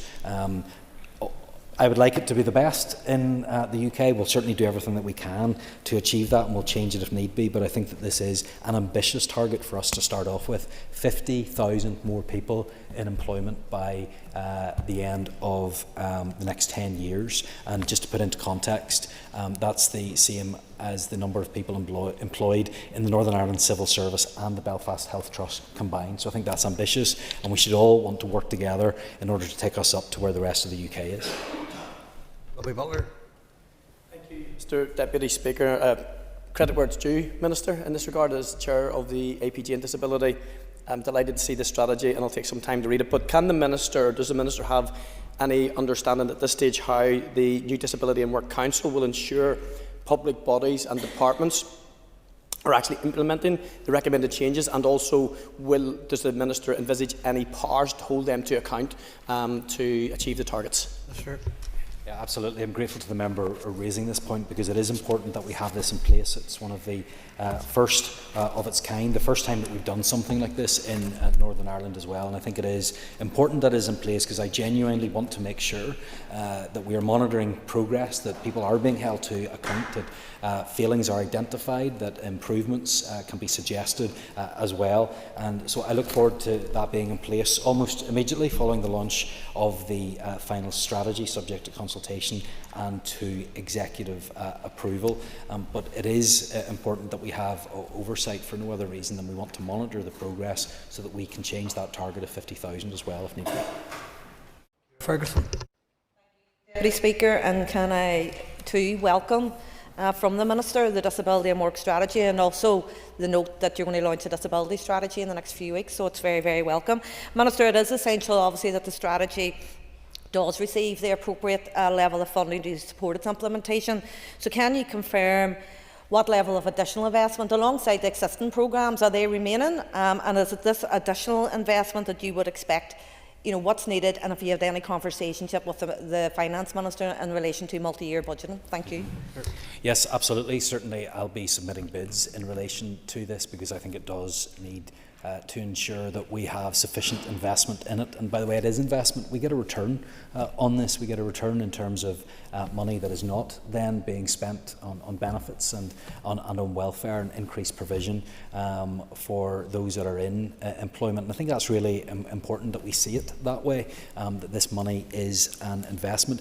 I certainly intend to put additional resource to where it needs to be. I hope other executive colleagues will follow suit and make sure that they put the money that needs to go into this. And of course, we already spend tens, if not hundreds of millions of pounds in this area. If some of that money can be diverted into something that is more beneficial, if it has greater bang for the buck, I'm happy to look at that as well, because we have an opportunity here to make a real difference. And this will be part of conversations that I have with counterparts in the UK government, because similar as to what I'm doing in terms of welfare fraud and error, we often do the work and Treasury get the benefit from that. It's the same here. We can put in the investment, get more people into work. The primary beneficiaries of that in financial terms will be the Treasury, but I believe there should be some sharing of that benefit so that we can reinvest it here and make sure that we help more people. So that's what I intend to do. I certainly won't be found wanting when it comes within my own budget and my own baseline to putting in that investment. I hope other executive colleagues will help me out in that as well. Bradley. I'd like to thank the Minister for his statement here today and congratulate him on bringing this strategy to the House. But Minister, maybe you could tell us why this strategy has taken so long to prepare, given that the last strategy expired in 2021. What has been the delay? Well, look, I would have liked to have seen this strategy launched much earlier, but I had to deal with the situation that I found whenever I came into this department, and I made it a priority to progress it. Since I've been in office, we've had to allow the time to gather evidence and co-produce actions and quality review its content. Obviously, actions are owned by multiple departments as well, so I've had to ensure that we have executive buy-in and support for future funding bids. But I want to give some reassurance to the member this afternoon. That's because I made this a priority that we have got to this stage today. It was a priority for me. I wanted to make sure that we deliver it because I know the change, the real impact that we can have in people's lives. I know often times this House, this executive will get a lot of criticism for some of the things that we don't do. I did not want that to be the case in this mandate, and that's why we have now one of the most comprehensive strategies for disabled people that we have ever had, and I will be following that up very shortly with the wider disability strategy as well. Andy McMurray. Thank you, Deputy Speaker, and thank you, Minister, and thank you for the statement and all that was concluded in it. Just want to ask, will the Disability and Work Council contact participants throughout the year and after the year to sort of to deem the success? But also, as well as that, what safety nets and what safety measures are there for participants as well, who may find actually with the best will in the world that the work is overwhelming and just never return back to sort of benefit whatever welfare and safety benefits are there for them? Minister. Yeah, well, obviously we want the Disability and Work Council to be as effective as possible, and that's why we'll make sure that they have access to the people and the information that they need to make the recommendations necessary. This is something that is new for us. It has been widely welcomed, so I want it to be a success, and we'll do everything that we need to in that regard. In terms of his other question, I hope we don't get into that circumstance, because even if one or two things don't work, I'd like to think that we will be able to find the help that individuals need, and that's why it will be so tailored in the first instance, so that we're not going down the wrong path or something that doesn't work. It's about putting in the work earlier on to make sure that this is a success for all who need help. McGrath. Speaker, well, with the Minister, we all want to see this succeeding because it's a very important piece of work. Just an hour ago, we heard from the Health Minister that he doesn't have enough money to fund the mental health strategy, and that is a major barrier to getting people into work. What sort of cross-departmental work will take place to try and help people that aren't being helped because of the lack of investment in that strategy under this strategy to be able to get back to work? Well, of course, all of these issues intersect on each other as well, and improving people's mental health and well-being is really, really important to that. And I may actually have another announcement for him later on today if he'd like to come back into the chamber, and I'll be able to give more information on that. But for me, this is about priorities. And this is a priority for me in making sure that we can support people and help people. That would require funding. I'm stepping up to the plate on that. I'm prepared to get the funding that is necessary. I'm prepared to make the case to executive colleagues and to the Treasury that this is an investment in which we get a huge return and actually can prevent some of the other problems that people are facing. I often say that giving me money in the Department for Communities can help all of the other ministers around this chamber because of the positive impacts early on that we can have in people's lives, and getting into solid sustained employment is a very good way to help people with some of the mental health issues that they face. So I stand ready to do whatever I can and to work with whoever I need to work with in order to prove outcomes for people here in Northern Ireland. All right, Middleton. Mr. Speaker, can I thank the Minister for his statement, very welcome in terms of the new disability and work strategy. Minister, I think there is an opportunity for the public sector to lead by example to support more disabled people in work. Can the Minister outline what more can be done from within the public sector? Yeah, absolutely. I believe that we do have to lead by example, and it would be wrong of us as an executive to ask employers to do something that we're not prepared to do ourselves. And I think that we have taken the lead on that. Certainly the Department of Finance has been involved in the development of this strategy, and it is set out as an employer. It's a 5-year people strategy that will ensure initiatives around guaranteed interview schemes, reasonable adjustment policies and training. And I'm delighted what we have been able to do through our JobStart programme as well within the Department for Communities. We have been able to support people into employment, including supporting people into the Northern Ireland Civil Service. I think I've told this story before, but it's one of the things that stayed with me most during my time in this department. I met some of those that were helped through the JobStart scheme. I met one individual who had autism and who felt that the workplace was never going to be for him, that he would never be able to fit in. But he got a job working in the civil service in data input, and it was perfect for him. And he loves it. And he told me about how proud he was that he was able to get a job, to sustain employment. And he said how proud his parents were that he had been able to do this. That is genuinely life-changing, and I'm delighted that the Northern Ireland Civil Service was able to create opportunities like that. And I think there are so many people out there who have potential, who have talent and have ability. But barriers, sometimes very small barriers, are stopping them from getting into employment. I don't want that to be the case. Let's break those down and open up what is, I think, a reservoir of talent and potential, and that's what I'm determined to do. Cameron. Mr Deputy Speaker, and I thank the Minister for his really important statement to the House today. Many of our disabled population, and you just touched upon one example, including those with autism, have much talent to offer employers. So I very much welcome this strategy and this consultation announcement. Would the Minister like to tell us some more about what engagement there has been in terms of the development of this strategy with disabled people in particular? Sure. I'm grateful to the member for her question, and also for the really important work that she's been doing on behalf of people who have autism for many years. And I think it is important that these issues are raised and understood.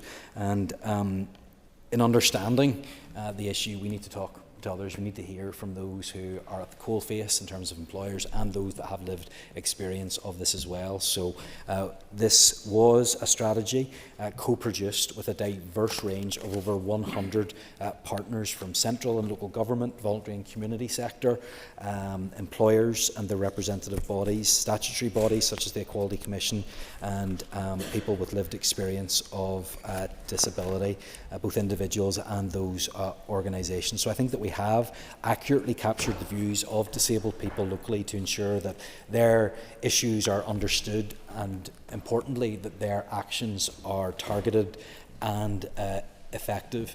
And I think it's also why it's so important that we will have the Disability and Work Council that will include disabled people on that, and that will also have a disabled person as chair. That's given them real insight into what is happening and real controls over the governance in that. Brownlee. Thank you to the Minister. I think this is absolutely fantastic that you brought this to the floor today. But just when you were touching on barriers there, accessible transport is a huge barrier for people getting into work and staying in work. So, Minister, at this stage, what has communication has happened with the various departments and, of course, your department to ensure that community transport is accessible and inclusive for all? The member's absolutely right to raise this issue. In fact, we recently met together with South Antrim Community Transport and saw firsthand the important work that they are doing in our own constituency. There will be further work that will be done on this issue because in a number of weeks we will be bringing out the disability strategy that will focus more widely on transport and accessibility issues. But I'm keen to break down barriers to disabled people getting into employment. Transport is rightly one of those. That's something that we need to address. It will be part of the wider disability strategy, but again, I would encourage her or anyone else that is interested to respond to this consultation and make their views known, and we can see how that can be incorporated, because what's the point of having a job to go to if you can't get there? And that's something that we'll want to make sure there's a focus on as well. Gaston. Minister, I certainly welcome your disability and work strategy, and I want to take a brief moment to praise a scheme currently being run between Mid and East Antrim Borough Council and Castle Tower School in Ballymena that is preparing young people with special needs for the world of work ahead of them. I believe the pathway that you have set out is the correct pathway. You have given us your promise within your statement. Minister, what I want to know is what have the other ministers promised you in terms of resource and money before going to consultation to ensure what you have set out in front of us today is deliverable. This is a buy-in from everybody, and it can't solely be left to DFC. So can you outline what the other ministers have given you a commitment for, so when it goes to consultation people will know what to expect? Well, I completely agree with the member that this is not just for the Department for Communities. This is a cross-departmental, cross-executive strategy. We need to make sure that everybody is bought in to this and everybody's prepared to work together. I'm doing my part. I've set aside funding for this. I've bid for more, and I continue to do what I can, and I will be more than happy to get the members' support to lobby my executive colleagues to make sure that they take forward and take seriously the actions that they have committed to. Because we have set a target. I don't just want to meet that. I would love for my successor in 5 years' time to come along and to say it has been such a success, and we are now going to increase that target, and we're going to close that disability employment gap even more. And I will welcome his assistance in lobbying executive colleagues on that one.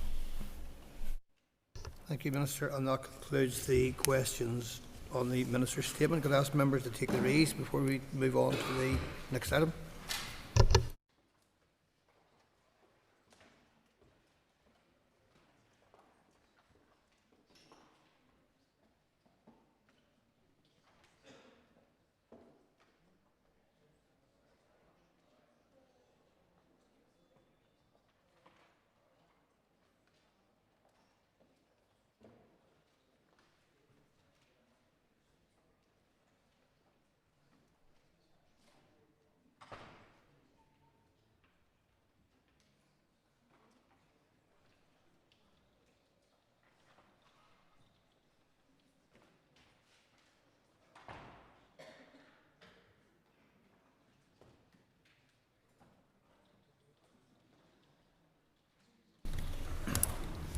Members, order members. Members, the next item of business is, bear with me, the introduction of the RHI closure of the non-domestic scheme bill. I call the Minister for the Economy to move the first stage. Moved.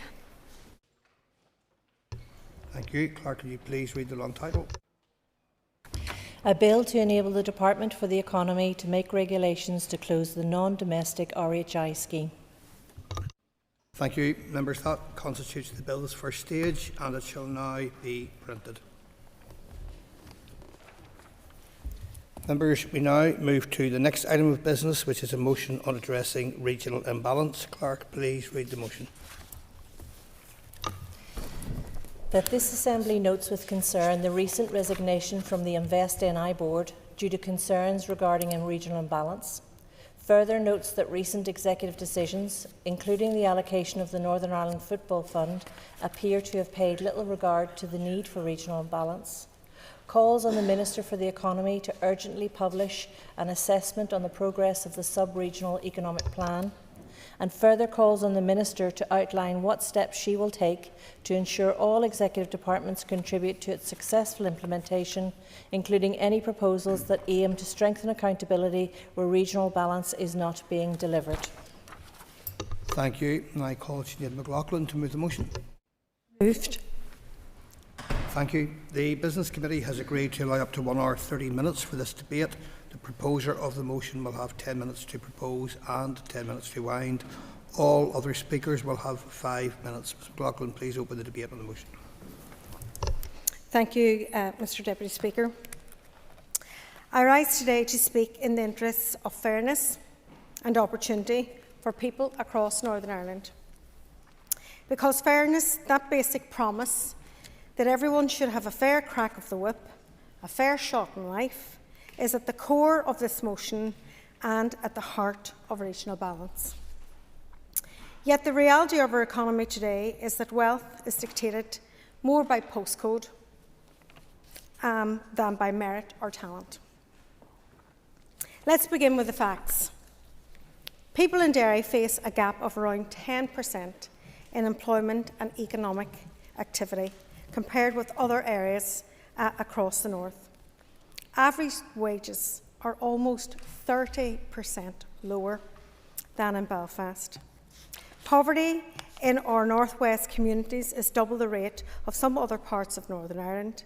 The rate of drug deaths in the most deprived areas of the Western Trust is almost 2.5 times the Trust average. And from 2019 to 2021, people in the most deprived areas of Derry and Strabane were likely to die 7 years earlier than the Northern Ireland average, a gap that has actually widened since 2015. It's a problem felt passionately by many people west of the Bann who are locked out of opportunity, including by embarrassingly poor transport links. In 2012, we had a regional development strategy that emphasised the importance of modern infrastructure. 13 years later, look where we are. The European Commission's Regional Competitiveness Index ranked the North and West of Ireland 218th out of 234 EU regions for infrastructure. We've failed to move the needle, and the people west of the Bann are still paying the price. Not least through the failure to deliver the A5, a project vital not just for the North West, but for Mana and for Tyrone too. Its completion would open up access to jobs, to trade and investment right across this region. The failure to deliver it isn't just incompetent, it's a betrayal of the families that have lost their loved ones on that road, and its regional imbalance writ large. Modern roads aren't just tarmac, they're the arteries of economic growth, but regional imbalance doesn't stop at the Bann. Of the 10 most deprived wards in Northern Ireland, some of them are in my colleague in the Economic Committee, Phil Brett's constituency in North Belfast and in West Belfast. And people right across this chamber can attest to the impact that that has on their constituencies every single day. This isn't a question of West versus East, it is about fairness and building a Northern Ireland that works for everyone. A report by the International Longevity Centre UK recently measured local authorities by inequalities in health, wealth and opportunity. Derry ranked third worst in the UK, 357th out of 359. And when we talk about deprivation, we also must talk about air quality. Poor air quality is serious, yet often overlooked indicator of poverty and health inequality. It is a little surprise, it's of little surprise then that Foyle is above the Northern Ireland average for respiratory conditions such as asthma and COPD. These facts tell the real story of Northern Ireland today, a story that sits totally at odds with what we hear from ministers in this chamber.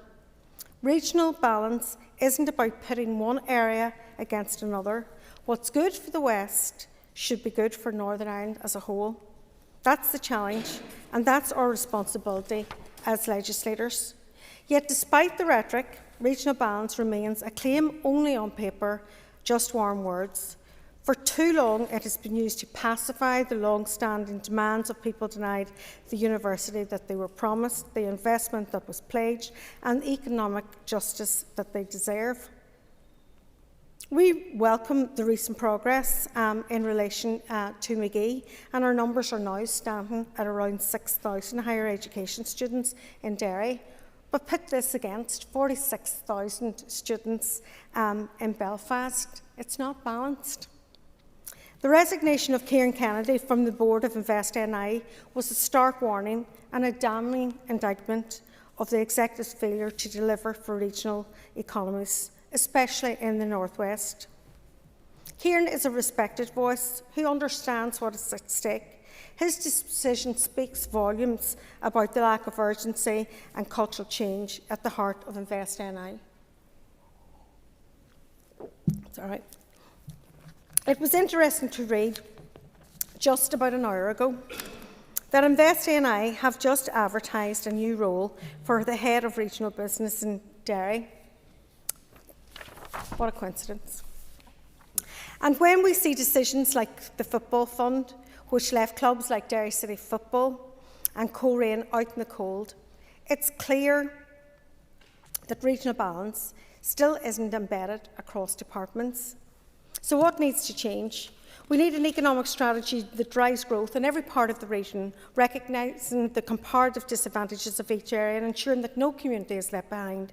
We need a skills policy that links education with opportunity, one that seizes the jobs of the future, from green energy to AI. We need to see progress on the sub-regional economic plan and a whole government approach to make it work. That's why our motion calls on the Minister to ensure every department plays its part. And it's why I have brought forward Regional Balance Bill, a bill proposal which has now been formally submitted to the Speaker's office. I look forward to engaging with the Speaker and hope it will be granted approval to progress with the drafters. It is in the interest of every minister in this chamber that this legislation goes forward, because poverty doesn't care about borders or council areas.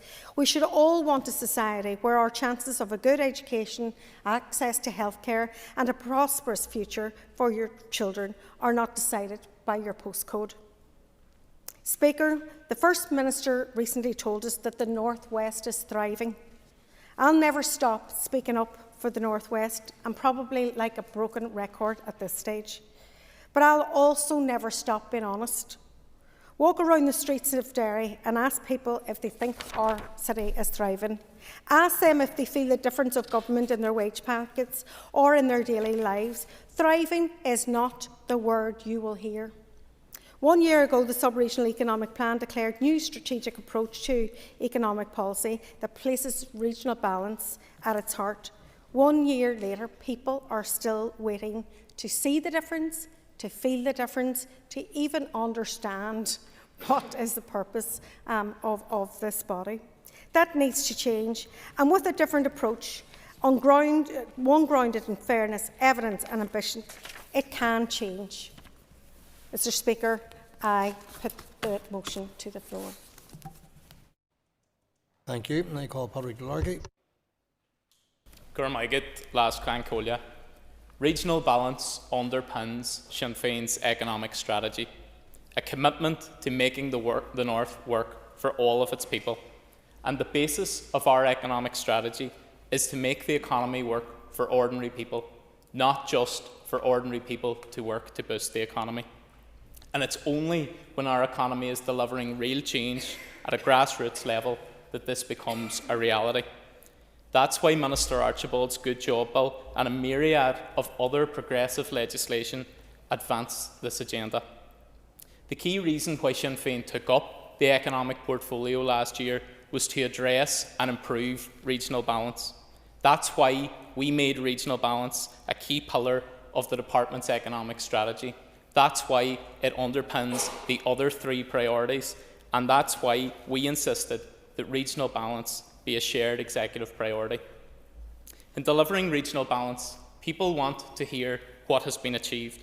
They want to hear tangible outcomes. And today, I want to outline what Sinn Féin have already done. So let's talk about Derry.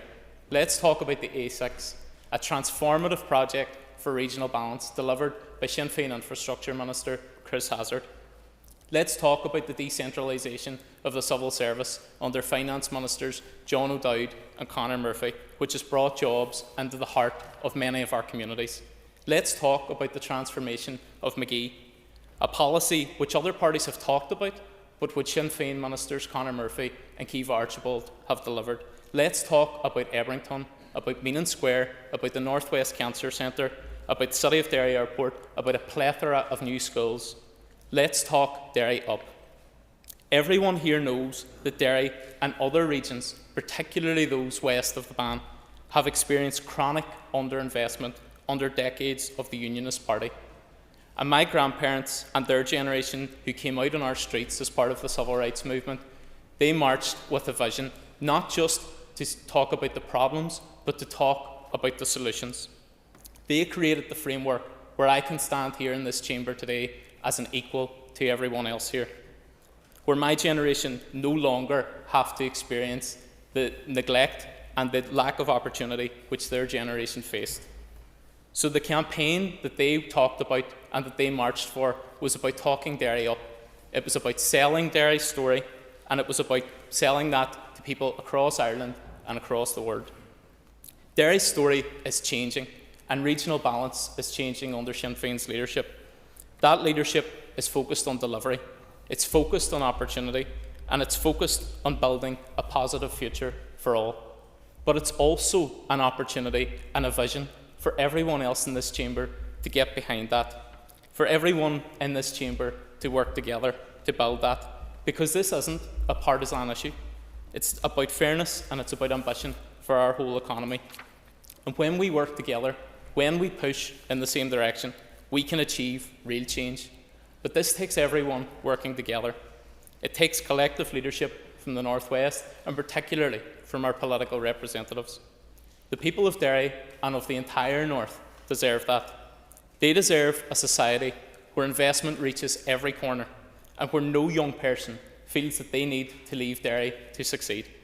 And the same goes for young people in Donegal, because regional balance can never be addressed while our country is partitioned and while Derry is cut off from its natural hinterland in Donegal. Of course there are challenges, and no one here is denying that. But when we hear all about the challenges and not about the opportunities, then businesses and those hoping to invest in Derry will naturally switch off. When they don't see a collective political will, that is extremely problematic for investment. The collective leadership coming from Derry businesses, coming from the Chamber of Commerce, but most importantly from the people of Derry, is that we have a collective cause and that we must row in the same direction. I agree that we should be encouraging regional balance across all our departments, but that's what we're already doing. We're consistently asking questions around why Altnagelvin doesn't have an adequately sized, adequately resourced emergency department, around funding for mental health groups and for charities, around championing organisations and leaders in the North West holding ministers to account. But we're so much stronger when we do that together. Gormagat. Call Gary Middleton. Thank you, Mr Deputy Speaker. The DUP wants all of Northern Ireland to succeed. We want every part of our country, from east to west, to thrive within the United Kingdom. Addressing challenges within particular communities, regional imbalance, is a commitment that we made in NDNA and a commitment we remain in support of. Of course, Mr Deputy Speaker, the focus to date has been on the Foyle constituency, but I recognise regional imbalance goes well beyond just the Foyle constituency, and my colleague Maurice Bradley will speak to that fact. But Mr Deputy Speaker, I do want to touch on a number of points within the motion, and I hope to address them as best I can. First is in relation to the resignation from a member of the Invest NI board. Kieran Kennedy was an appointment that was made by the then DUP Minister Diane Dodds. It was argued at the time that he was a champion for the North West and that he had a track record of growing a local company into a huge success. Of course, we wish Mr Kennedy well and thank him for his time on the board, but we do recognise that the board is much bigger than one individual, and we need to work with those board members who continue to do the good work to get on with that work. And if we shouldn't be using the resignation of a board member for our own political purposes. The motion states that recent executive decisions appear to have paid little regard to the need for regional balance, and a specific mention was made of the football fund. Of course, Mr Deputy Speaker, I'm on record in relation to the disappointment for clubs like Institute Football Club in the North West, but of course the fund wasn't based on geography, it was based on other criteria. So rather than being a politician who simply moans and complains about it, I am a politician who sought meetings with the Minister and with officials and with the Council to try and bring about a resolution and further investment for the North West. But Mr Deputy Speaker, it does appear increasingly over this past number of months that the SDLP are allergic to positivity. Mr Speaker, the Deputy Speaker, DUP ministers and the Executive have been delivering for the North West, and it is clear that business representatives and those involved in leadership recognise that. Let's just take some time to look at the delivery over the past 12 months. The DNA Maritime Museum, a £15 million investment supported by DUP ministers. The launch, of course, was attended by the SDLP and welcomed by the SDLP, but no recognition here today. The North West Regeneration Fund, a £10 million fund announced by the DUP Minister Gordon Lyons, delivering on key projects such as Austin's within the city centre. Again, welcomed by the SDLP, but no delivery other than that from our party. 270 new jobs in Londonderry through the Department for Communities. Again, a DUP minister delivering for our constituency. Significant public realms work, again brought forward by DFC. Thousands of pounds of investment in Londonderry city centre, again welcomed by the SDLP, but no credit given to the DUP minister. Millions of pounds spent through the Urban Villages Department, an initiative brought forward by now Deputy First Minister Emma Littlepin-Gelly when she was in the Executive Office. £300 million in City Deal funding for Londonderry and Strabane, again delivered through DUP MPs. £20 million in towns funding for Londonderry and for Coleraine, again delivered through DUP MPs. Speaker, I believe that the SDLP are playing politics for politics' sake. Their negativity is not reflecting the work taken to address regional imbalance. In fact, Mr Deputy Speaker, in areas where the SDLP do have power, such as in the Council, they have failed. Their MP has disappeared. He has failed. When opportunities come forward from the defence sector, they oppose them. This is a party who has lost its way and lost credibility on these issues. Mr Speaker, I support the Minister for the Economy in bringing forward the sub-regional plan. We do need to see progress on that, and we will be holding her to account in that respect. But to play politics with it is downright shameful. I think nobody's buying into it. Thank you, Mr Deputy Speaker.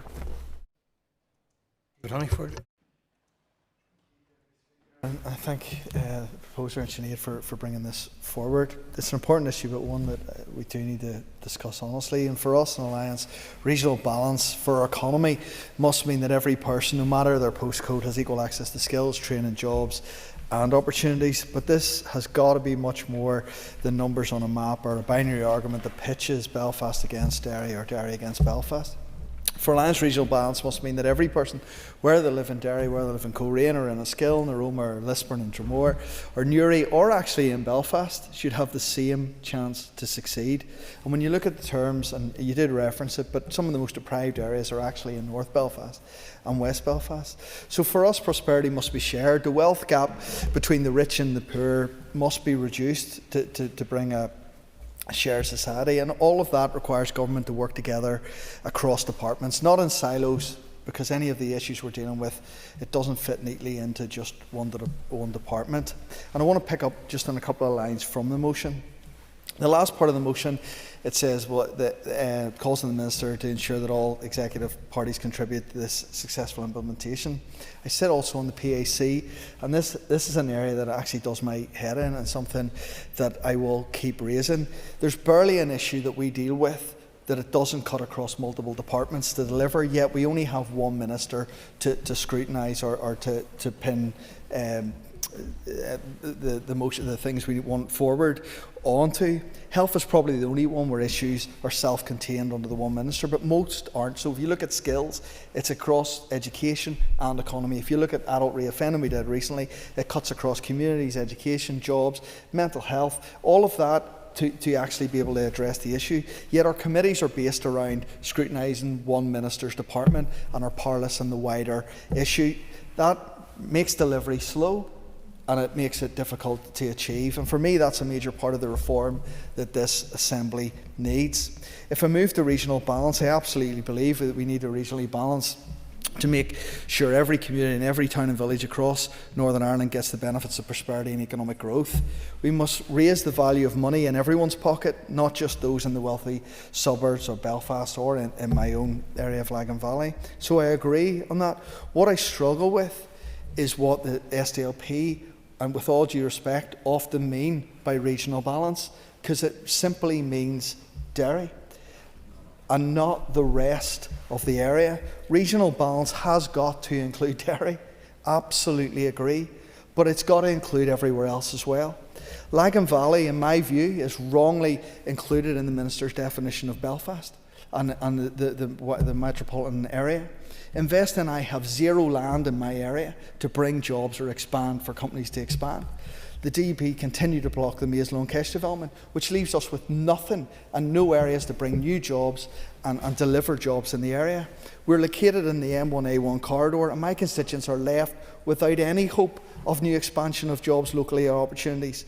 The M1 still continues to be a car park into Belfast in the morning, yet I'm being let down by Invest and I and the Minister's definition.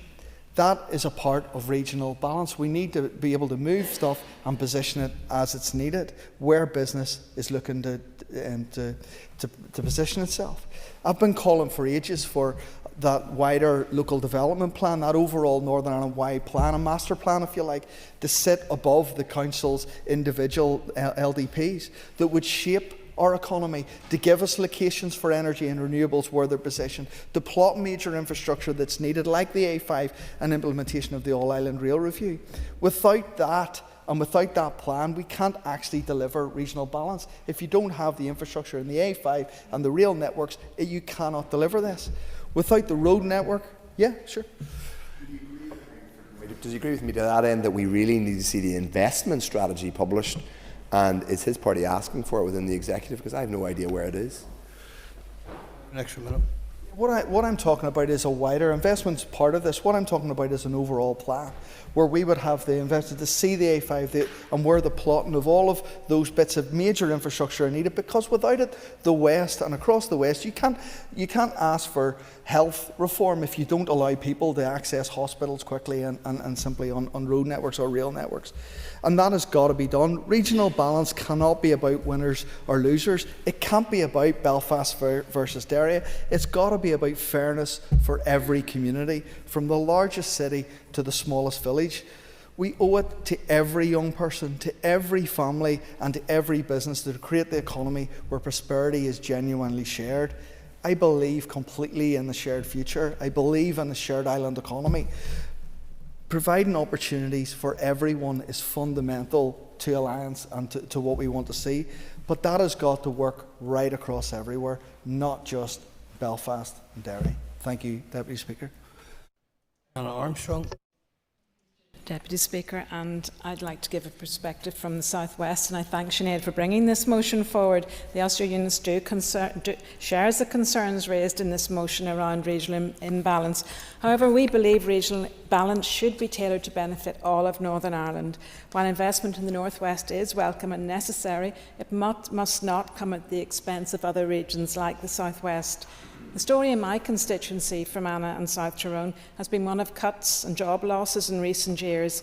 Last year we saw 300 jobs axed by BT, whilst this year there were jobs lost at Severfield in Ballinamallard, which is a leading employer.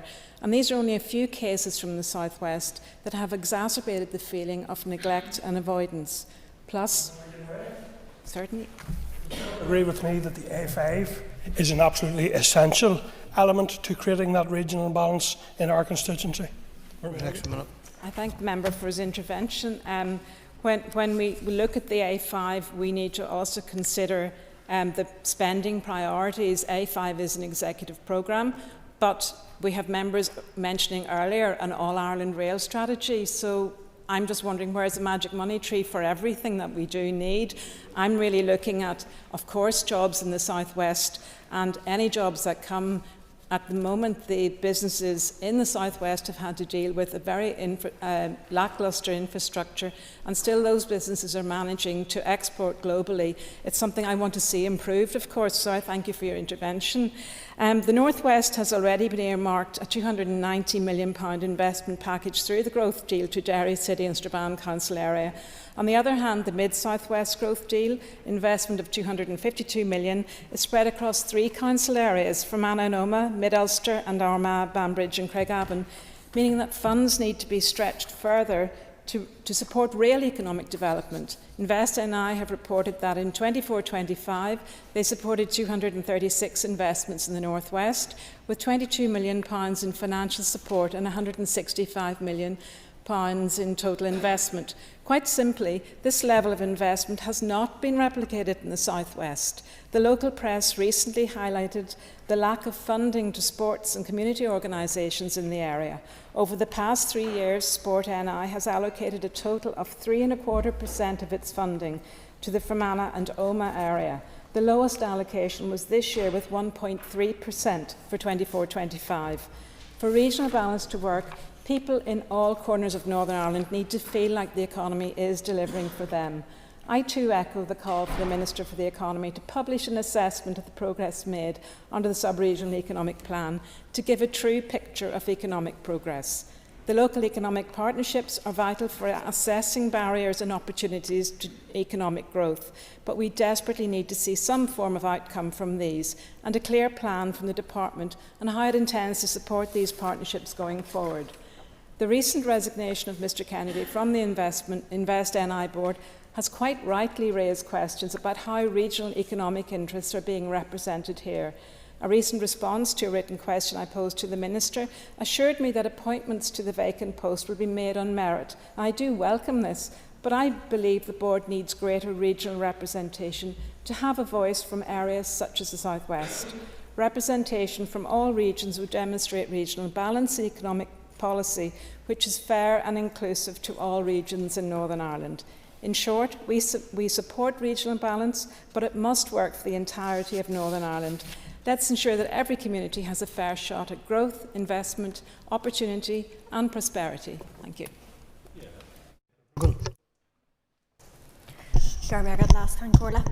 As a representative for West Tyrone, I am very aware of the damaging effects that regional imbalance has had on services, infrastructure and communities west of the Ban.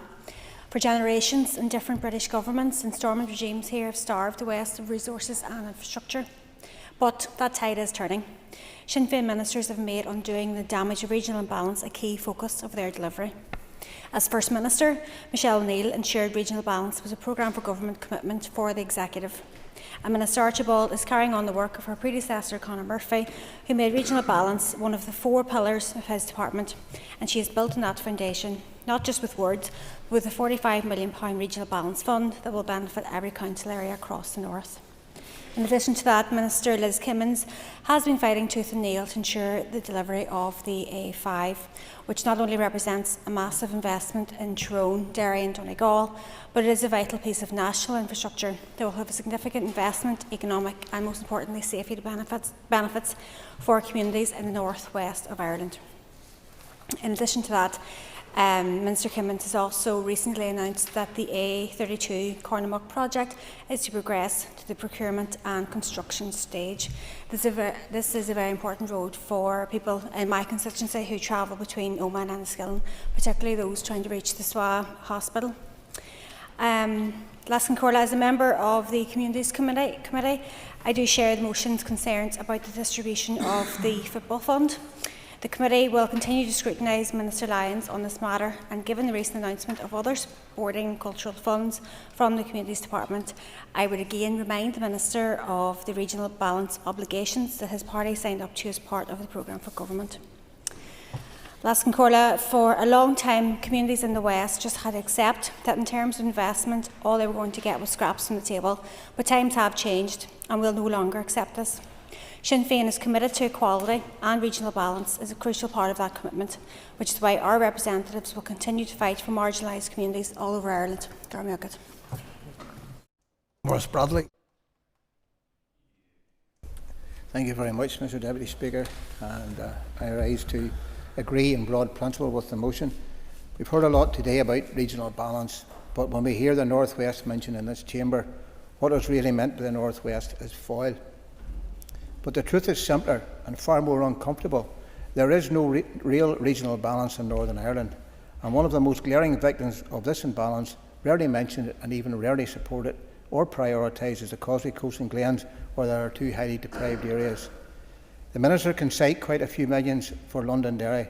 Funding all welcome, we all welcome that, and yet fail to explain why Causeway Coast and Glens, with its world-class potential, continues to be overlooked. We hear about support for Magee, but what about Coleraine, home of the Ulster University's flagship biomedical research centre, a campus of equal academic standing, and yet it receives no comparable commitment, nor dedicated task force, and no strategic investment. The truth is this: no major new investment has been announced for the Coleraine campus in years. Let's talk about the sub-regional economic plan. It's now a year old, and while it was launched with £45 million in funding, how much has actually been spent and where? It means business in the Causeway Coast and Glens are waiting for support that never arrives. So what happens? The better resourced areas pull away and our region is left behind again. The SDLP rightly focused in foil. I, in turn, Mr Speaker, am rightly focused on Causeway Coast and Glens, East Londonderry. But I would ask who in this chamber speaks when we talk about the North West. We leave out the Causeway Coast and Glens. And don't forget, the Causeway Coast and Glens is the largest council area in the country. It stretches from Waterfoot to Greystale. The motion is not about taking away from Londonderry, Belfast or anywhere else. It is about finally recognising that regional balance must mean more than a two-city strategy. If we truly believe in balanced economic growth, then let's see it. We want to see a dedicated investment plan for the Causeway Coast and Glens and other council areas, a task force for Korean University, just like McGee, an update on how the £45 million sub-regional plan will be spent with real deadlines and delivery. Speaker, the Causeway Coast and Glens has the talent and the ambition. What we lack is the attention of this executive, and that needs to change, and it needs to change now. Regional balance is for all, not just a few. We lost out, as did Derry City, an institute, and other areas through the football fund. But, Deputy Speaker, we're trying to address that. I have had meetings with the Minister and Korean Football Club, and Korean Football Club are due to meet the Minister's Department tomorrow. So all is not lost. But regional imbalance is for everybody, not just a few. Thank you, Mr. Deputy Speaker. Nicol. Thank you, Deputy Speaker. I'd written my speech and it says, I'm delighted that the first thing I'm speaking on is regional balance. This is the fourth time I've spoken since I'm coming back. And one of the things I didn't say earlier on today, and because the Minister's here with members of our party, is I'm so sorry for the attack on your colleagues' offices and just want to put that on record. I'm delighted to be speaking on this motion. Sinead McLaughlin is the Queen of Regional Balance, and never misses an opportunity to champion it. I'm not going to repeat a lot of what has been said, but there's one thing that I was thinking, and I think sometimes regional balance and what it means gets lost in political discourse, and for most people it just means not having to move away from home to access good jobs, services or opportunities, because those things are shared out more fairly. I'm married to a Fermanagh man by way of regional imbalance. There's no ways he would have left Fermanagh if he could have helped it. So I've benefited from it.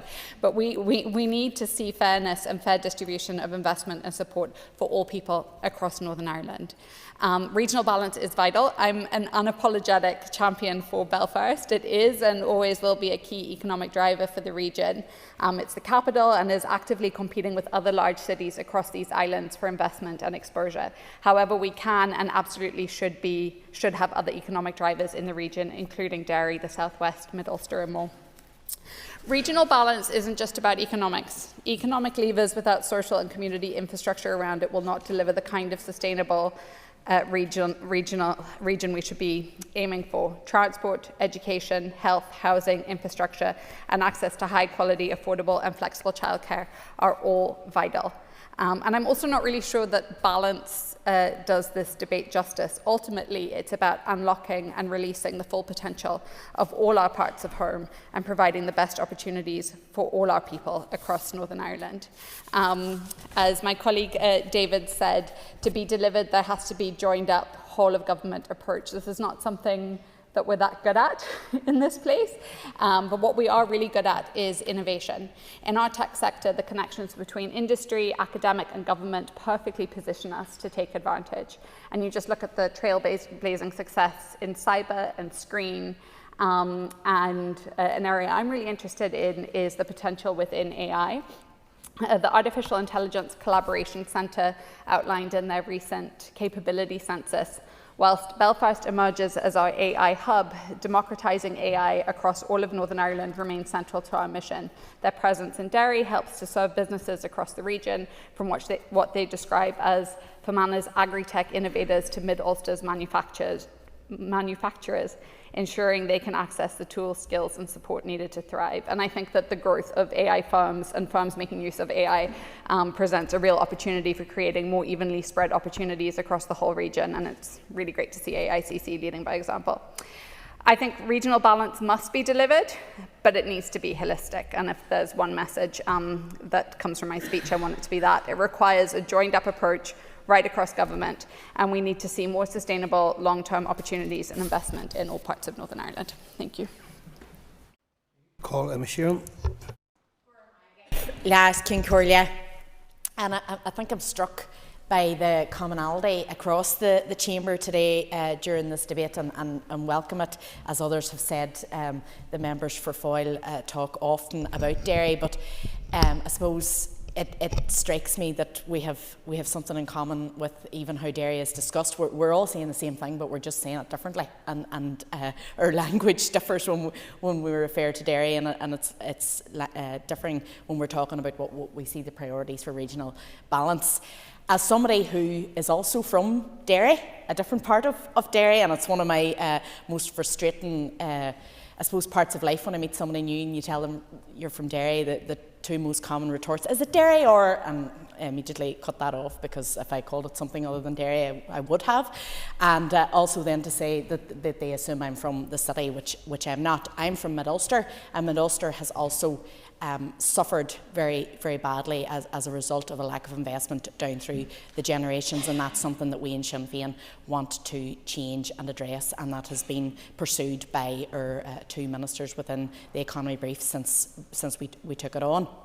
And I suppose it's a priority, as I've said, it's a priority for everybody in this chamber. It's a priority within the executive, and it's named in our programme for government, addressing regional imbalance and changing that. So that's something we all should be in support of. I think when we look very specifically at the northwest of the country, it would be remiss not to refer to the fact that partition has had a very negative impact and has had really serious implications for that part of Ireland.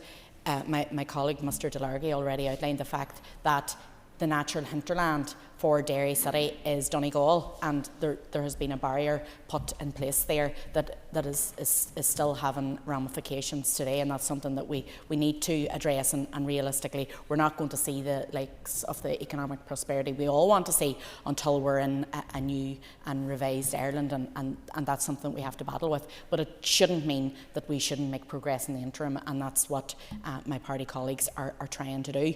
I think, just as others have outlined, areas of the north that didn't traditionally receive investment or support were oftentimes left to their own devices, and in that gap we have seen businesses, and an awful lot of very impressive Indigenous businesses, thrive without support. And I see that in my own area in Mid-Ulster. We've got massive engineering sector, most crushing and screening equipment produced anywhere in the world comes out of our wee part of the country, and they have done that without proper infrastructure, without government support, and have worked away on their own, and you see that ingenuity, and it's amazing. So I think that the message from across the chamber is one today: we're all in support of this, and we want to see it prioritised, and that's something that our minister is committed to. Gormila Magat.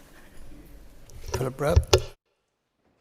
Mr Deputy Speaker, and can I firstly start off by saying, although as a representative for Belfast I am the party's economic spokesperson, so I'm committed to ensuring that we have a Northern Ireland that works for everyone and in every corner. Can I also welcome back Miss Nicholl to her place? She will bring a much needed calm and zen back to our committee deliberations, and she's very welcome back again. Can I thank the member for Foyle for bringing forward this debate and discussion, and although the tone of the discussion or content of the discussion has gone away from the main motion itself, I actually do think there are a number of issues contained within the motion that are worthy of discussion here today, not least the sub-regional economic plan that was announced by the Minister's predecessor over a year ago. Mr Deputy Speaker, I was on record as criticising that plan at the time of when it was launched, because I believe that it had failings, and I think that they have been played out to date. The exclusion of Ards and North Down from the renewed focus by Invest Northern Ireland under the Minister's instruction was, in my view, Mr Deputy Speaker, completely unacceptable. If you look at the rankings in terms of labour productivity or median wages, that council area ranks worst and second worst comparative to anywhere else in Northern Ireland, and this creation of a false BMAP area to exclude funding or support from Mr Deputy Speaker was not able to be justified by the Minister at the time, and to date the new Minister hasn't been able to do that. I also said in many ways, Mr Deputy Speaker, it wouldn't be worth the paper it was written on if the plans were not advanced, and unfortunately that is now the case. So within this document, page 9 was dedicated to the Invest Northern Ireland Regional Property Fund. This was to be a new approach taken forward by the Minister to ensure that Invest Northern Ireland would invest in new properties and business parks. To date, the Minister has allocated £0 to that programme, Mr Deputy Speaker. If it were these benches, Mr Deputy Speaker, that allocated £0 to that fund, we would be accused of sectarianism and anti-foil sentiment. The previous Minister launched to the sub-regional economic plan was the economic partnerships, £45 million allocated to date. Mr Deputy Speaker, how much of that vital £45 million of resources has been spent? Absolutely zero. Again, Mr Deputy Speaker, if this party had behaved in that way, we would have rightly been criticised. And I do want to pick up on some of the points that were made by other speakers who blamed the lack of investment in parts of Northern Ireland on the big bad unionists. The message for the benches opposite: you've jointly run this place for 25 years. No longer can you criticise ministers. You've had the joint head of government since 2003. You now hold the economy portfolio. You now hold the infrastructure portfolio and the finance portfolio. You can no longer blame failings on the big bad unionists. If we had, Mr Deputy Speaker, presided over the shambles that is the A5 court case, this party would have been hounded by our political opponents and the media. You cannot, on this, Mr Deputy Speaker, blame the big bad unionists. I also want to pick up on Mr Honeyford's point, who incorrectly stated that the DUP were holding up the economic development of the Maze Longcash site. I will go tomorrow with Mr Honeyford with a digger and clear that site completely and open it up for economic development. But what Mr Honeyford doesn't continue in that sentence is that the DUP will not support a shrine to terrorists on that site. And if Mr Honeyford wants to join me with a digger tomorrow, we can go clear the site. Mr Honeyford. There is no shrine. There never was a shrine. There never will be a shrine. So why can't we get on with opening the place up for everyone? Mr. Brett, before you respond, could I point out that we are really with the intervention and the general theme currently some way off the basis of the motion? Mr Deputy Speaker, I take it Mr Honeyford will not be taking up my offer of clearing the site with a digger tomorrow. So this party, as I said, Mr Deputy Speaker, remains committed to ensuring that we do have regional balance in all parts of Northern Ireland. And I do think it's worth reading into the record the points raised by my colleague, Mr Bradley, who is an articulate champion for the people that he is honoured to represent. Causeway Coast and Glens ranked 9th out of 11 labour productivity, ranked 10th out of 11th of medium wages, 9th out of 11th in sub-regional employment rates, and 9 in green gas emissions. That is where the focus, I believe, Mr Deputy Speaker, of this place should be, in ensuring that people of all backgrounds and communities in Causeway Coast and Glens receive the support that they deserve. And Mr Bradley can be assured of my support in ensuring that he gets a fair case for the people that he represents. Thank you, Deputy Speaker. I rise to support this motion because regional imbalance is one of the most serious barriers to opportunity right across Northern Ireland. Earlier this summer, a member of the Invest NI board resigned, stating that the organisation was failing to deliver genuine regional balance, particularly for the North West. That resignation was a clear signal that this problem runs deeper than process or policy. It's a mindset. It isn't perception, it's culture. It reflects where decision-making still defaults to Belfast first and everywhere else after, if at all. As others have said, when discussion turns to the North West, attention often centres on Derry City. And I know the proposers of this motion mean that sincerely and constructively. But I, like others, want to speak for the wider North West and North Coast, indeed for every part of Northern Ireland beyond Belfast, because that's where regional imbalance is felt most sharply. Coleraine to Limavady to Ballykelly, Garva and rural communities in between. These are the areas that are often bypassed when investment decisions are made.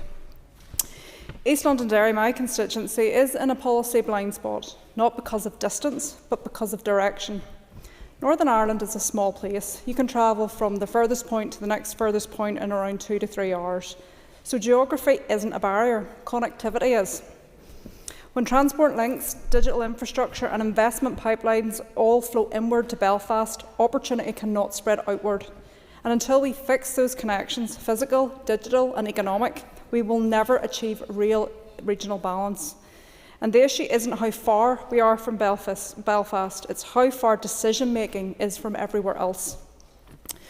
The Departments for the Economy's own sub-regional economic plans confirms this reality. As Mr Brett had said, Causeway Coast and Glen has one of the lowest shares of good jobs in Northern Ireland and along the lowest median wage. And that isn't coincidence. It's the result of years of underinvestment in infrastructure, skills and enterprise. And yet, East Londonderry, like other constituencies, is a place of opportunity.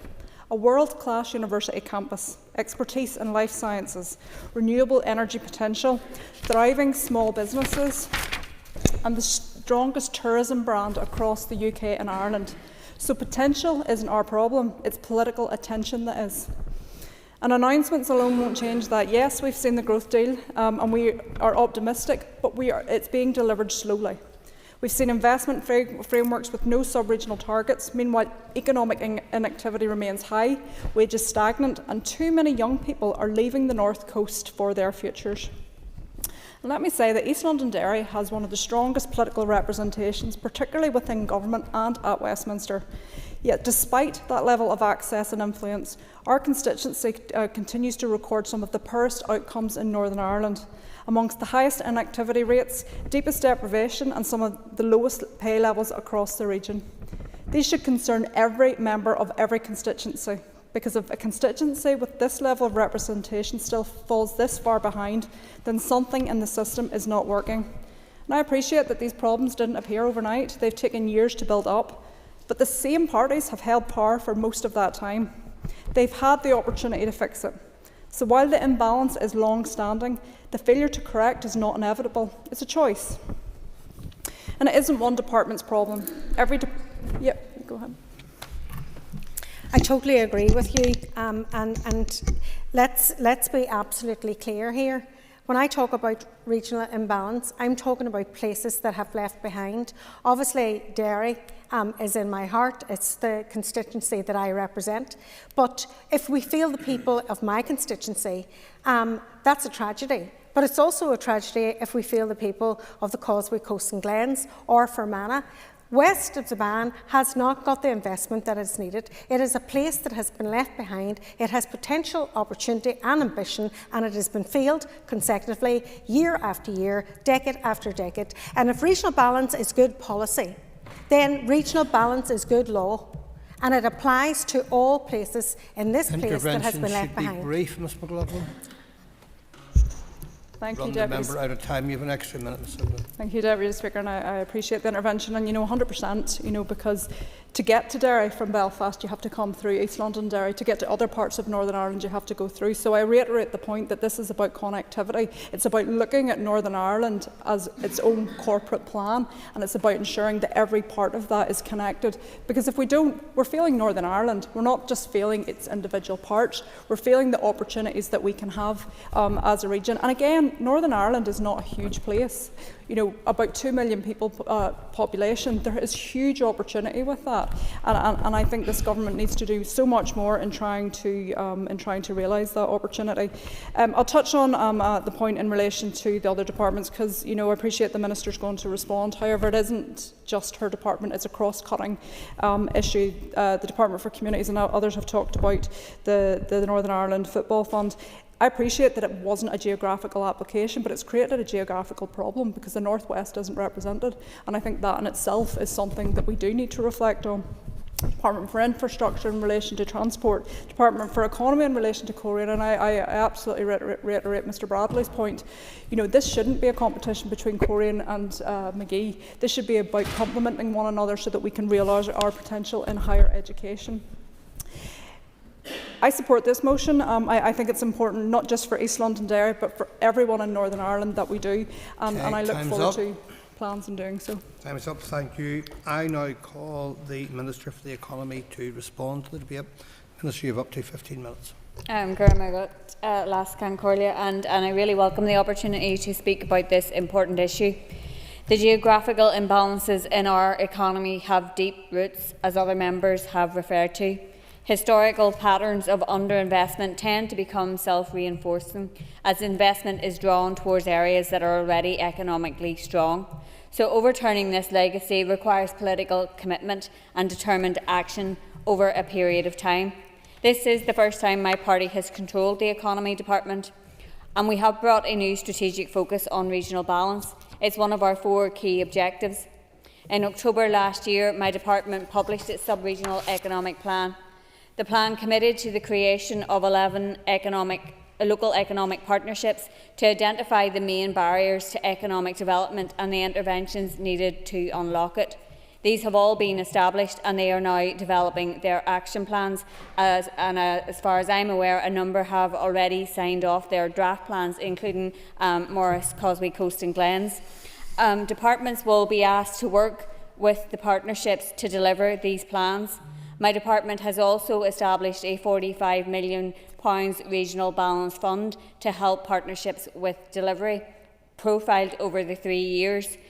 The sub-regional economic plan also set for the first time ever a regional balance target for InvestNI.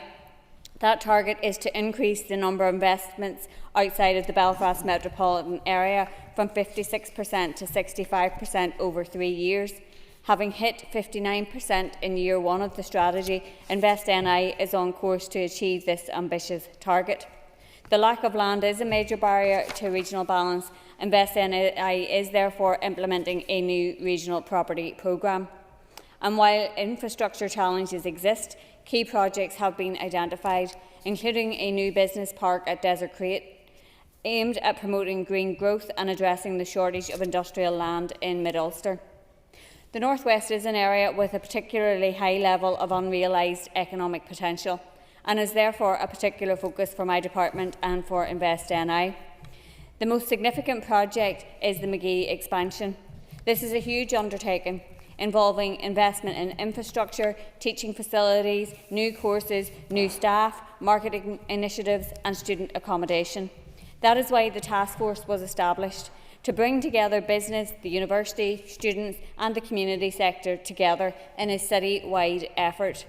To date, all the land needed to reach the 10,000 student target has been acquired. Since the Magee Task Force was established, my department, in partnership with Ulster University, has committed almost £21.5 million of capital funding. This is more than in the previous 10 years.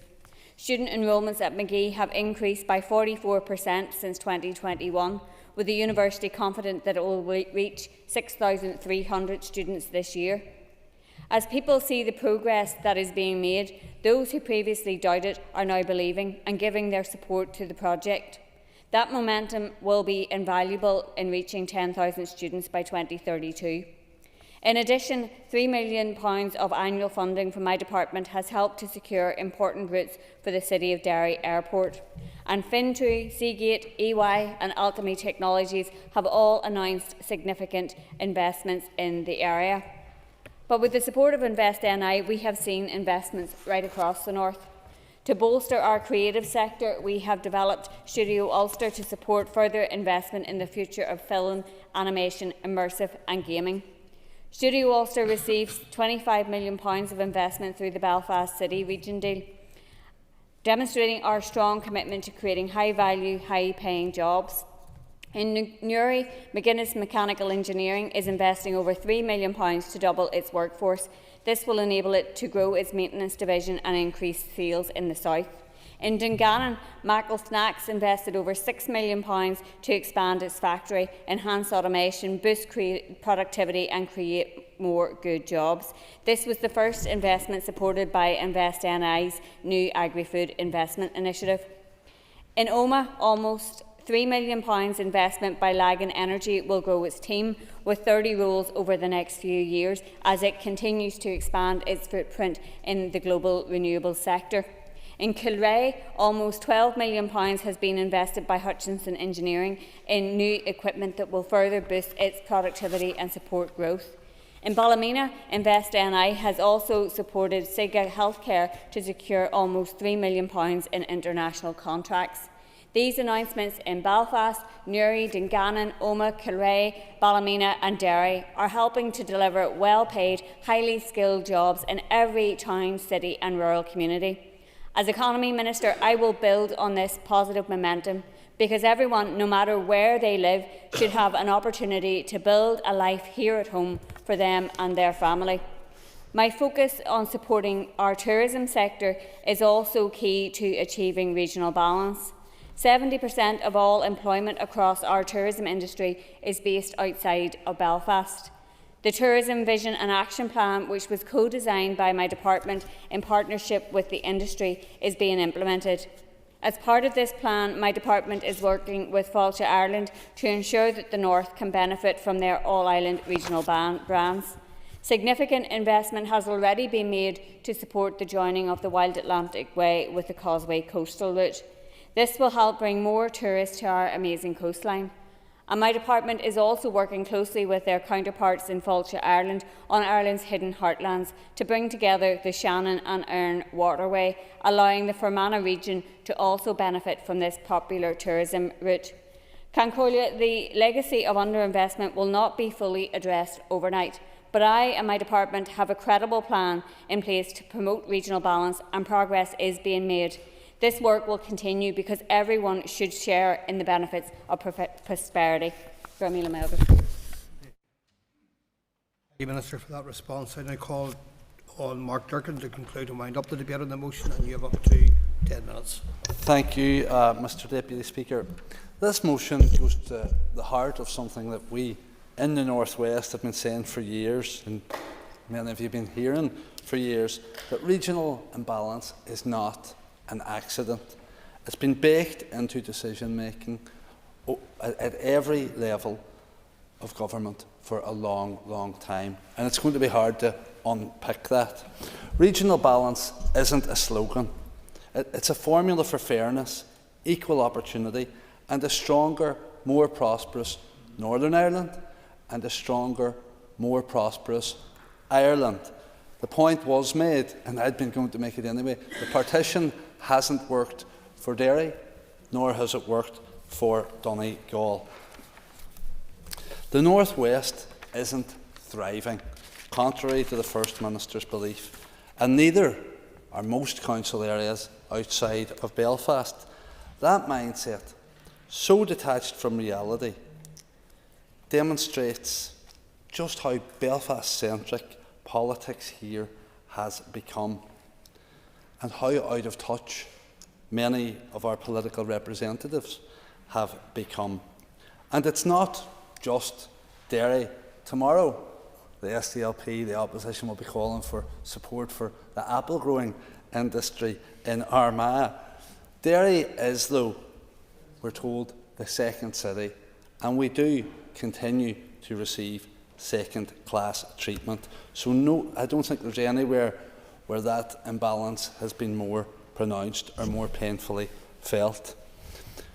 We aren't alone in it, as I've said, and it's brilliant to hear so many different voices and so many different accents around the chamber speak in support of the motion today, and it's clear that Belfast work hasn't worked for anywhere else or anyone else. Last week I spoke about how the North West has been left behind. Flagship arts organisations like Echo and the Waterside Theatre closed, and about 80% of arts funding concentrated in Belfast. And there are places that get a rawer deal than Derry in that regard, with some council areas receiving less than 1% of overall arts funding. Yet the Communities Minister and the Executive have done nothing to address that. The Crisis Intervention Service in Derry was left to collapse despite one of the highest suicide rates on these islands. When BT jobs were stripped away from Derry, the lucky workers were told to move to Belfast, following which thousands of more jobs have subsequently been announced there. That's not balance. That's the opposite. I feel I'm maybe playing into the image that Gary Middleton tried to portray of the SDLP, and he says that we seem to have become allergic to positivity. I think there might be a fear given what else Guy Middleton had said, that the DUP and he might be becoming allergic to reality. Of course, we welcome any and every investment into Derry and the North West, but he cited the example there of how many, 270 jobs from Department for Communities. I was firmly under the impression that was from DWP, not DFC. The £15 million for the DNA Museum, which will be a brilliant asset to the tourism product in Derry and the whole North and North West, but all that money didn't come from executive departments. This is the kind of gaslighting that goes on. People aren't stupid, they see through it. While lots of the things that have been described today are positive in and of themselves, there's a little bit of what he calls gaslighting, what you also might call snake oil going on, where people are listing things that are happening, some of which were agreed years ago, long before the executive was restored, and they are good things in and of themselves, but they're being described as if they're huge revolutionary plans in terms of economic, or in terms of regional balance, when in fact they're just things that were pre-announced years ago. As positive as they are, and as official opposition, our job isn't to cheerlead that. Yeah, I thank the member for his intervention. That's things that happened long ago and things that we've been waiting for a long time to happen. And Mr Delargy gave the example of Meanan Square that we've been hearing much about but have seen little of. We're also accused by Guy Middleton of playing politics. Being accused of playing politics by the DUP is like being accused or being lectured on workplace safety by Homer Simpson. I struggled with a comparison there. I had to think of someone who I wouldn't offend by comparing them to the DUP. The resignation of Kieran Kennedy from the InvestNI board isn't an isolated act, but it's a symptom of a wider and deeper malaise in government. The Department for the Economy's own data admits that. We've heard the numbers cited by a number of contributors today. Labour productivity in Belfast is 31% higher than Derry and Strabane. Median wages are 44% higher in Belfast than in Ards and North Down. The Northern Ireland Football Fund debacle laid this bare. Clubs like Derry City, like Institute and Coleraine were promised funding, were played for fools and got zero. That decision was political. The decision was political. It wasn't independent, and it mocked any claim of regional balance. Don't forget, the first thing that the Minister did with regard to that fund was change its name from the Sub-Regional Stadia Fund. Representatives from all parties have expressed criticism and concern. Even the First Minister and the Economy Minister herself called for full scrutiny and transparency in the press. But when push comes to shove, no member from any of the executive parties have supported our bid to ensure that full scrutiny and transparency does take place. They've just shrugged their shoulders and circled the wagons. People aren't stupid. As I've said, they see through this ruling by fooling. I appreciate members Morris, Bradley and Guy Middleton both says they're working with the Minister and respective clubs to sort this out, but we won't hold our breath. The rate support grant, invented to actually support poorer councils, has been slashed by 75% since 2008. Ratepayers in struggling councils now pay far more for basic services, while wealthy areas are cushioned. Those with less get less. Derry and Strabane recently ranked 357th out of 359 UK councils for quality of life, a fact ignored when ministers boast that we are thriving. But regional balance isn't just about money, it's about mindset. The A6 hasn't been finished, the A5 hasn't started. We can't tell people to leave the car at home when 1 in 5 rural bus services are cancelled and rail investment bypasses the North West. We still haven't received from DFI an explanation for the blatant timetable discrimination that we see every Sunday, especially, never mind the relatively small investment to put it right. Over 100 areas face wastewater constraints, and 55 projects have been lost because of it. We're also worst in the West for health outcomes, lowest psychiatrist numbers, longest waits for surgery, autism assessments and mental health support. The Western Trust, the people who live in that area and the people who work for the Trust are being failed by an outdated capitation formula that doesn't recognise social need. 1 in 4 children here live in poverty. Homelessness has doubled in a decade. We welcome progress on McGee, but where is the funding not just to enable that expansion, but to facilitate it causing less friction in neighbouring residential communities? We need everyone to buy in, yes, but we also need every department to pay in. But we in the opposition aren't just cursing the darkness. We're trying to provide light, and my colleague, Ms McLaughlin, has outlined again the SDLP's intention to enshrine in law an end to the outside of Belfast being an afterthought through her private member's bill. Mr Delargy spoke of the need for everyone to work together to ensure regional balance, and we do, and we will need all parties to do that. But we can't just merely encourage every department to ensure regional balance. We're going to have to force them to through law. Mr Deputy Speaker, this motion is about more than economics, it's about equality. We call on the Minister for Economy to compel every department to deliver real, measurable regional balance. Our message is simple. We don't want pity, we don't want platitudes, we want parity. Thank you, Mr Durkin. Members, the question is that the motion standing on the order paper be agreed. All those in favour say aye. Aye. Contrary, no. The ayes have it. The ayes have it. Members, before we move on, could I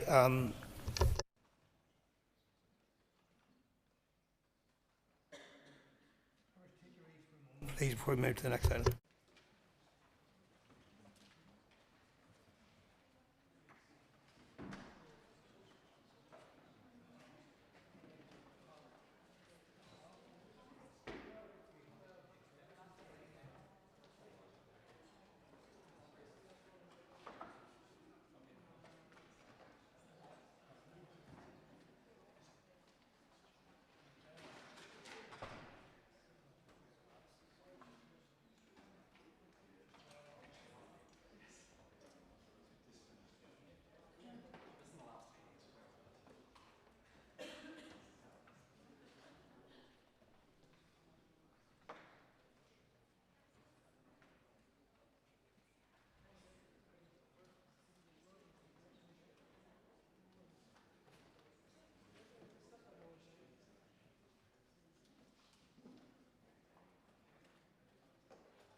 Okay, members. I've received notification from members of the Business Committee of a motion to extend the sit-in past 7 p.m. under Standing Order 10, brackets 3A. Clerk, could you please read the motion? That in accordance with Standing Order 10, 3A, the sitting on Monday, 6th of October 2025 be extended to no later than 9 p.m. Thank you. I call Sinead Ennis to move the motion.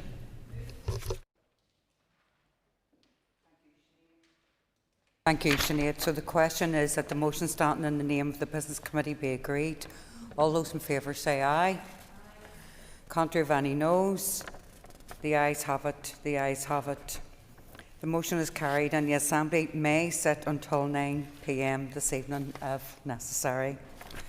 Thank you. So the Speaker has received notice from the Minister for Communities that he wishes to make a statement. Before I call the Minister, I'd like to remind members that they must be concise in asking their question. This is not an opportunity for a debate or long-winded introductions. Minister. Principal Deputy Speaker, on the 2nd of June I made a statement to the Assembly regarding my department's 25-26 budget allocation.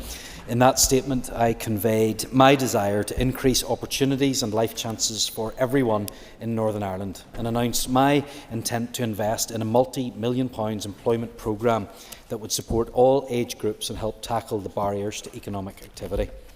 For too long, we have had the highest rates of economic inactivity across the UK. Too many of our citizens of working age are not able to enjoy the benefits of fulfilling quality employment. Earlier today, I launched a public consultation on an ambitious 10-year disability and work strategy, and I encourage responses to that. But, Principal Deputy Speaker, that's not all I'm doing. I want to tackle the full range of issues of unemployment and inactivity, and I want to break down those barriers to employment. That is why, today, I am also announcing a £12.4 million investment into employment support, the biggest single programme that my department will deliver in addition to existing employability provisions across my department. That programme is JobStart, Creating Work Opportunities. This new employment scheme is wider ranging than ever before. It will provide flexible, responsive support to those who need that extra help to enter or re-enter the labour market. The scheme will build on the successes of previous JobStart programmes, but it will go further. It will widen access to all working age benefit claimants and will include more flexible options to respond to the needs of people who have additional barriers. I've had the pleasure of meeting participants from previous schemes, and they have told me how this support has changed their lives. Many had low confidence, no experience, or multiple barriers to employment, and yet employers across Northern Ireland were willing to give them a chance. And their faith in these participants has paid off. 96% of previous employers were satisfied with the scheme, and many have found excellent employees.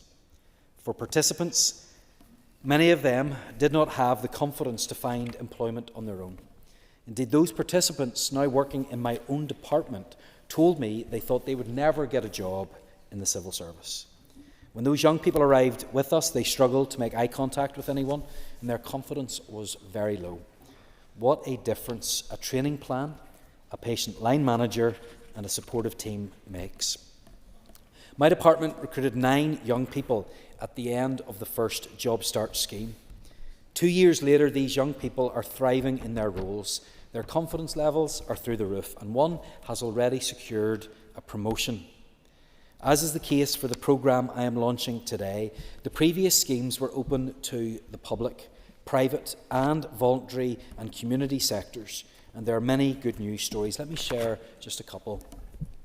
A 16-year-old who was not in employment, education or training was placed in a local GP surgery, supporting the team in an administrative role. She tells us that JobStart helped her find a job she truly loves. It uncovered skills and qualities she didn't know she had and gave her the confidence to come out of her shell. She said the belief that was shown in her gave her hope in herself. Her employer was so impressed by her performance that she secured a permanent role in the team 2 months before her placement was due to end. Another participant was a new mother. Following her involvement in the JobStart scheme, she shared how it gave her access to a wide range of training, built her confidence and provided the experience she needed to apply for future roles. But, Principal Deputy Speaker, she also told us that JobStart did not just help her professionally, it helped her become a financially stable new mother. That is the power of high-quality employment support. I want to see more people have these opportunities to participate in work, to develop and build new skills, to have a better future for themselves, their families and their communities. And I am committed to delivering long-term, sustainable solutions to poverty across Northern Ireland. And the Executive's anti-poverty strategy identifies work as one of the most effective ways out of poverty for working-age people. And the programme that I am announcing today promotes access to good quality, inclusive employment, particularly for those who face barriers in the labour market. The opportunity to participate in supportive employment improves people's health and well-being, protects against social exclusion, provides individuals with income, identity and a sense of purpose, as well as helping to drive us towards a more productive and competitive economy. This approach is central to the third pillar of the anti-poverty strategy, which is to support people to exit poverty. And this is an approach which helps ensure that we are tackling the root causes of poverty in a sustainable way. And for all of those who questioned, this is just one of the many actions as a result of that strategy. So, Principal Deputy Speaker, JobStart, creating work opportunities, is open today. We have employers already applying to offer quality work opportunities that so many of our citizens need access to. I look forward to hearing of many more transformational experiences, and I commend this statement to the House. Thank you. Minister, I call Mark Durkin. Yes, Concordia. Well, we would clearly welcome any initiative to help people into work, and the Minister says that this will build on the success of previous JobStart programmes. But can the Minister qualify that success? Apart from some of the individual anecdotes here, which are welcome, he tells us that 96% of previous employers were satisfied and many found excellent employees. How many employees were satisfied and have found meaningful employment? Minister. I'm happy to get the exact figure from the previous schemes for the members, but I have shared some of that data in the past with ministers in the UK government, and I remember specifically sharing this with Liz Kendall when she was in post in DWP, and she was shocked and surprised at just how successful it had been in terms of the retention of people in employment, over 70%. Which is a huge number compared to some other programmes. So that's really positive. I can get him the specific information that he is working for. But why I have invested so much of my budget this year into this programme is because it has been a success. It has worked. It's an investment in people, and it's an investment that has paid off, and that's why I'm going to continue doing it. Thank you, Minister. I call Colin Gildernew, Chair of the Committee for Communities. And I also welcome the statement from the Minister. This is an important scheme, and one that in the committee we did, whenever the scheme ended, we did express regret that that was the case. So I welcome the fact the Minister has brought this forward. I would also like to know, in relation to the continued success of placements, are there any additional measures over and above the last scheme that might ensure people remain in their employment to greater numbers after the scheme ends? And also, if I may, who will oversee the strategic oversight of this scheme as it rolls out? Thank you, Colin. Minister. Well, it'll be within the department that will continue to oversee this scheme, but there have been a number of changes, and one of the ones that might be most interesting to the committee chairman is a new option. Previously it was for 25 hours work per week. We have also included a 15-hour-a-week option, because for some people it was seen as quite a big jump to go from not working at all, perhaps for many years, to go into 25 hours a week, and that's why there will be a second option to allow people to work 15 hours, and hopefully that will be a stepping stone to further success. Thank you, Minister. I call Diane Forsyth. Deputy Speaker, and I thank the Minister for bringing this forward today. I especially like, despite criticism from others, I like his focus on the people at the heart of this and the real life examples, because it's not just about putting money in and all about the numbers. It's those real life examples that really improve in lives. And I want to speak specifically to the example of the new mother. Quite often feedback for working mothers is the barriers around childcare, where they're on benefits, they're coming off benefits, they're trying to access childcare schemes. I just want to ask the Minister, in bringing this forward, will he be liaising across the anti-poverty strategy, the development of the early years and childcare strategy, to ensure that working mothers get the best from this scheme? Thank you, Jan. Minister. It's a really important point to raise, and what I'm trying to do is make sure that we break down barriers to employment, and she's absolutely right to raise childcare as one of those. That's why it is prominent within the anti-poverty strategy, and she will be aware of the work that the Education Minister is doing on this, and we look forward to the publication of that childcare strategy soon. So childcare is an important element of this, because what we're trying to do in entirety is breaking down those barriers to employment. It's really important that we highlight that one and take action on it as well. Thank you, Minister. I call Kelly Armstrong. Speaker. Minister, I welcome the £12 million that you have announced today, but can you just clarify for us, does that money have to be spent within this financial year, and how do you hope to roll that out this late in the year? Minister. So I see that most of the people that will benefit from this, I believe, will start in this financial year, but there will be a tail from that. So that £12.4 million will be spent over the course of the next 2 financial years to keep them in employment. Thank you, Minister. I call Andy Allen. Statement, the Minister referenced barriers on several occasions, and I know he's highlighted to the committee chair around working hours, but are there any other barriers that were identified under previous iterations of the JobStart scheme that this scheme will look to remove? Thank you. Minister. Well, I think it is important that we do everything that we can to make it more accessible for people, and in addition to changing the options from only 25 hours down to 15, it's also going to be changed insofar as all ages will be able to benefit from this. Previously it was 16 to 24 and the over 55 pilot, and both of those have now been changed, and again those are further steps that we've taken on the back of the experience that we heard before to try and make it a more positive experience for those who want to take part. Thank you, Minister. I call Nicola Brogan. And in keeping with our last motion, can the Minister outline how he'll ensure that regional balance is factored into this scheme and that everyone across the North can benefit from this scheme, please? Thank you, yes, Minister. Absolutely, and I want the people to be able to benefit from this right across Northern Ireland, and it's why we have already gone out to employers that were previously in the scheme before, and also looking for new employers to take part as well. And I would similarly encourage everybody, it doesn't matter where you're from, if you're looking for employment, if you want those barriers broken down and want that little bit of support, we're here to help. And if it's in her own constituency of West Tyrone or anywhere else, I would encourage people who want to avail of this to apply through their JBO or their work coach. Thank you, Minister. I call Pam Cameron. Speaker, and I thank the Minister for this incredibly welcome £12.4 million investment into employment support. I just wonder, could the Minister confirm that this is indeed an action as a result of the anti-poverty strategy, in spite of those who have insisted that there were no new actions from that strategy?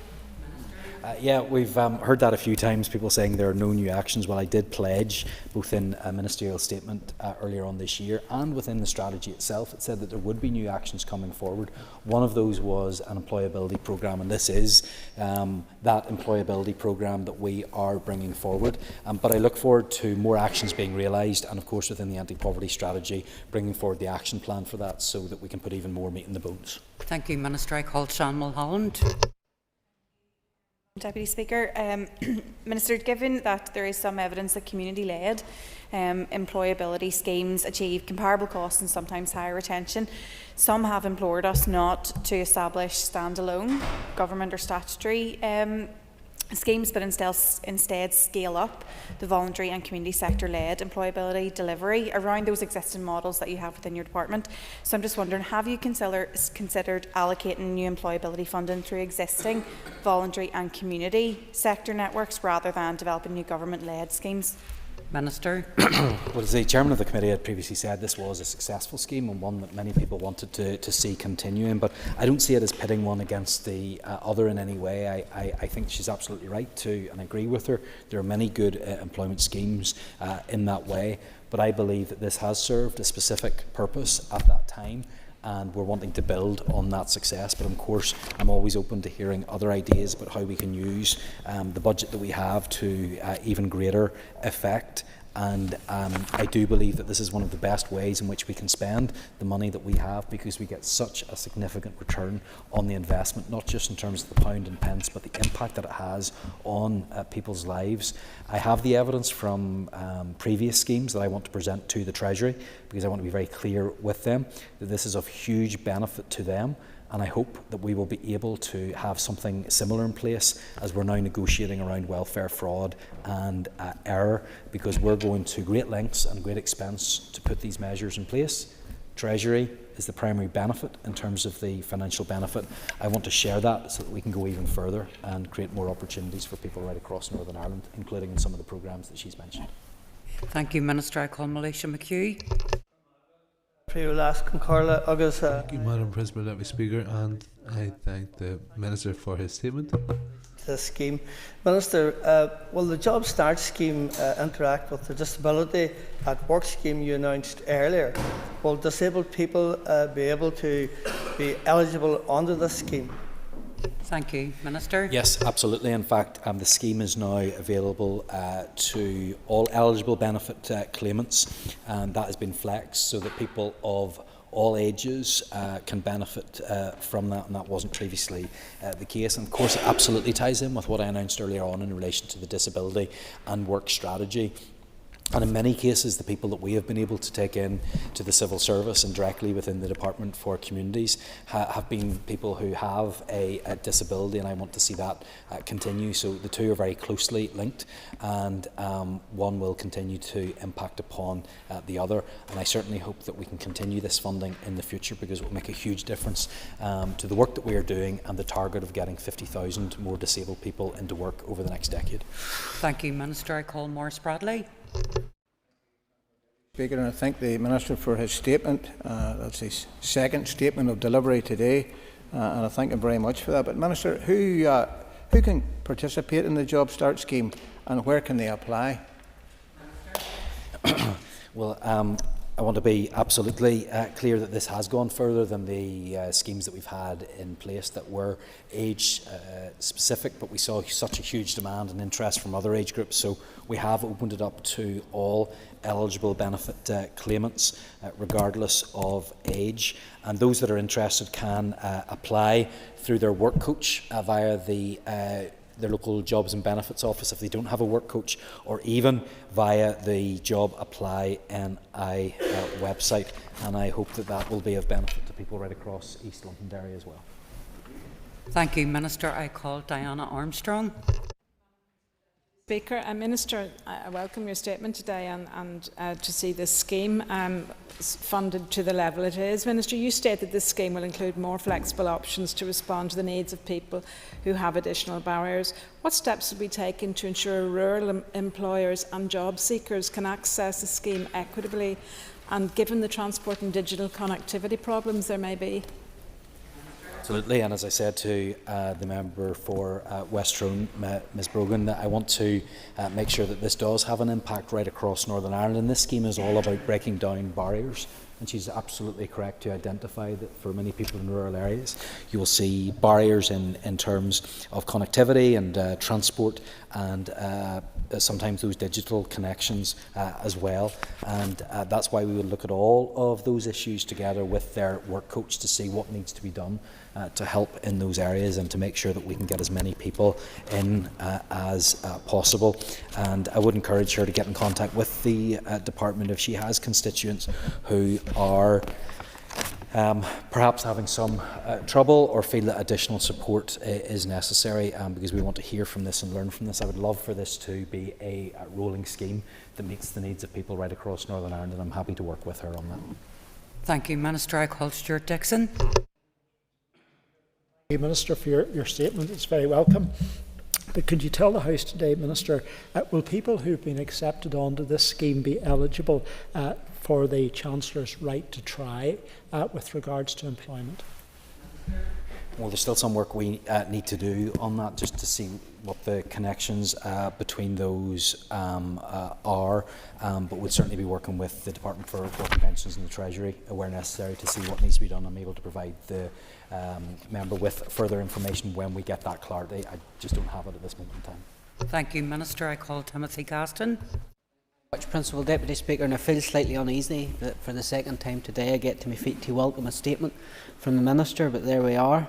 A key component, Minister, to the delivery to the success will be the ability of those to work 15 hours per week so they can work around family life. Due to the cost of childcare, two working parents no longer is financially viable for many of us. Minister, at this stage, can you quantify, so it's a £12.4 million investment, can you quantify how much return the Treasury Department of Justice, the Department of Health, what that will see on the other end? I know it's early and I know you're going out, but have you any ambition, any idea of what your investment will deliver on the far side? Thank you, Minister. Okay. I'm more than happy that he is in agreement with me twice in one day. We even had the Justice Minister agreeing with Philip Brett today and vice versa, so something must be breaking out. We'll see how long that lasts. Well, I wouldn't go that far. But he is right to raise the impact that this will have. And when we look previously at some of the figures that were available, I'm not able to break it down by the impacts on departments, etc. But taking someone that isn't in work and bringing them into work on average saves £15,000. That's of the direct financial benefit to the Treasury because of what will not be paid out in terms of welfare and benefits, and what then the Treasury will be bringing in terms of national insurance contributions and income tax. So that's a considerable sum of money, but I think it goes even further than that, because we know if somebody is in work, they're better off. It's better for their health. It's better for their mental health. I suspect it would have potential outcomes in regards to justice outcomes, educational outcomes, health outcomes. So this is the right thing to do, not just because of the money that it will save and the benefit that it will have on the individuals concerned, but on the impact that it will have as a society as a whole. And this is an argument I'll be making very, very strongly to the UK government. They need to invest more in programmes like this, not by pulling the rug out from underneath those that are disabled and need support, but helping those who can get back into work, whether they're disabled or not. And this is a far better approach to take, and there are significant financial savings. I want to share in those so I can do even more. Thank you, Minister. I call Claire Sugden. Deputy Speaker, really welcome scheme. Businesses seem to know that it was coming, and they seem really content and happy about it, but ultimately it comes down to the people that will be employed. So Minister, how are you promoting the scheme to help employers identify talent and ensure retention? So to give an example, neurodiverse individuals are proven to really thrive in the tech industry and the creative industries. How are you promoting that to those types of businesses so that we can get those people in those jobs? Absolutely, and that's what we're continuing to do. And you can see the success rate, both for the individuals that were employed and the companies that took them on, that were saying this is absolutely brilliant. I was telling the story earlier on today of someone that came to work within my own department. This individual has autism and absolutely thrived in the environment. He was in a data input job, and he was so well suited to it because he knew exactly what to do, and he was able to tell me as well what other people were doing wrong and how he was able to correct them on some of their mistakes. He thrived in that environment, and I absolutely loved hearing his story. He's got a promotion, and he has talent, and he has ability, and he has potential. And so many other people out there, some have disabilities, some don't, but they have that untapped talent potential. And this is money that we're spending that helps them get into employment, and that's something that we should be promoting, and that's something that we should be celebrating. I'll do everything that I can to promote this to employers and to potential employees, and I hope other members around the House will do that as well, because this is a programme that has made a real difference in the past, and I believe it can continue to make a difference, and I hope everybody will join with me in making sure that it's a success. Call Brian Kingston. Principal Deputy Speaker, and I join those welcoming this announcement and new £12.4 million initiative by the Minister. Can the Minister say more about what is different about this JobStart scheme compared to the programme in the past? Well, I think above all we would say there are additional flexibilities in place in this programme that weren't in there in the past. So I've mentioned already the two different strands. Previously it was 25 hours per week. There's also the option again of 25 hours a week, but also 15 hours a week as well. And it's open to everyone, regardless of age, and one of the limitations with the previous scheme was that it was age specific, previously 16 to 24, and then the over 55 one as well. But they have been successful. We're creating those additional flexibilities, and we will continually monitor this as well to see whether there needs to be anything else that we can change to make this even more accessible. But we have listened to the feedback from stakeholders, and that's why we have made those changes that we have. Thank you, Minister. That concludes questions on the statement. Members, would you mind taking your ease? Do we change the top table for the next motion? Thank you.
Members, the next item of business is a motion on failure to transform the criminal justice system. Clerk, please read the motion. That this Assembly expresses concern that the Criminal Justice Inspection Northern Ireland (CJINI) report, Transforming the Criminal Justice System in Northern Ireland, a strategic overview, published in November 2024, found limited improvement in performance or the experience of victims, witnesses and staff since the devolution of policing and justice. Is alarmed that this outcome was reported despite numerous strategies and policy development. Notes in particular the increasing need to tackle the factors that contribute to delay, including long police investigations, slow prosecutorial decision-making and cases not ready to proceed at court. Further notes that delay may have the perverse effect of allowing alleged serious offenders, ordinarily held on remand for the purposes of public protection, to develop a strong claim for bail, or for those remanded to be released for time served at the time of sentencing. Highlights the negative impact this has on victims and wider public confidence in the criminal justice system. Believes transformational change must be system-wide rather than the product of many, often disparate strategies or work streams, and calls on the Minister of Justice, more than 9 months on from the CJINI recommendations, to outline her action plan and timeline to reach agreement with members of the Criminal Justice Board on a shared future vision and aligned strategic priorities for improving the effectiveness of the criminal justice system without further delay. Thank you, and I call Paul Frew to move the motion. Thank you. The Business Committee has agreed to allow up to 1 hour 30 minutes for this debate. The proposer of the motion will have 10 minutes to propose and 10 minutes to wind. All other speakers will have 5 minutes. Before I call the Speaker to open the debate, I remind members that they should be careful in this debate not to stray into any specific cases where there are active legal proceedings and are therefore sub judice.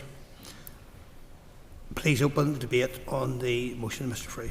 Thank you very much, Mr. Deputy Speaker. And I rise to put this motion forward with genuine concern.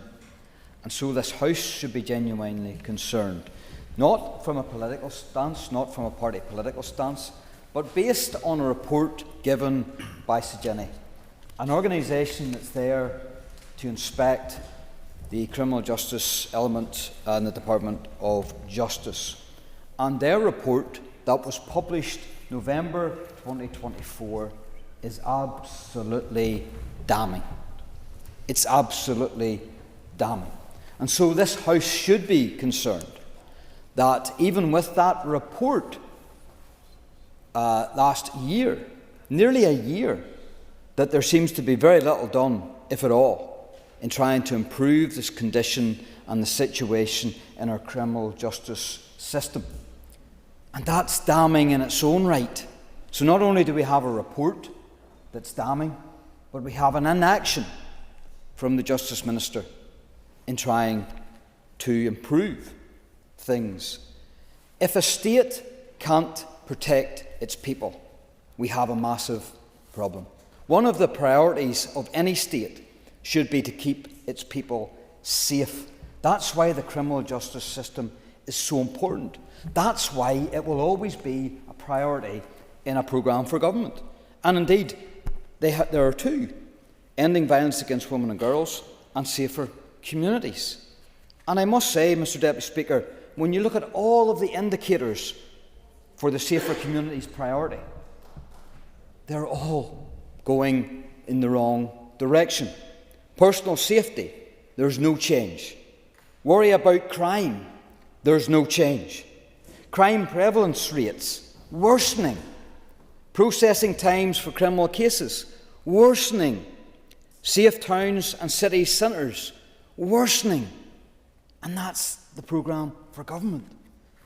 And then you have the Sejini report itself.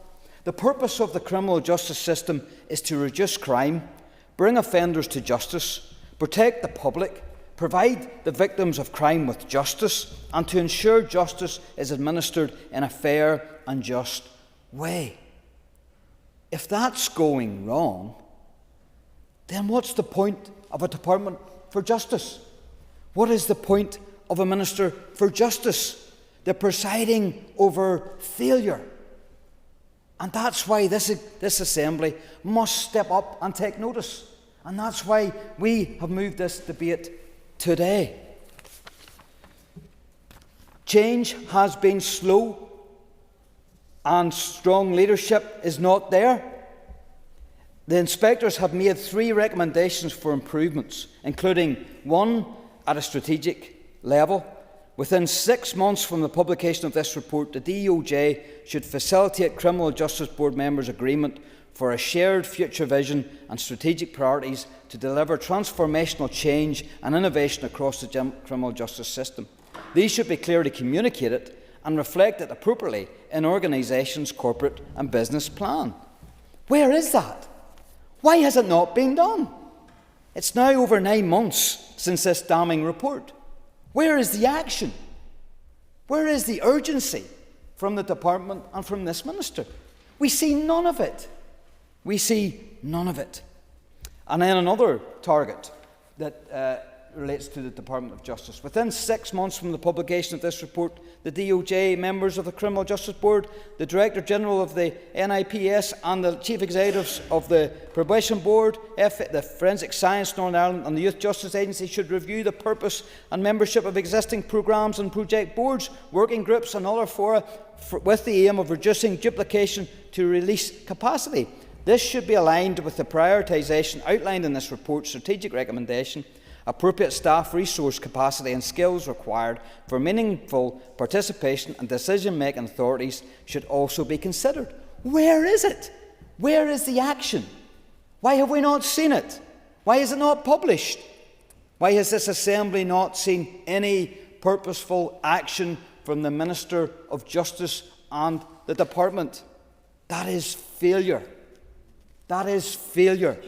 Not only is the report damning from Sejini, but the inaction from this Minister is damning, and it shows nothing but failure. And of course, a lot of people criticise the work of the executive, me being one of them, with regards to silo mentality, how different parties are in that executive, and they're all working different ways and different silos. But here we have a department that is working in silos. Here is a department that's working in silos. The PSNA, the PPS, the courts, the forensic science, the prison service, the probation board, the youth justice agency, they all come under... Yes, I will give way. Yeah. Just to correct the member, the PPS is not part of the Department of Justice. Thank you, Chair. Stand corrected by the Minister. Thank you very much for that, Education Minister. But I would like to hear from you the action you've taken in this report, regarding this report, and I see nothing. I see nothing of that work being done. And that is damning. And that's why we're standing here today asking the Minister of Justice to bring forward her plans of trying to fix the justice system. No, I won't give way because I'm going to run out of time. So where is that? Where is the doing away with the silo approach? All of these organisations, All of these organisations play a fundamental role in the Department of Justice and in everyday living. They deal with victims of crime. And yet, this department and this minister is letting those people down. And we know it's not an easy thing. We know that it's really difficult and challenging in the criminal justice world and field. But there seems to be no work being done to address Sejini's report. And so we are presiding over failure. That's basically what the Sejini report says. Failure to transform the criminal justice system. And the thing is this, technology has moved on, and technology should be used for the betterment, for victims, for witnesses, and everyone associated with the criminal justice world. But it's not. If anything, there's this perverse realisation that technology is actually hurting, slowing down the criminal justice system. That's wrong. There is something wrong with technology there to make things efficient, being used the wrong way in order to bring in inefficiencies. That's how perverse this is. And it shouldn't be the case. Something is going badly wrong. And we want to know, we want to be assured that the Minister for Justice has it at hand, that she has both wheels on the steering wheel and she is delivering that transformation that we all want to see, including Sejini. But yet we see nothing of that. We see nothing. And so it is really important that the Minister for Justice spells out today to this House, to this Assembly, the moves that she has made, the moves that she is going to make into this Sejini report, into transforming our justice system. And it's unforgivable that parts of her department do not work well together, do not come together to bring in inefficiencies. But the buck must stop with the Minister. It has to be the Justice Minister who stands up and is accountable for the failures of her department.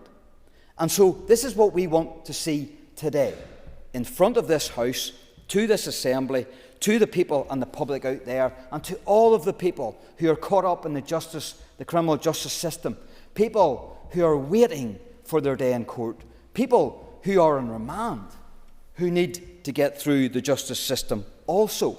And it's really unfair on victims when they get finally to a court case and they realise that even though there's a sentence brought down for a criminal act, that person can walk free because of the time they've spent on remand. And even when they're on remand, they're not getting support. They're not getting support from a prison service that they need with regards to rehabilitation and justice for their crimes that they've committed. No, we're going to run out of time, Minister, but you'll have plenty of time to address this House, to address the points that I make. This report is damning. I hate reading it. I read it, and it's damning. And I want to see the Minister bringing forward proposals to this House, to this Assembly, that will make things improve. This is on the Minister of Justice. This is on the Department of Justice. And it's about time the victims of crime see results. Time's up, and I call Ciara Ferguson. And I welcome the opportunity to speak on this motion today. Can I firstly acknowledge the core point which was made by the Chief Inspector of Criminal Justice here back in November 2024, that if there ever was a time for more cohesion and shared priorities, it's now. We all know the pressures on our justice system and the pressures on delivering timely access to justice are well known. As of the week ending the 19th September, our total prison population here was over 2,102. That's over 200 higher than the comparative total for last year. Across our overall average daily prison population, average daily custody population and remand population, all of these have increased by over 10% on the previous year's data. And 40% of our prison population are there without having ever stood trial or received a conviction. Our case processing times also remain concerning, with the average time for a charged case to be dealt with at the Crown Court being 542 days in 2024-25 and 630 days where it relates to a sexual offence. To deliver transformational change of justice, I believe goodwill is not enough. I believe a focus on internal improvements is not enough within our justice partners. I believe we need our justice partners to no longer be acting independently in how they operate and make decisions. It's not good enough. Siloed working will only ever be capable of delivering the status quo. However, transformational change of our justice system is just not within the remit of our Justice Department and our justice partners. It's the responsibility of every department and will require that collective, coherent and coordinated approach in conjunction with our range of justice agencies, organisations and legal representatives. I therefore want to commend the Programme for Government commitment to having an executive agreed approach to reducing offending and reoffending and delivering improved outcomes for all those engaged in our justice system. Our reoffending rate currently stands at 17.4% and has remained largely static between 16 to 18% over the past decade. I do have to say I welcome that in relation to reducing reoffending rates and easing some of the pressure on our justice system, there has been some excellent projects like a pilot of a rehabilitation project at the Nexus Crisis De-Escalation Service for survivors of domestic abuse. We have had innovative prison rehabilitation projects with community benefits and the cross-departmental commitment to addressing chronic homelessness and strengthening restorative justice efforts through projects such as Complex Lives. And these are all very much welcome developments. We've also, ourselves, as members of the Justice Committee, witnessed the expansion of the remote evidence centres, advances in technology using the use of live links to courts. We have the upskirting and cyber-flashing laws coming into effect and the launch earlier this year of the Children's Sexual Offences. There is a need for us to work further to deliver, I believe, a much stronger child-centred justice system, but as acknowledged in the report, there has been some fantastic work with regards to our Youth Justice Agency and the fantastic results that agree with me that the direct contradiction with Lakewood and Woodlands, where young people in Woodlands are treated exceptionally well and they are given all of the resources that they need, compared to the young people in Lakewood who are there for their own safety and mental health, who do not get the right resources and help despite the dedicated staff there. That it has been said in the public forum that young people are better off in the criminal justice system than in our health system, and that is something that it shouldn't be the case, but it should be applauded. I would agree with you, and I would have many, even parents, saying that with regards to the accessibility of support whilst in the community, where the accessibility of support within our prison service is more readily available. So very much so. And I know, and the Minister be well aware, like I have submitted questions to the Minister around the barracks model for the North, which would bring a more multidisciplinary team of professionals from health, justice, education, child welfare, all under the one roof to prevent the re-traumatisation and enhancing access to justice for children. I think additionally we all know too well the significant links between adverse childhood experience and offending, as evidenced in the landmark study which was published at the beginning of the year. I just want to emphasise it's important for departments such as communities, health and education need to be working collectively with our Justice Department and all our range of partners within justice, because given their remit it has a significant role to play in breaking the cycle of crime and disadvantage. We all have an important work ongoing with the Justice Bill, which includes proposals for legislative change to criminalise the creation and sharing of sexually explicit deepfake images and to improve services for victims and witnesses. I look forward to ongoing work to improve our opportunities for our children and citizens and in enhancing public safety. And I look forward to hearing from the Minister in relation to what support and assistance is coming forward by our Communities Minister, our Health Minister and our Education Minister in supporting our justice partners to secure transformational change in our justice system. Thank you. Thank you, Deputy Speaker.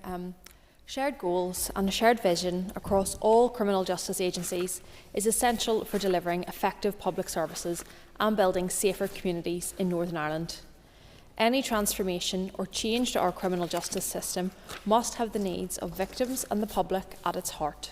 This is how we ensure full confidence and trust in it for years to come. The elements of this motion which embody this perspective, both I and my party sympathise with. However, Alliance is not in the position to support this motion today as it wholly stands. It does not encapsulate the full picture of progress at hand.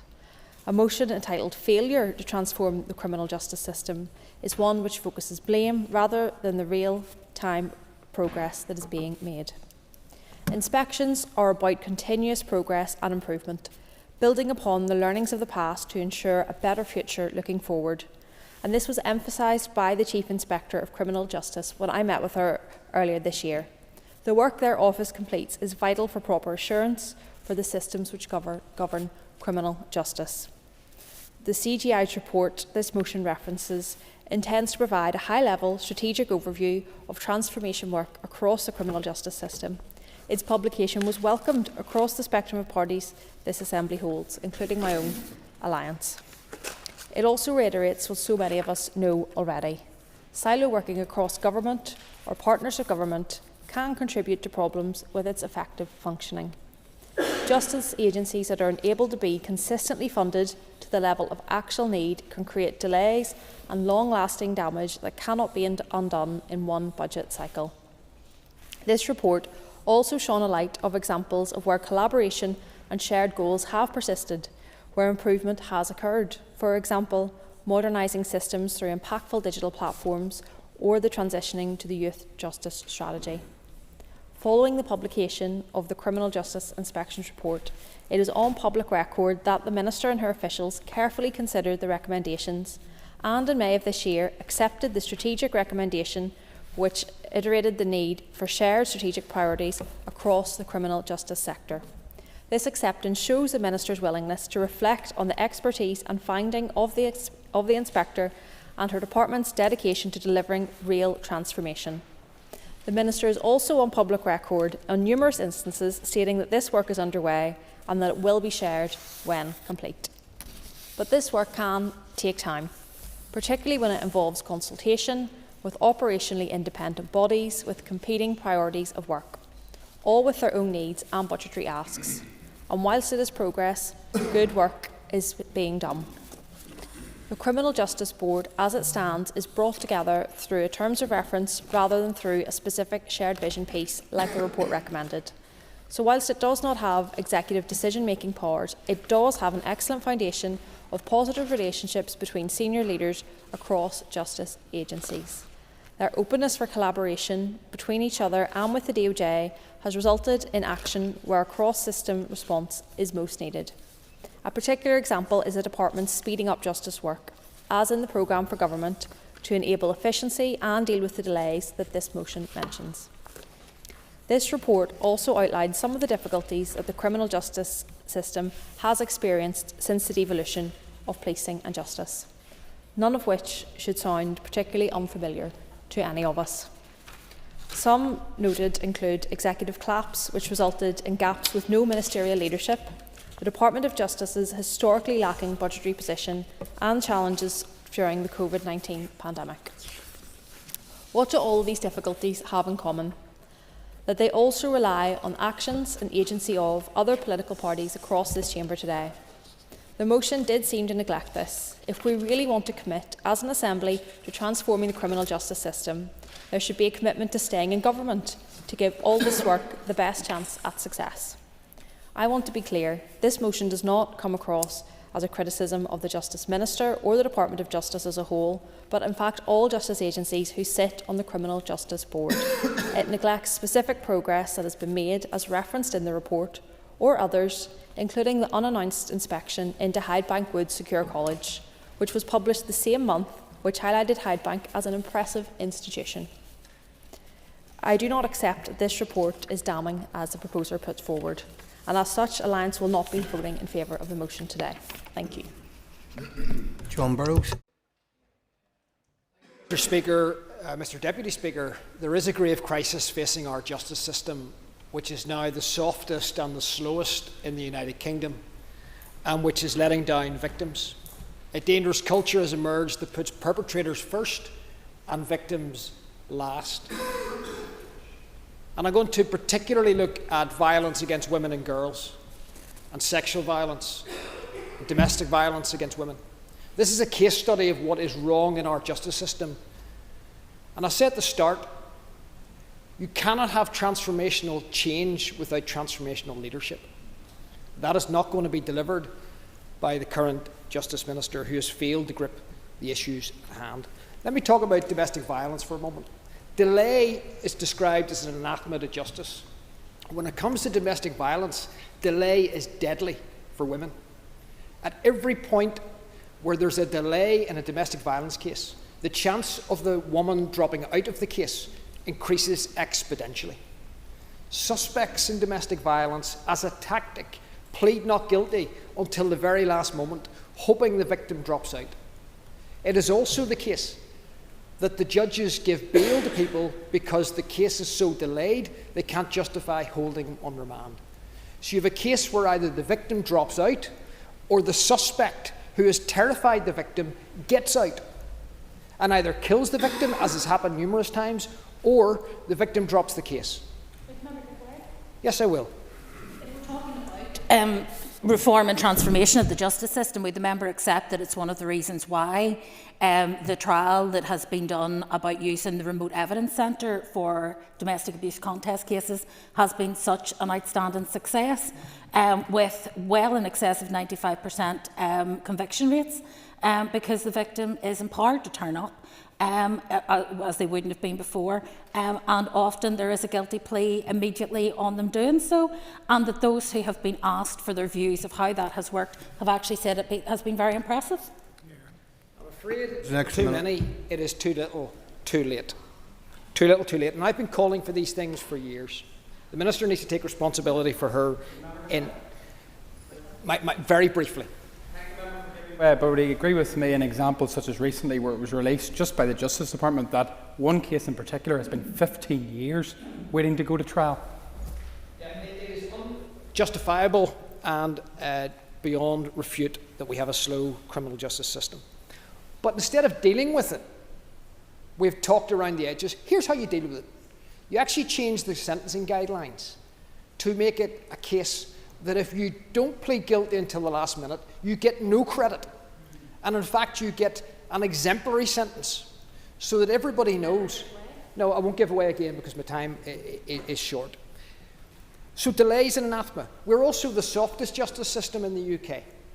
Consistently, the figures show that our sentencing is soft and getting softer. Sexual crimes, which have went up 50%, the numbers of those who are ending up in prison is gone down 50%. There is a clear trend. And again, victims of domestic violence, victims of domestic assault, not only say, well, look, this is going to be a very long trial. I know the Justice Minister is chatting while I'm speaking, but these are really important issues, Justice Minister. We don't see you often in the chamber, so it would be good to listen about domestic violence. And because these are really important things. Domestic sexual assault... Mr Burrows, can you make your remarks for the Chair, please? Apologise. And restrict them to the terms of the motion as well. Thank you, Mr Deputy Speaker. So we are getting softer. And victims see a long process with very little outcome. That dissuades victims from making statements and staying the course. These are things that we can change. Often the PPS send things to the wrong court. Time and time again, they send things to magistrates' courts that should belong in Crown courts. Case after case, I've seen cases where the maximum sentence available by law is 14 years and a prosecutor sends it to a magistrate's court, where to begin with, you're starting with a 1 year sentence. And there's a culture that has crept in that the perpetrator comes first and the victim comes last. The PSNI are affected by it. Just today they have announced they will not release the mugshot of someone convicted of rape who's on the run. Why? Because the human rights has been interpreted wrong. It's the same with smoking in prison. Long after it's been banned in Great Britain, here in Northern Ireland, our prison officers' lungs are subject to passive smoking because the prison service hasn't banned smoking. It put the prisoner in front of the prison officer. That's what's wrong in our system, and it needs transformational leadership, and we're not going to get it. It's time we stood up for the victim and actually made crime pay. Thank you. Patsy McLowan.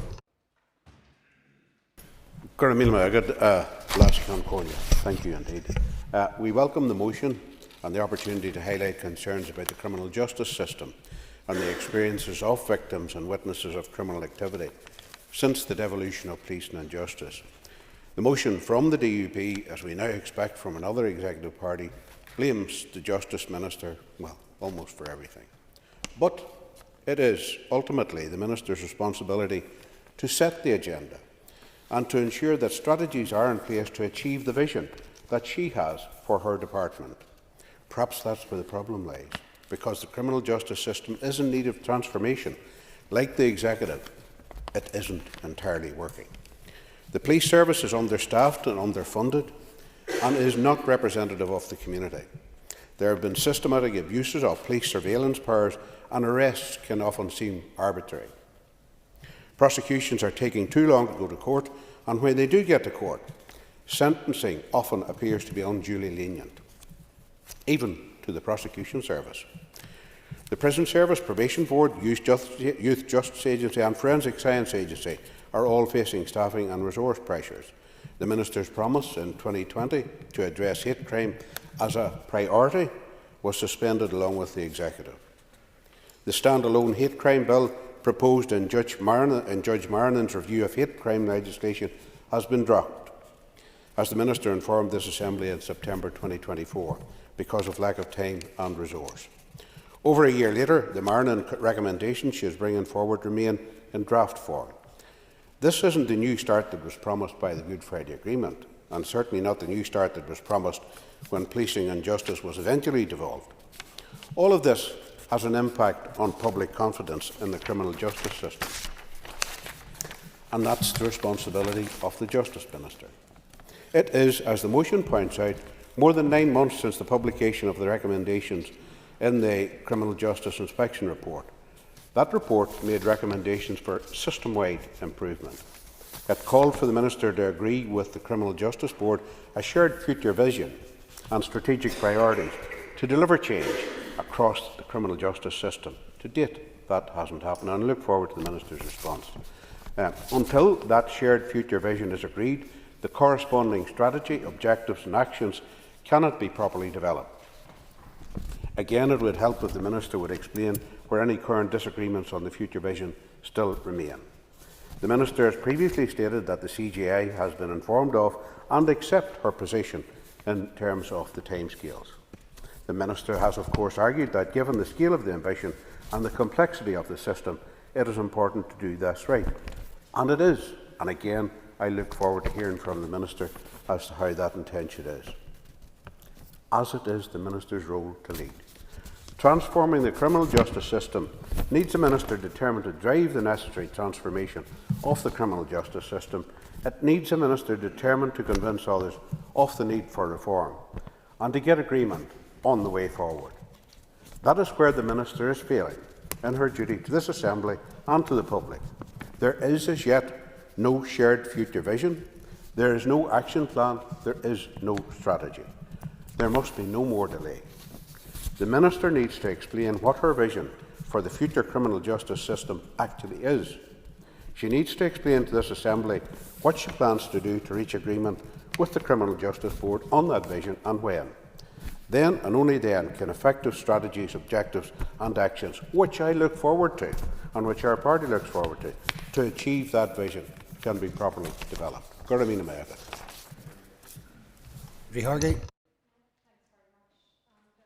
And I also welcome the opportunity to speak on this motion today.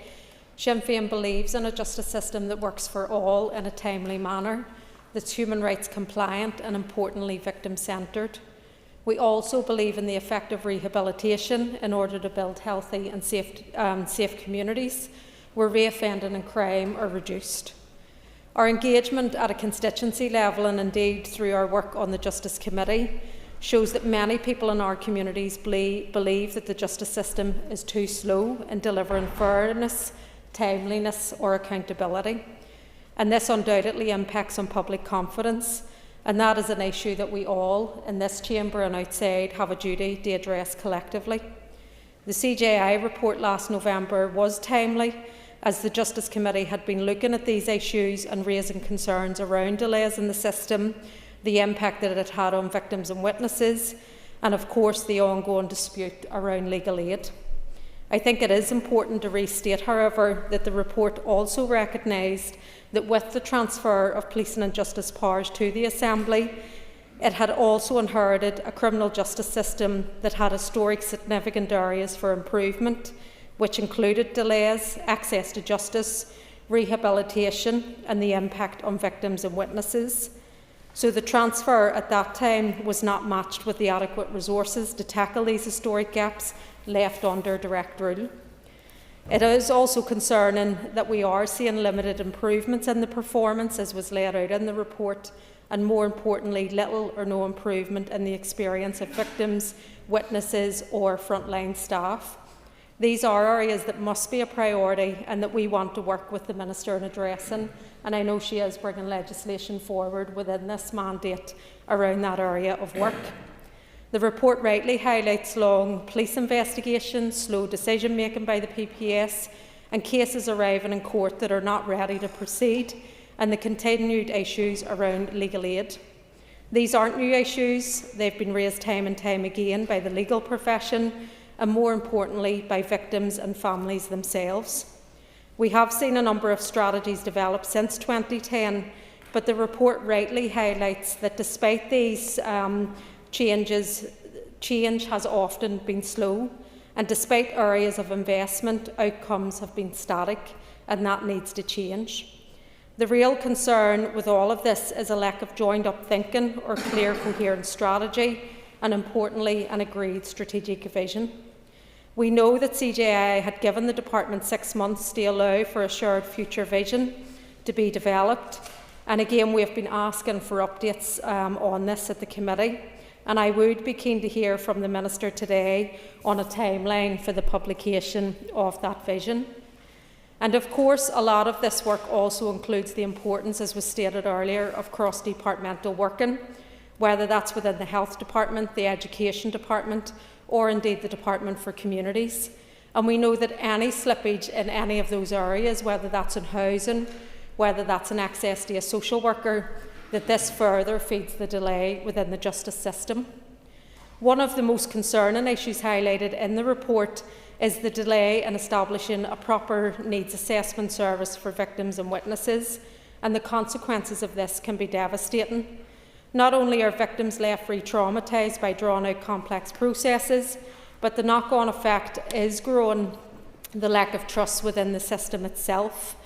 Notwithstanding these challenges, however, I do believe it is important to recognise that there were also areas of improvements and key achievements within the CJI report last year as well, such as the reform of youth justice, a reduction of children in custody and in youth court, and of course the importance of investment in data sharing across the different agencies. So Sinn Féin stands ready to play our part in building a justice system that reflects the values of fairness, equality and accountability. And we will work with the Minister and across this chamber to deliver that. We do believe that the consistency in the access to justice is a core public service. It's not a privilege, and that includes access to legal aid, to ensure that it is properly resourced, but to ensure that the agreements that are being negotiated with the profession are brought forward and implemented as soon as possible. And we believe that defending the rights of all of those within the justice system is important as well. So we are keen to work with the Minister, and I'm keen to get the update. Thank you. Brian Kingston. Thank you, Mr Deputy Speaker. As a new member of the Justice Committee, I'm doing a lot of reading to better understand the operation of the various agencies in the criminal justice system in Northern Ireland. Certainly it is a complicated structure, and it has to be said it is not performing efficiently when compared with justice systems elsewhere in the UK. The NI audit report on speeding up justice in 2018 stated that Crown Court cases in Northern Ireland typically take more than 500 days from the date of offence is reported until the verdict is delivered in court, which is twice as long as in England and Wales. These figures have not improved. DOJ figures for last year, 2024-25, show that Crown Court cases where someone has been charged with an offence in Northern Ireland took an average of 542 days to complete, still over twice the UK average of around 225 days. Summons cases in the Northern Ireland Crown Court last year took twice as long again, an average of over 1,200 days to complete. Our motion today focuses on the Criminal Justice Inspection Northern Ireland report published in November last year on transforming the criminal justice system here. The report was certainly critical of our criminal justice system. The Chief Inspector Jackie Durkin wrote in her foreword that transformational change needs transformational leaders who have the courage and capacity to take risks and deliver the improvements needed to our criminal justice system that the public expects and service users deserve. The executive summary begins by describing the criminal justice system in Northern Ireland as, quote, a system that is difficult to navigate, even for those who work within it.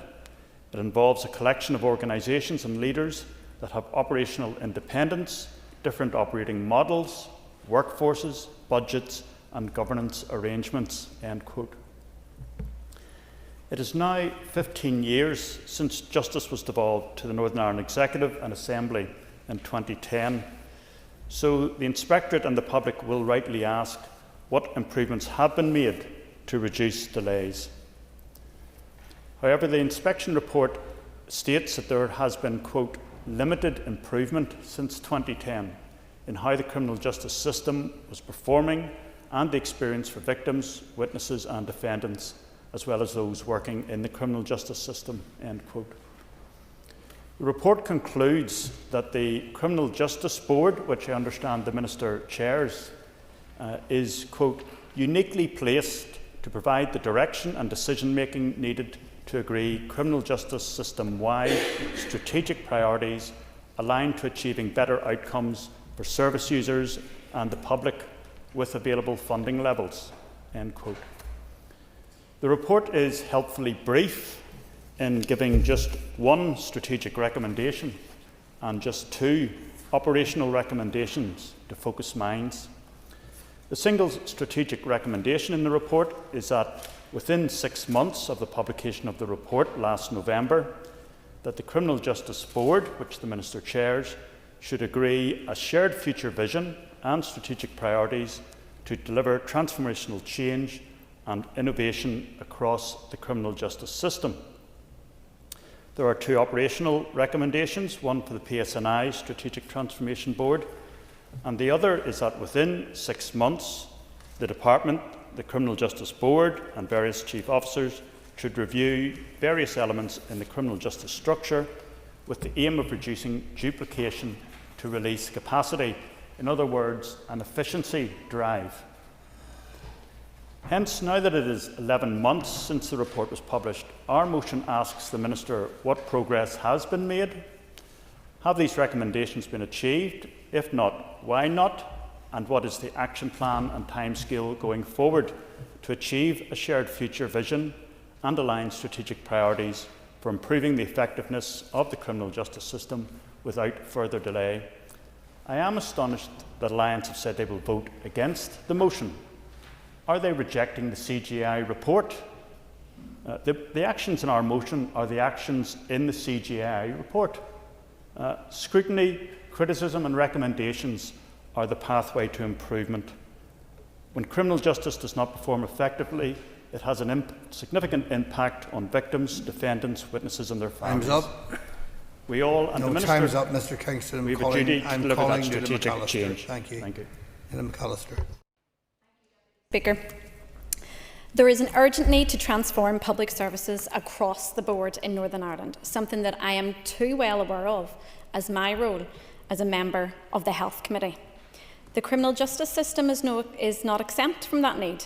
and the Transforming the Criminal Justice System in Northern Ireland report from CGINI last year was welcomed by Alliance after its publication. We recognise the need for more timely progress in these areas that were highlighted in the report, but we also have concern that the proposers of this motion have missed some of the important content actually contained within the report itself.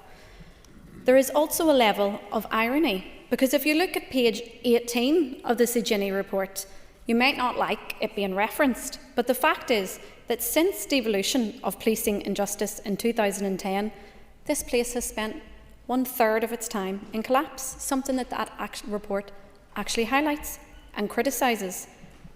And we know and are well aware that this does not just fall to the door of the DUP, also to Sinn Féin. But, yeah. I listened to what you're saying about the Assembly being down. Correct me if I'm wrong, but I think the current Justice Minister, since January 2020, has been in post for all but 16 months of that time, over 75% of the time. So that is my reading of the dates. I think she has been in as the Minister for 3/4 of the time. The member will be aware that the Minister was a caretaker for some time, and those figures are not correct, but actually we will move on to highlighting some of the positive things that have been done in those years. And I want to add that if parties are serious about supporting the Department in their work to progress the recommendations of not only the CGINI report, but any report or strategy that moves through the Department of Justice, which the Minister has accepted, then that must also be followed with resources and commitment from all executive parties to the funding that it requires to carry out the work. Just 0.5%. 0.5% of the department's budget is discretionary. 0.5%. That money left over after everything tied up is dealt with. But yet, with just that 0.5%, we will highlight the positives that the Minister has achieved. It's also important to highlight that in the years where the DOJ budget had started to flatline, then decline, it was a DUP finance minister that held the position to allocate those resources. And despite this, the Minister and the Department have shown willingness to make progress. And I want to touch on some of the progress that has been made. In particular, for victims and survivors. Some other members have mentioned the progress around digital strategy, around youth justice, but I want to highlight the issues around victims. Domestic abuse and civil proceedings bill, stalking, sexual offences and trafficking justice bill are just 3 pieces of legislation that actually saw the outworkings in this mandate. And just last week at the Policing Board in particular, the PSNI had highlighted the positive figures around being able to use those new powers. Almost 200 instances. Not 200 victims, but instances. Some of those will be the same victims, but many will not. That they were able to protect because of the powers handed to them. All of these powers at a time when we do see instances of domestic abuse increasing. However, we know, and the PSNI has said, that we are one of the safest places in Europe. But we don't take our eye off the ball and we don't forget about victims. And I want to put on my record my thanks to the Minister for calling a review into the Jonathan Creswell case, because at a time when other parties were calling for apologies, criticising other members for actually scrutinising and holding to account the very institutions and people that failed to protect a young girl, my Minister stood up and said something went wrong and it has to be sorted. I also want to mention Marac, which nobody in this chamber has mentioned. Yep. I very clearly, Mr. Deputy Speaker, called out the mistakes that were made in the Creswell case, who was a wicked and evil man, but it was inappropriate to actually name John Caldwell, a victim of terrorism, as doing something wrong when the Ombudsman found no wrongdoing against Mr. Caldwell. I will say that the Katie Simpson investigation is not finished, and we need to see the outworkings of the Creswell review and everything that comes out of the Policing Board and Pony. Any live case probably shouldn't be referred to, but it's also, even more importantly, really necessary now that we return to the terms of the motion. I thank the Deputy Speaker, just to highlight that Katie Simpson case is finished. Unfortunately, the perpetrator evaded justice, but I accept the Speaker's point. There's no denying the pace needs to speed up, and that's why when it comes to MARAC, as I highlighted, it was my minister who forced others to get on board to actually change the system, because other departments, under the UUP in particular, have failed to protect victims in that regard. There's no denying that pace needs to change, but there's also no denying that Alliance don't just talk. They don't just talk about action. They don't talk and let strategies gather dust on the shelves. They actually do it. They protect victims. They put their money and their priorities where their mouth is. And I welcome the change in tone from the proposing party and from other parties who have criticised, said that their departments need all the funding, and look forward to whenever they actually put their pressure on the Finance Minister and the whole Executive to allocate the adequate resources to the Department of Justice. Thank you. Call Matthew O'Toole.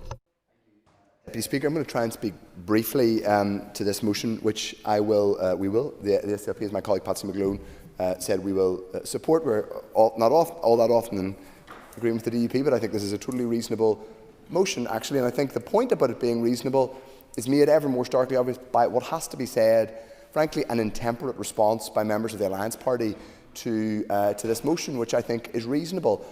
We just heard from the spokesperson from the Alliance Party referring to something called My Minister. My Minister, we were told about. I didn't realise that when the Justice Minister took an oath of office, she was pledging to be their Minister. And they've all come here tonight to, I will give way in 1 second, to do justice to their master's voice. But I think this is a completely ridiculous way, frankly, to do government and politics. This motion, sorry, I'm in the middle of a. Do you want an intervention? Okay. Point of order, Mr. Speaker.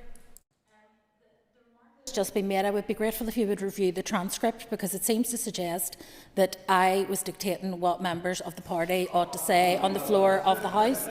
I also don't appreciate the reference to their master's voice. Because that is certainly not how we operate as a party, and I think that those disparaging and personal remarks are inappropriate. Or can be checked and reported back upon Mr. O'Toole. Okay. That, first of all, wasn't a chair, but I'm pretty sure that's not a point of order. But the member is entitled to stand up and make it. Look, the Alliance Party has outsourced the Justice Ministry, has demanded effectively the privatisation of the Justice Ministry for the last decade and a half, while devolution has been in operation. Sorry, I'm afraid that's a fact. Well, it is a fact, and it was funny to hear Alliance members stand up and talk about. Mr. O'Toole, can I intervene just briefly? You're 1 minute 15 in, now more than that. In fact, I don't think you've referred to the motion or the wording of the motion at all. Can I ask you to address it? I have actually, Mr. Deputy Speaker, but I'm not going to challenge your ruling. But what I will say is this: the Criminal Justice Inspection report came out in November 2024. It was very clear that it wanted a vision document published within 6 months. That's at the heart of this motion. That hasn't yet been published. There was a written answer which was given to Ms McElveen, the DUP member, just a couple of weeks ago. It had a very long answer, but it offered no clarity on when that vision was going to be published. That's why this motion is here today, and I recognise that there are certain members within this chamber who do not like accountability. We, as the opposition, do accountability without fear or favour, and it has to be said, members from across this chamber have simply asked tonight, for accountability on a vital matter of criminal justice policy, because it is true to say that since devolution and justice, the devolution of policing and justice 15 years ago, there are real structural problems which have not been resolved and in many cases have gotten worse. Mr Kingston referred to the length of time it takes to get through Crown Court cases. The most famous aphorism of all is that justice delayed is justice denied. When you have twice the length of Crown Court cases as other parts of the UK, that is a fundamental structural problem in our criminal justice system. It's why we need to see a response from the department and clarity. I acknowledge that it's cross-cutting and it involves other departments and other ministers from other departments supporting the Justice Minister. That's why, frankly, I was pointing out that it was so absurd to hear phrases like "my minister" when you're, on the other hand, calling for cooperation. I will take a point very briefly in the spirit of constructive debate. Well, it's not really constructive. Would the member accept that? I mean, we often just say things saying "my minister," but it's all our minister, but it is my party leader. But I mean, it is a rather petty issue to actually get at. And I remember you doing the same on social media many times. About Well, I'm delighted that my social media content is so popular, but we'll move on from that point and go back to the main thrust of the motion, which is about criminal justice. I mentioned about the Lane Crown Court cases. We also have reoffending rates. I think, I would genuinely say, I think the Justice Minister and the party are committed to rehabilitation. I think they are in reducing reoffending. Our reoffending rates are not coming down. Adult reoffending rates are actually slightly up than where they were whenever justice was devolved. I think youth reoffending rates are slightly down. Those are things for us that we are entitled to hold the Minister accountable for. It's not churlish, it's not unreasonable to say that given that for the whole time that policing and justice has been devolved, in large part one party has held that post when it has been in operation. It's not unreasonable to ask for accountability on that, specifically when that transformation report called for it within 6 months, and that was now 9 months ago. It is a fair point, as has been made by Alliance members, that the DUP, as always, and indeed Sinn Féin, talk about delivery on these things and then collapse the institutions. That's why I want to see reform of the institutions. That's something I share with the Alliance Party. I would just say gently, last February, that should have been... No, I don't have time, I'm afraid, to take an intervention. That's why that should have been a priority for the Alliance Party when they went back into the executive. It appears that it wasn't, but I'm sure they can account for that. I share with others in the Chamber a desire to see the justice system improved and what was called for in the SIGINI, I'm not sure how to say that acronym properly, report to be reflected upon, and that's why we'll support this evening's motion, and I hope it can be taken forward in a spirit of in a constructive spirit. Thank you very much. Timothy Gaston. Mr. Deputy Speaker, and this evening has been very insightful. It's been insightful into the mindset of the Alliance Party, as well as my Minister. We have now found out that the Justice Minister appears still to be in caretaker mode. So if the member for North Belfast wants to tell her that caretaker season is over, we can now get a Justice Minister that will take control of our entire department instead of passing the buck at every opportunity that she gets. The Criminal Justice Inspection Northern Ireland report that was published in November 2024 raises a litany of serious and significant issues, none greater than the delays within the justice system. In Ecclesiastes chapter 8, verse 11, it reads this: "Because sentence against an evil work is not executed speedily, therefore the heart of the sons of men is fully set in them to do evil." Therefore, I believe there's a direct correlation between delay and an increase in lawlessness. Despite, or perhaps because of, 15 years of devolved policing and justice, despite countless strategies, endless policy papers and millions of pounds spent, the report makes plain that there has been limited improvement. It catalogues systematic failure to deliver. We have a justice system plagued by delay at every stage.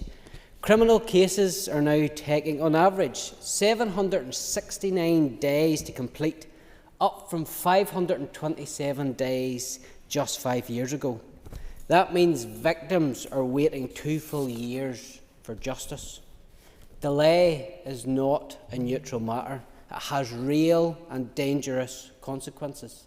Victims wait in anguish. Witnesses lose faith. Public confidence evaporates. And in the midst of that failure, alleged serious offenders who should be held in remand for public protection now use these delays to argue for bail. Others, by the time their case crawls to conclusion, have effectively served their sentence already. The perverse outcome is that our justice system can reward delay rather than punish wrongdoing.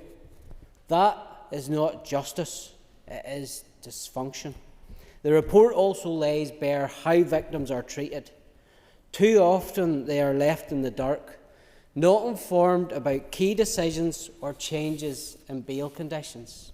They feel forgotten by a system that was supposed to stand with them. A justice system cannot deliver for victims is a justice system that is failing its most basic moral test. And what has Stormont done in response? another round for strategies, more working groups, more transformations and glossy paper that will never materialise into practice. One of the key problems, Mr Deputy Speaker, is that we have a Justice Minister who, when asked about areas within her remit, is only too keen to say it has nothing to do with her. So I believe the caretaker role very much fits this Justice Minister. She fobs MLAs off in this House in a manner not seen in any other department, hiding behind operational independence as a convenient shield against scrutiny. When members ask legitimate questions about how her department functions, she points them away, telling them to contact agencies that sit directly under her department. That is not accountability. Speaker, this matter has been ruled on by the Speaker in the past with respect to the accountability mechanisms in this chamber and those that lie elsewhere. Could I ask that the comments that have just been made with respect to my accountability to this House be reviewed by the Speaker? I think they are wholly inappropriate and disingenuous. I also think they misrepresent what is an established rule by the Speaker. Yes, we can take a note of those comments. In terms of your own continuation of this, Mr Gaston, can you go back to the terms of the motion as I've asked for previously? Absolutely, and I trust that will be taken as an intervention and an extra minute applied. Deputy Speaker, that is not accountability, and it's time the Minister renounce her throne. I will vote in support of the DUP motion because the failures it highlights are real and serious. But I must ask, for all the warm words and all the bluster coming from the benches about Miss Long's failures, do you still have confidence in her? Is this another motion, another social media post with no meaningful action? I put it to the DUP. If they do feel, and the Ulster Unionists, if they feel that what they have outlined today is a resigning matter, and there's no confidence in the Minister, I trust you will sign my motion. And I think you know, and I know that what you're referring to has got absolutely nothing to do with the motion on the order paper, and you left it to the end deliberately, but it's not going to wash with me. I now call on the Minister to respond to the debate, and Minister, you have up to 15 minutes. Thank you, Mr Deputy Speaker. I very much welcome the Criminal Justice Inspection Northern Ireland report Transforming the Criminal Justice System in Northern Ireland, a Strategic Overview, which was published in November 2024, and acknowledge that it provides a challenge to the justice system to reflect both on our pace and approach to change and transformation. The report, however, also acknowledges the difficulties the system has faced in making such progress, including the inheritance of issues that existed prior to devolution, such as delay, access to justice, victim and witness care and effective rehabilitation of offenders, the combined absence of the Northern Ireland Assembly for prolonged periods, poor annual budget allocations year on year, and the challenges of business continuity during the COVID-19 pandemic, all of which have added to the challenges the criminal justice system has faced in recent years. For example, it is notable that work to speed up justice was actually starting to reduce the length of time it took for cases to proceed through the Crown Court in the first 2 quarters until COVID hit in 2019. So I think that's worth noting. It is also important, however, to acknowledge that the Jenny report highlighted a number of notable achievements in recent years, including the reform of youth justice, which reduced the number of children in custody and in the number of cases prosecuted at the youth court. That, in particular, has long-term implications as we see a reduction in youth offending of our young male population, because that will feed through the system. We know that young people will graduate from one part of the system to another, so that is absolutely critical. The continued development of the Causeway system to facilitate electronic sharing of information on criminal cases between key justice agencies, and the use of live links, to name only a few. And the use of live links is absolutely critical when it comes to discussing, first of all, speeding up justice, but also the impact on victims and witnesses. It's also important to note the nature of crime that the criminal justice system is dealing with is not standing still. The chair of the committee made a reference to how can we have all this technology and yet we're not making efficiencies. Well, of course, the criminals also have access to all of that technology, which makes the investigation of many of these offences much more complex and time-consuming. I would have thought that would have been apparent without me having to spell it out. Cases are becoming ever more complex. The increasingly digital world in which we live is reflected in investigations where often technology is used in the commission of offences. Digital devices need to be analysed for evidential material, which may be relevant to deciding whether or not to prosecute. These are significant challenges which create pressure across the system. Looking back slightly further, since devolution, there have been a number of measures introduced to help improve the system.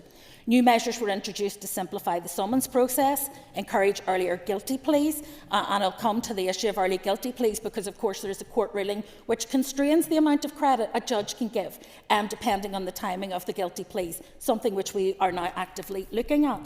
More proportionate forensic reporting and the first phase of committal reform have been delivered, which removed the option. I have to say on committal reform, it wasn't thanks to this chamber that we actually got there, because in 2015, at the first attempt of an alliance minister to come forward with committal reform, it was shot down in this House, actually by one of Mr O'Toole's then colleagues, and actually Mr Gaston's colleague, but we managed to get there eventually. When it was removed for victims and witnesses, that meant that they wouldn't have to give oral evidence more than once during committal proceedings. Measures were also introduced to divert low-level cases away from the formal criminal justice system through the use of penalty notices in 2012 and community resolution notices in 2016. However, despite efforts to date, the number of cases prosecuted at court remains relatively high, which is having an impact on the finite justice resources and contributing to pressure on the system. Of course, that has not helped when people make a clamour of saying that every case must go to court irrespective of whether it's serious or otherwise, when people argue that every criminal must go to jail because anything that isn't jail isn't effective. All of that noise affects the risk appetite of justice partners in the system. Doesn't affect my risk appetite because I recognise it needs to happen. I will indeed. Does the Minister welcome the comments by the Chief Constable and Assistant Chief Constable last week at the Policing Board when they welcomed the options on out-of-court disposals, including those for lower-level offences, and further highlighted they were a key contributing factor in actually developing the proposals themselves? Absolutely, because they led the working group that led to those proposals, which I'm now consulting on behalf of the Criminal Justice Board. So we try to be collective, even some people will try to unpick that. The long-standing and ongoing funding challenges for justice are also well articulated in this chamber, and this will undoubtedly impact on what can be delivered. To be clear, I cannot do everything with nothing. I either have the resources or I don't, and that will have an impact on what we can achieve in the department. The DOJ share of the Northern Ireland Block Grant has fallen continually over the last 14 years, from just under 11% in 2011-12, and I would argue that that was not sufficient, given that there was no anticipation we would still be dealing with the overhang of legacy at this remove, to just over 8% in 2025-26. This underfunding continues to hamper efforts to transform the justice system, as funding is quite rightly prioritised to demand-led frontline activities, including policing, prisons and courts. It's also in contrast with education and health, which have seen massive increases in the proportion of the block grant that they get, and yet have delivered precious little by way of transformation. This leaves the system with less than half a percent of discretionary spend, making it extremely difficult to engage in meaningful transformation and to sustain that. Whilst we have an appetite for change, it is only now through successful bids and initiatives such as the Public Sector Transformation Board that we can find the significant funding that is needed to sustain those endeavours. It is important to raise these issues for context, but I want to focus on key developments within the Department and the wider justice system that I believe will address the questions posed and allay some of the concerns raised, assuming, of course, that members raise them in good faith. I, along with colleagues across the criminal justice system, recognise that long-term sustainability is dependent on reform and modernisation to enable the optimisation of resources to deliver a more efficient and timely service. In response to the strategic recommendation within the Ginny report, my department is leading work to develop a criminal justice vision, which will be used to define system-wide strategies, objectives and actions. The shared vision and priorities, when finalised, will be communicated and embedded in justice organisations' planning to provide a shared sense of direction. Ginny did recommend that this work be completed within 6 months. However, given the scale and significance of the ambition, combined with the complexity and independence, yes, independence of independent parts of the system, it is important that it was done properly, that we are not encroaching in their independent sphere by bringing this forward, and that they are all bought into that vision. So that work is ongoing, and Ginny are aware of that work and are being engaged as part of the wider consultation process to develop that shared vision. It is important that that process is collaborative and inclusive, but also recognises the independence of the constituent members of the justice system, not at this point. Ginny accepts that position, and we will have the work finalised in the coming months. The vision will be key to embedding a collaborative cross-justice approach to issues affecting the criminal justice system. The Chair of the Committee also asked about the review of the purpose and membership of boards and fora aimed to reduce duplication and free capacity. That actually was undertaken in May of this year, and I have to say that no significant issues emerged as a result of that review, in that most people felt that the boards that they sat on and the work that was being done by those was sufficiently different and distinct to some of the other boards that it would not be, I won't at this point, that it would not be appropriate necessarily to change, but we are revisiting some of that at the moment. The Ginny report also noted about a lack of cross-justice investment and development in technology, and individual organisations did not always consider the impact of specific changes on other organisations in the system. In the coming months, my department is publishing a new digital justice strategy to tackle that. It's a pivotal initiative which aims to support the delivery of a modern digital justice system. In this age and this time, we recognise the necessity of providing secure, trusted and user-friendly technology to support those working in the justice system and also those who need to engage at any point with justice organisations. It's a cross-justice strategy. It's been developed in partnership with stakeholders right across the system and aims to ensure that technological developments are used to enhance processes and access to services and embed a culture of digital transformation in years to come. In addition, we're continuing to progress work across a range of topical issues that the report has highlighted as long-term issues for the system. Turning to delay, that is one of the biggest challenges that faces the justice system and has been identified as a key priority by me as Minister and indeed by the Criminal Justice Board and other justice agencies. Delay in criminal cases has a negative impact on those who come into contact with the system, as well as wider confidence in the community. The speed that cases progress is of huge importance to victims, witnesses, the accused and indeed for all of their families and wider society. The delivery of a Speeding Up Justice programme is a programme for government commitment, supporting safer communities priority. That programme is a joint cross-justice collaborative effort under the direction of the CJB, upon which senior leaders of the criminal justice system are represented. That includes myself, the LCJ, the Chief Constable, Director of Public Prosecutions and Director of the Northern Ireland Courts and Tribunal Service, as well as a number of senior officials, including, if I could say, the Commissioner for Victims and Witnesses designate, who I believe has to be at the heart of transformation because of my personal commitment to ensuring that the system services victims. This programme makes a whole system approach focusing on reducing avoidable delay, reducing demand, freeing capacity and facilitating more proportionate and effective responses to offending behaviours. It's also aiming to take advantage of technological developments to improve operational processes and the communication between justice organisations and the public. Earlier this year, the Department was successful in securing £20.5 million of transformation funding to support the delivery of the programme. It's already being used to accelerate work which was ongoing in the early engagement and out-of-court disposals projects. It is a significant boost to progressing the important programme of work, but ultimately how far that will go and how much progress will be made will be dictated by decisions made in this House. And whether those are based on evidence or populism will be a test for the Assembly, not solely for the Department.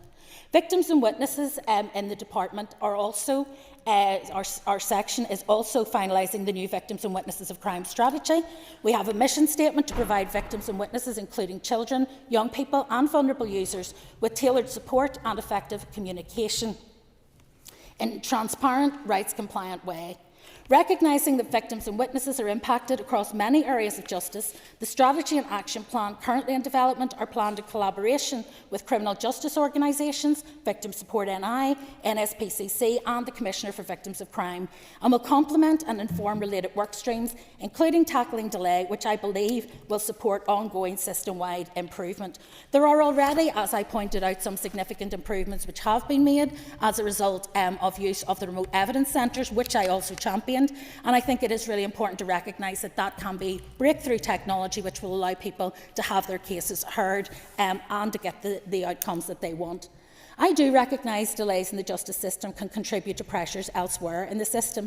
For example, long case processing times can result in individuals spending longer in custody on remand, waiting trial. Not only does that put a strain on our prisons, but can also have a detrimental impact on individuals involved, the victims, their families, and indeed those who are on remand themselves. Contrary to what was said, prison service does not deny people who are on remand support. It is not the case that there is no support. In fact, to the contrary, the Prison Service strives to encourage individuals held on remand to engage in purposeful activity whilst in custody. However, the reality is that that engagement can often be seen as an admission of guilt, and many fear that it will impact on their court outcomes. This, combined with the long case processing time, can lead to individuals being released, time served on remand with little to no rehabilitative work completed. We cannot compel people to engage when they are on remand. They are not guilty until the point where they are convicted, and therefore we can't compel it. But the offer is always there if people want to take it up. It's also one of the driving factors to progressing the speeding up justice projects at pace, and I welcome the work that has been completed to date. That's why I'm also keen, where it is appropriate and possible, to offer the judiciary viable alternatives to remand in custody. That includes a new bail support scheme, which we hope to pilot in early 2026, initially to support women to remain in the community while awaiting trial and providing them with the wraparound support to live independently whilst addressing their offending behaviours. It's notable that despite that backdrop, some of the best prison inspection results that we have seen have happened in the last number of years. Our prisons that were treated as a basket case, some of the most dangerous prisons in Europe, are now amongst some of the best. They are seen as exemplary. So let's not say things haven't and can't change. In terms of reducing offending and re-offending, that is a key priority for the Department. I am more than happy to go to committee and give an account of the work that we are doing in that space. In conclusion, Mr Speaker, there have been a significant range of measures implemented over recent years to contribute towards the transformation and modernisation of the criminal justice system.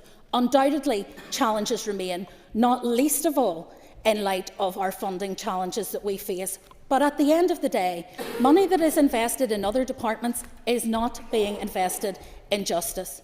Every time a minister makes a call for additional resource, that is money that could be going into the justice system to speed up justice and to improve outcomes and to give better support to victims and witnesses. So when people come to the House making demands and wanting to see things changed, I hope they will also go to their colleagues in the Executive and make it clear that the funding needs to follow what we want.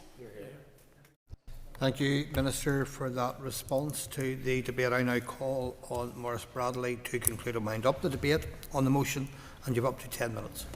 Thank you, Deputy Speaker, and I'll try my best not to take the full 10 minutes. It's been a lively debate, sometimes a wee bit fractious, but that's the nature of politics. But, Mr Deputy Speaker, in winding on this motion, I return to where we began, with the uncomfortable truth that 15 years after the devolution of policing and justice powers, Northern Ireland criminal justice system remains mired in the same systemic failures we were promised would be fixed. The Criminal Justice Inspection's report of November 2024 could not have been more stark. Its verdict: limited improvement. Those two words capture a decade and a half of drift: limited improvement in performance, in outcomes, and in the lived experiences of victims, witnesses and staff alike. Is that the best that we can offer after countless reviews, strategies and transformation programmes?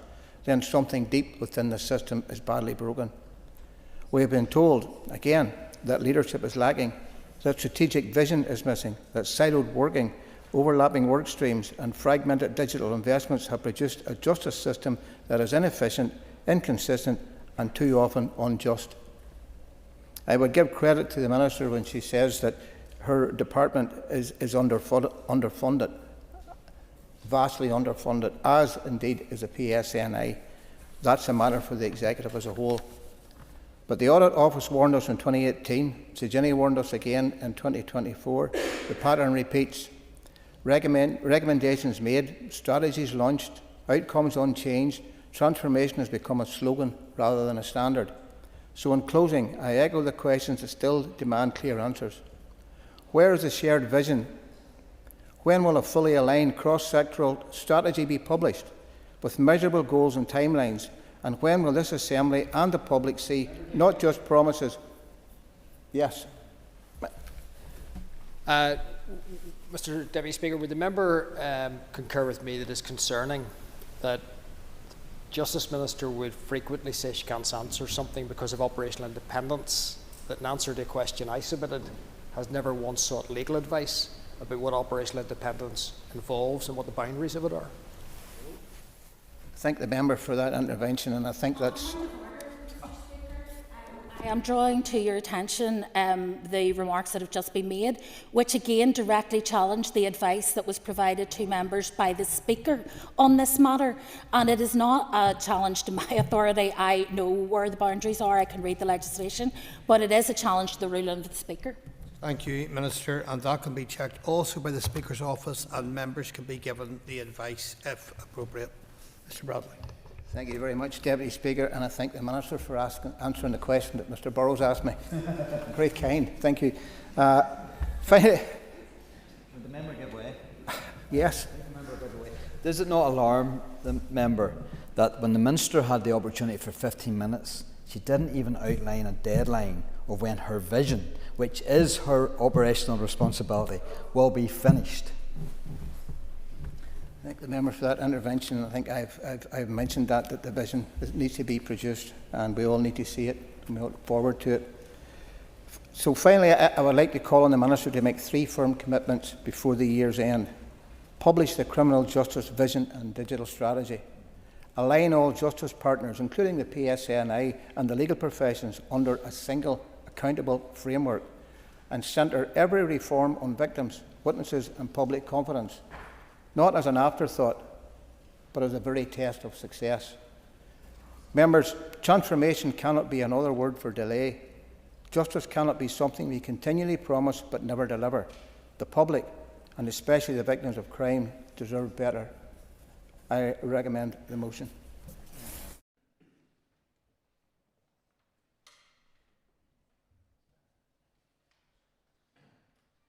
Okay, members, the question is that the motion standing on the order paper be agreed. All those in favour say aye.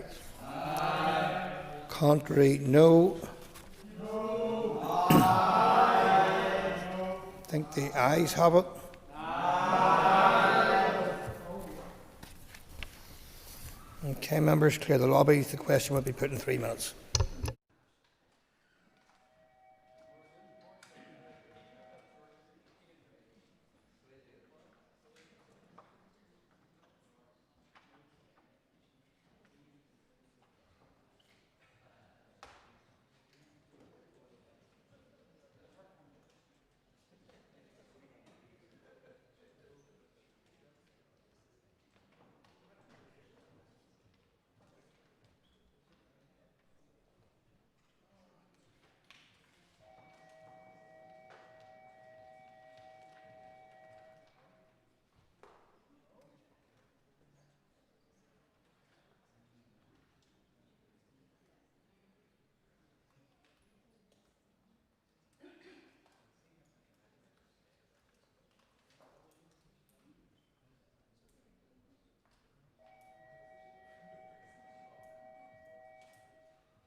Members, members order. Members take their seats.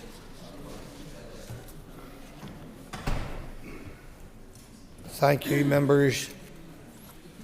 The question is, members, that the motion standing on the order paper be agreed. All those in favour say aye. Aye. Contrary, vote no. Aye. The ayes have it. Aye. Do we have tellers?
Members, order.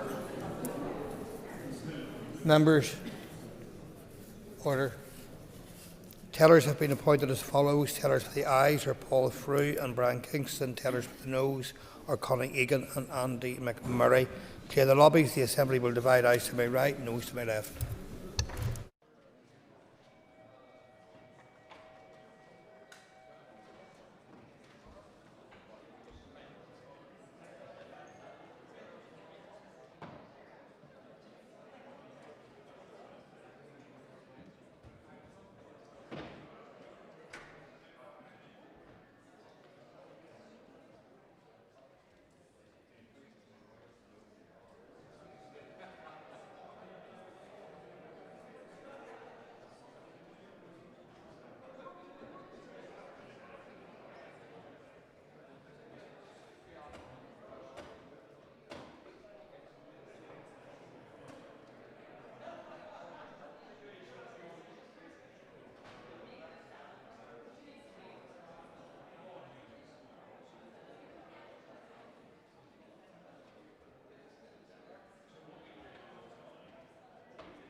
Members, order members. Clerk, please read the result.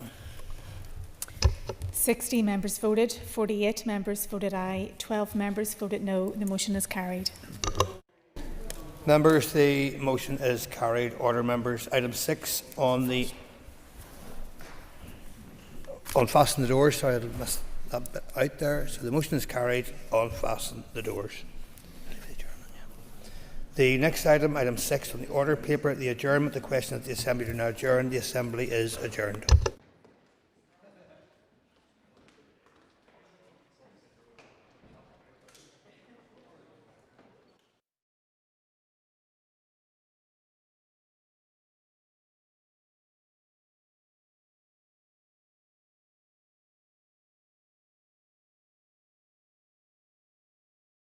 Assembly Chamber.